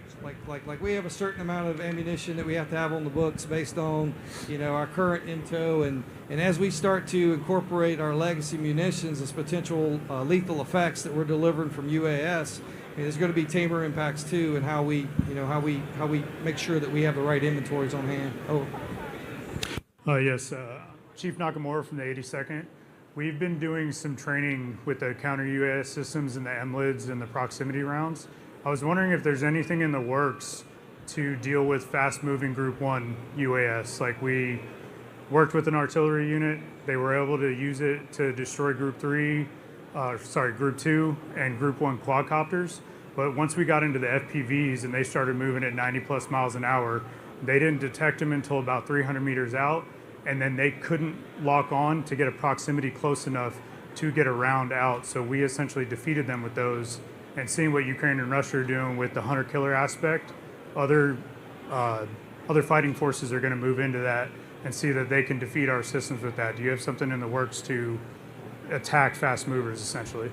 Yeah, so absolutely. So the biggest thing, and you had mentioned, is really the radar, right? In order to be able to track it, that's the only way we can slew to cue the gun into it. So that is step one. Is some of the systems that were currently fielded, they were fielded for a very niche, and I think there was a lot of assumptions because we did it quickly, we got them to the field quickly, and they're great capability, but we had to make some sacrifices, and I think from the radar as well as the ammunition. So the ammunition software and how it detects the radar, it is currently tailored to a specific mission. So as that mission changes, there's going to have to be change to that software on what that radar sees. But as with every basics of a radar, if your field of view is wider, then your depth is smaller. So it's a balance, and there is next generation procs that is already in missiles and in mortar type rounds. But the real problem within armaments is that it's the miniaturization. How do you get the power that's required to have more fidelity in that radar? And we're talking about a radar that's this big. So it's really a technology challenge and from the miniaturization. But I think step one is the higher fidelity radars to be able to properly be able to track at speed and then slew the weapon system to get to that.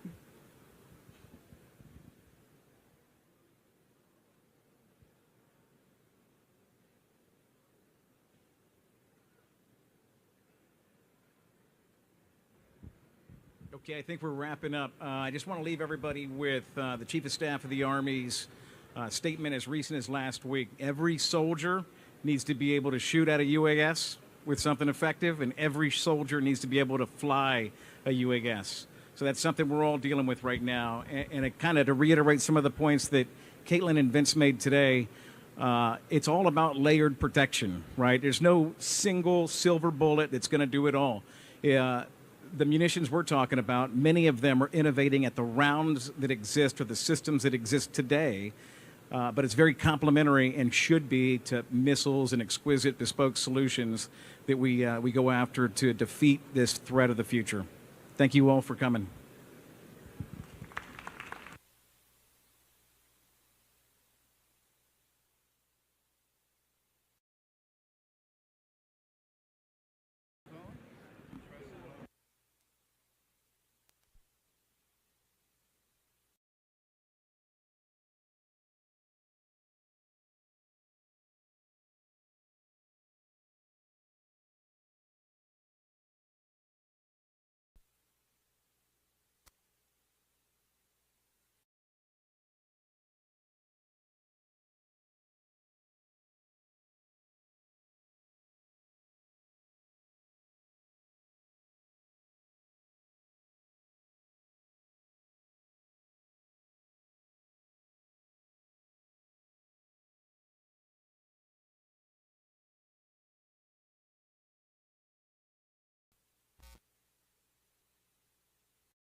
if I could ask you to please move to the side with your questions so we can get set up for the next presentation.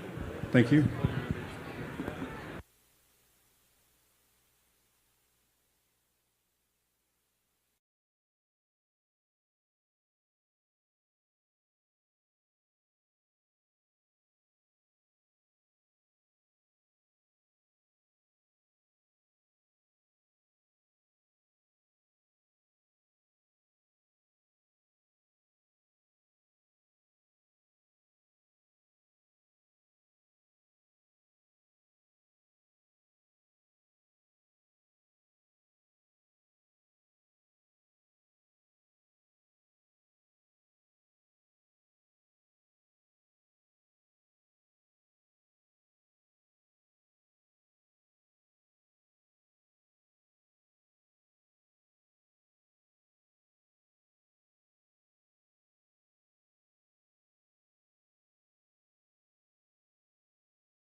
All right, ladies and gentlemen, we'll go ahead and get started. I think our panel is set.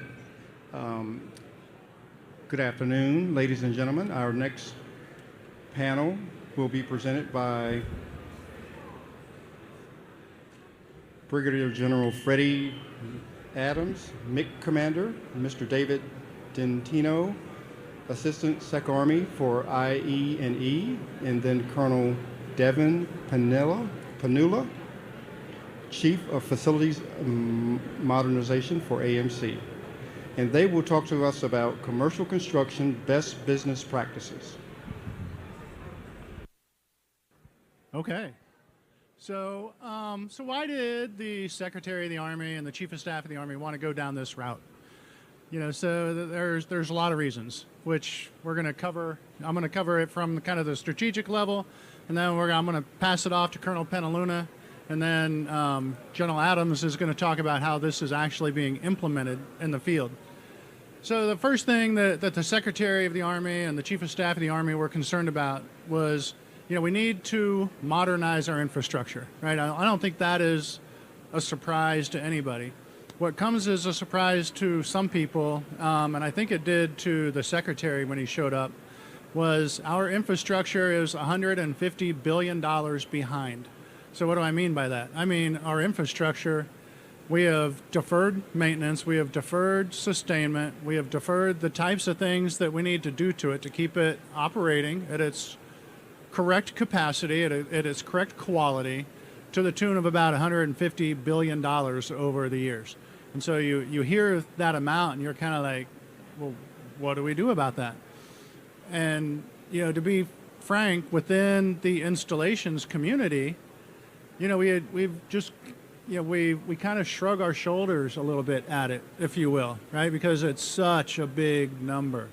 And you think to yourself, wow, we can chip away at that, but there is no way to really get after that. And of course, Secretary Driscoll was like, well, that's not acceptable. This is not what I pay you all to do for me.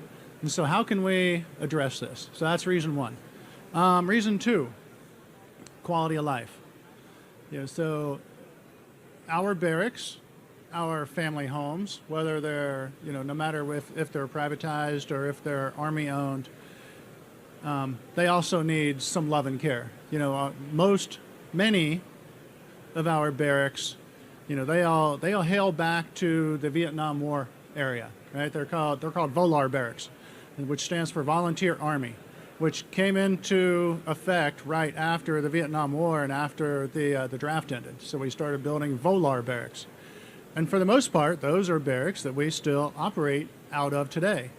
But then, you think to yourself, most of us have children that have gone to college, and you see where your children live and what they do, and you think to yourself, well, the universities do this. How can they not be able to do this? And so improving quality of life was reason number two. Reason number three, and this actually comes all the way down from the very top with the new administration and President Trump. They really, really, as much as possible, want to drive new construction. Our new construction costs a lot. So let's bring it back to item number two with the barracks.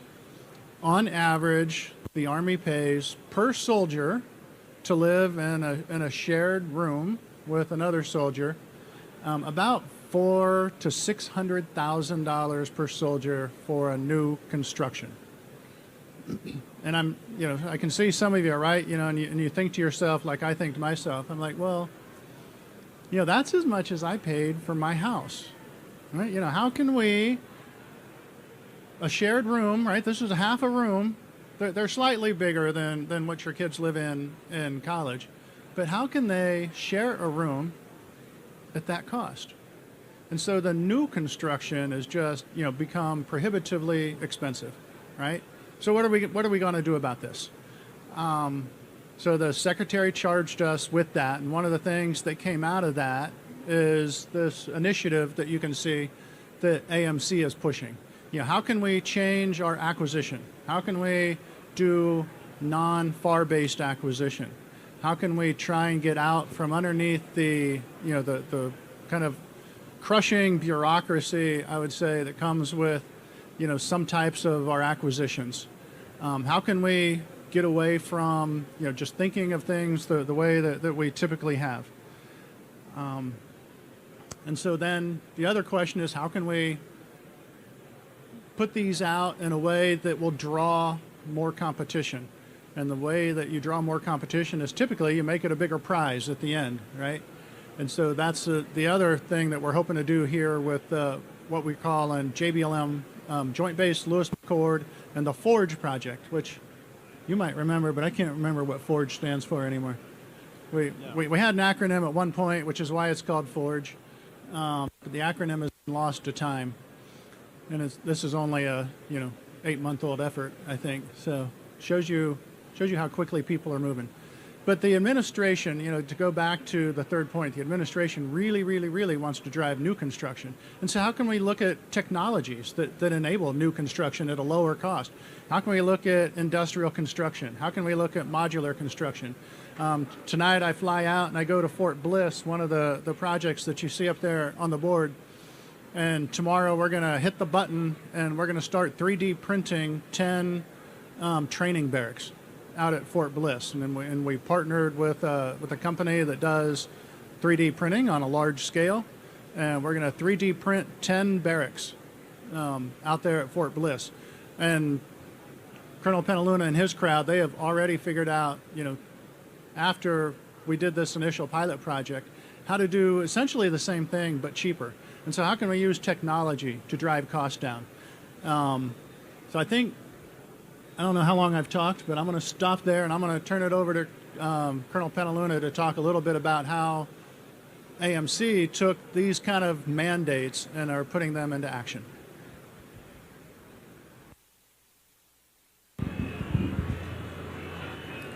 You're off.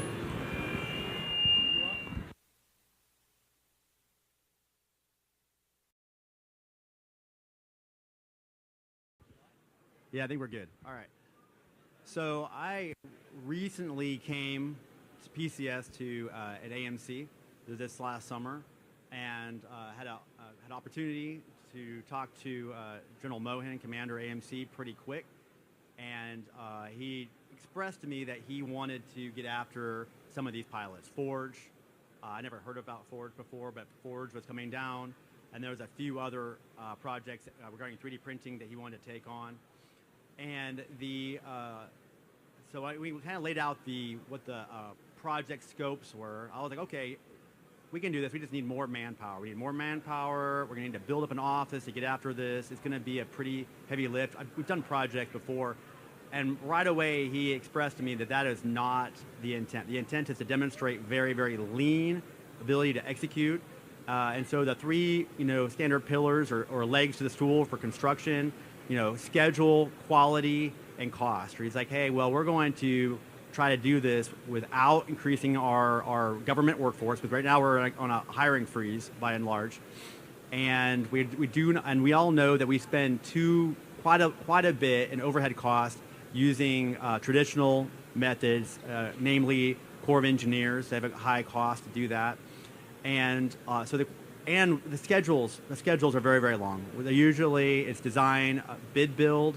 We'll do a year of design, then we put it out to solicit that, then we will do a year of construction, and that's after it's been multiple years of programming. So we can see, and then of course construction could take up to 5 years usually. That is a problem. Is if we look at that and go, wow, it's going to take us 7 to 10 years from programming to completion of a project. It doesn't meet the timeliness, the operational need of the Army. So how do we do this better? How do we do it faster? How do we do it cheaper? And I would argue that the quality, it's an important thing, but it's kind of a steady thing. Everybody's hiring the same types of companies to do construction. As long as we have some kind of quality, assurance plan, we can maintain the quality. But where we really need help is in the cost and the schedule component of this. What can we do faster? How can we do it at less cost? So part of that is okay, we have all these funds. We have this pilot that's been handed to me, Forge. Forge is a collection of small very different projects that get after the operational needs specifically of First Corps and sort of USERPAC mission priorities. And there's no uniformity at those at all. There we have a barracks. We're going to do repair by replacement. We've got some other a generator replacement on a CDC. We've got a skiff we're doing for a headquarters. Very, very different, right? So how do we get these together? And so what ultimately came to fruition is we decided that the best thing to do is leverage a new type of contract to bundle these all together and bundle them and get after them holistically and use, rather than doing design bid build, which is a multi-year process, because we have the funds right now, and it's RM funds, it's 1-year funds. How do we do it quicker? We decided to go with a design build process and incorporate roll the design up into the construction contract. But we don't have, the problem is, okay, who's going to manage this effort? Well, AMC, we did not have the manpower to do this. We don't have the manpower of the DPW to manage this $250 million effort altogether. So it comes into another one of our pillars here. We have the 4 pillars we're trying to look at where we can improve. It's not a singular issue. It's a multifaceted issue. So the manpower is the one I kind of want to talk to for project management, construction management. On the commercial side, what's happening a lot we're seeing is that companies are not managing their own projects. They're pushing that into AE firms to do part of that construction management cradle to grave. So it's a little bit harder using the FAR and some of the regulations, but nevertheless, we could do that. We saw great success across the street here at AMC with the FBI model. The FBI did this, and that's what General Mohan mentioned to me right at the back, day one. Hey, have you seen the FBI buildings? Talk to the FBI and find out how they did this. Well, the FBI did just that. They hired an AE firm to provide construction, project management, oversight. They provided quality assurance on the project, and they did not grow the government workforce by much. So we are working to leverage that same success that the FBI used to get after ours. Not growing our government workforce, but in fact doing it by contract, which, by the way, is scalable. We can grow the contract and we can shrink it based on the scale of the project. So that's one of the big issues. The other one was mentioned, Mr. Gentino mentioned, we're really looking at faster ways to execute construction. 5 years to do a construction is too long. Right? We don't see that in the private sector. Why are we seeing that in the government side, right? So in this case, looking at doing tension fabric, 3D printing, modular types of construction, which we've all used those individually in the past, but perfecting it and growing the capability so that Army can use it more effectively. Especially 3D printing, we've not really pushed the gas on that too far. We're really trying to get and see where we can go with that. We had some great potential successes, especially in remote locations where we have big problems with manpower. Workforce is one of the biggest drivers of cost within construction, within the Army. Trying to find qualified workers who are willing to work on our bases when we are competing against the commercial. I mean, data centers are out there. You know, they're paying top dollar to build data centers, top dollar for oil fields, top dollar for housing, depending on the economy where we are, right? We have to compete against the private sector. How do we do that better? And frankly, it's hard. So if we can do construction methodologies that use less labor and more automation, we are in fact saving cost, and we can go faster.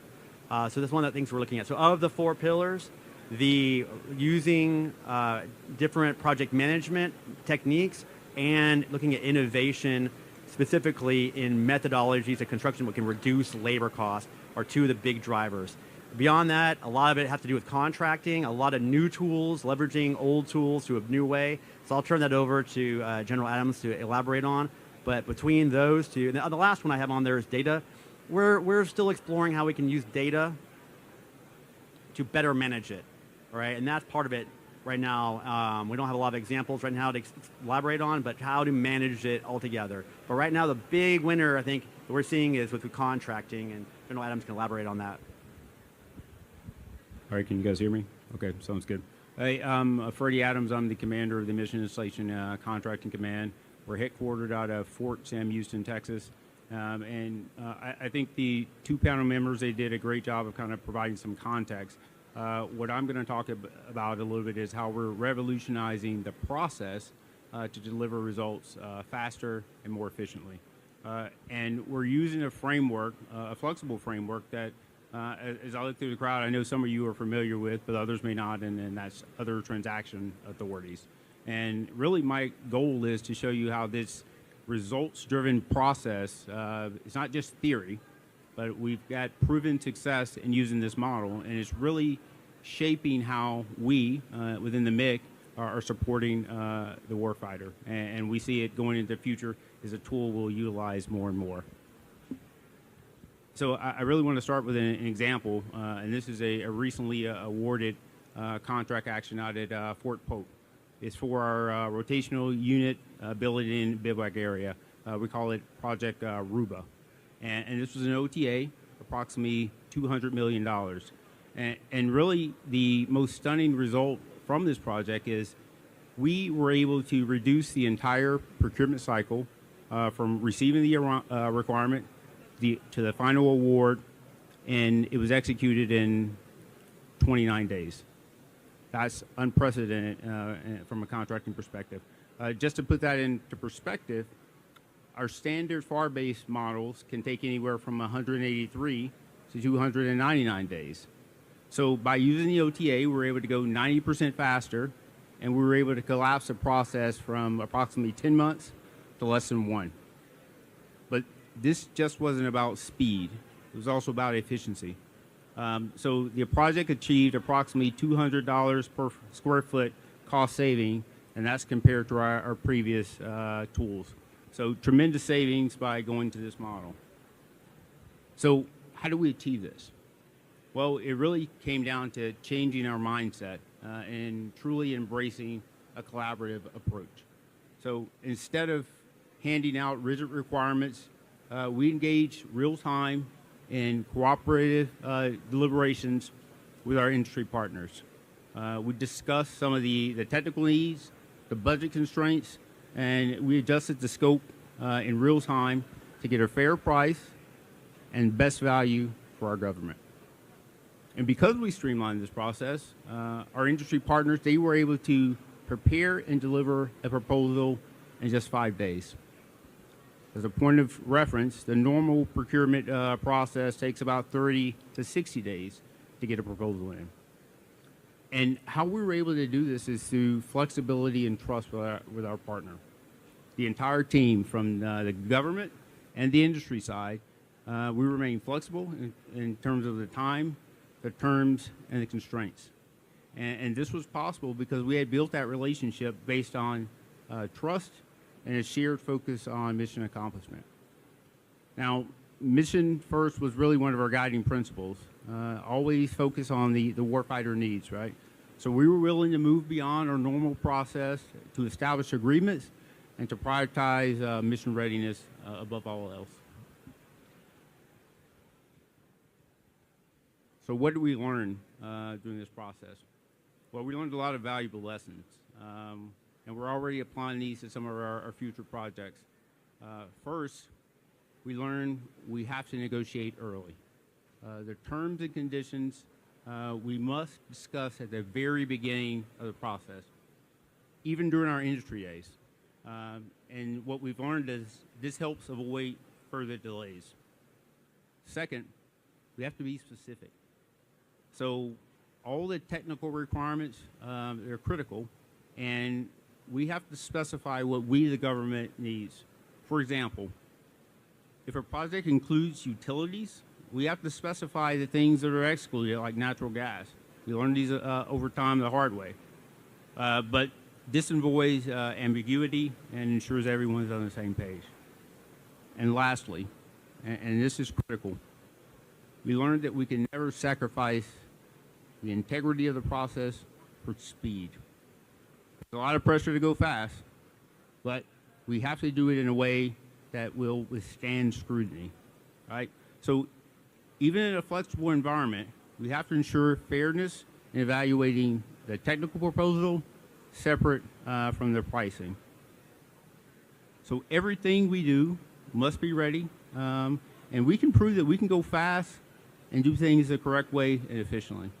So those are some of the things from a contractor's perspective. We've got a pipeline of other OTAs that are going to be in the works, so stay tuned, and we're ready to work with our industry partners. Can I? Obviously, I cannot.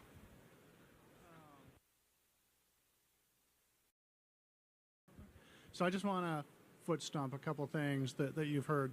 So I mentioned, right, I'm flying out to El Paso tonight. We're going to start the printing on our 3D barracks tomorrow.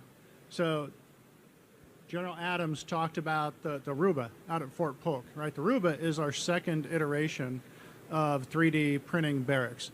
And so already in the second iteration, we're saving, we awarded it in less than 30 days, and we're going to save $200 per square foot. The first iteration of that is from start to finish is going to take less than 1 year. So we actually awarded the Fort Bliss project, I think it was about October, November timeframe. I think it was late November when we awarded it. The slabs are in, right? The foundations are in. The site work is in. We're going to start the printing tomorrow. And we will have soldiers ready to occupy those in July.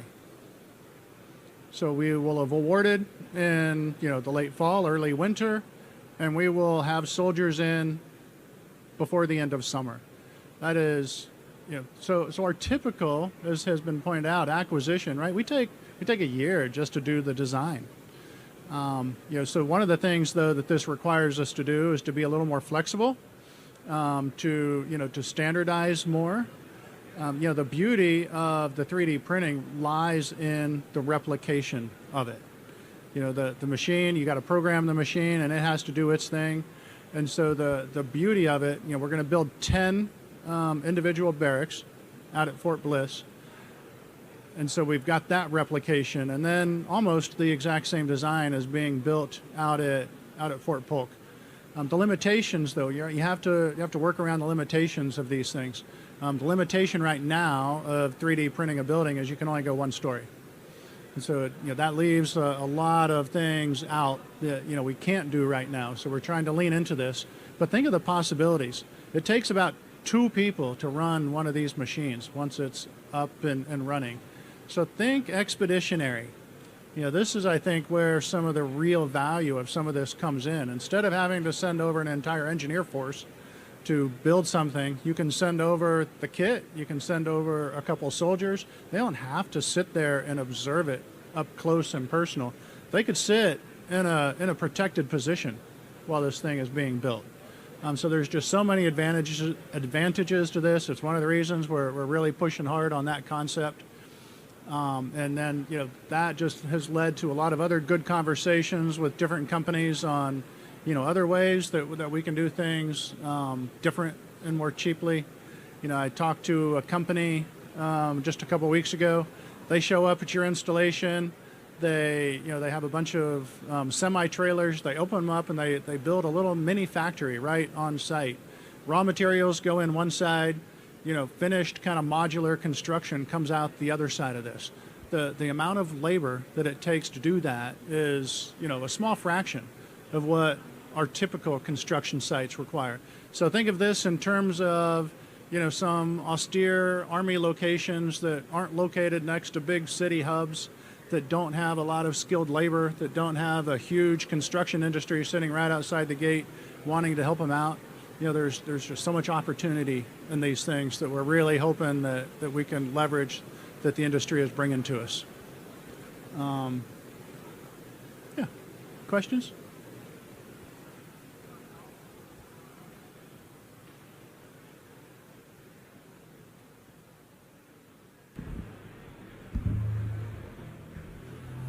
Move back so I don't get any biofeedback.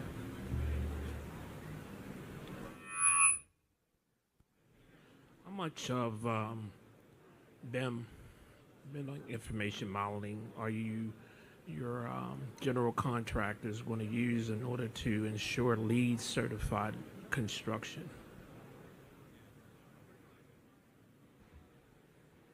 So number one, we don't require LEED certified construction anymore. Brand new policy out of the Secretariat as of about 30 days or so ago. We are moving away from requiring LEED certification in our facilities.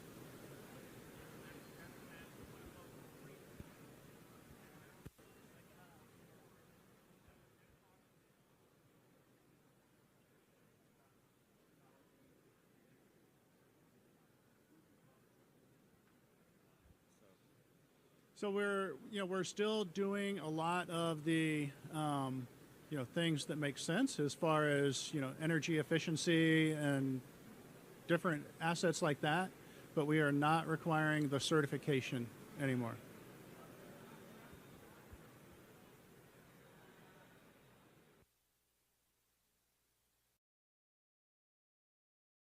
So I think that's also part of what we're looking at very closely. Right now we have a very strict and lengthy UFC, Unified Facility Criteria, that we look at all the projects. But we're finding that a lot of these don't necessarily make sense in the context of where we're building it. So if we're doing 3D printed facilities that are one story in the middle of a training area at Fort Polk, Louisiana, why do we have to do ATFP standards? Progressive collapse, right? Why do we have to have blast-proof windows? It's a training area, right? So it's going through these UFCs and reviewing them case by case as incorporated into the design criteria. Look at the UFCs and seek waivers. We're getting a lot of interest right now from senior Army leadership to waive these very, very costly criteria that just don't pass the smell test at the execution level. That drive cost. Now, maybe it does make sense if I'm building a office building that does, outside the wire in a city where there's a high risk of terrorist threat. Maybe that would be applicable. But on installations, low threat. So, and that is just one example of myriads of examples where UFCs may not make the most sense of looking at, and kind of touches on the LEED Silver. LEED Silver used to be a big criteria, but more and more we're finding that is a cost driver, and it's not necessarily applicable in some cases where we're working. We're still trying to get high quality buildings for sure, and we're using those techniques, but it's not a requirement now. Our biggest concern is speed, and cost where applicable.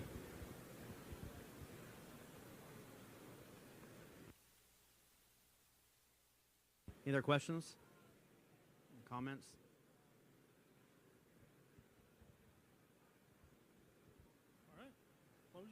All right. Well, thank you so much. I appreciate it, and we really appreciate the opportunity to share our success, and we look forward to showing more success in the future.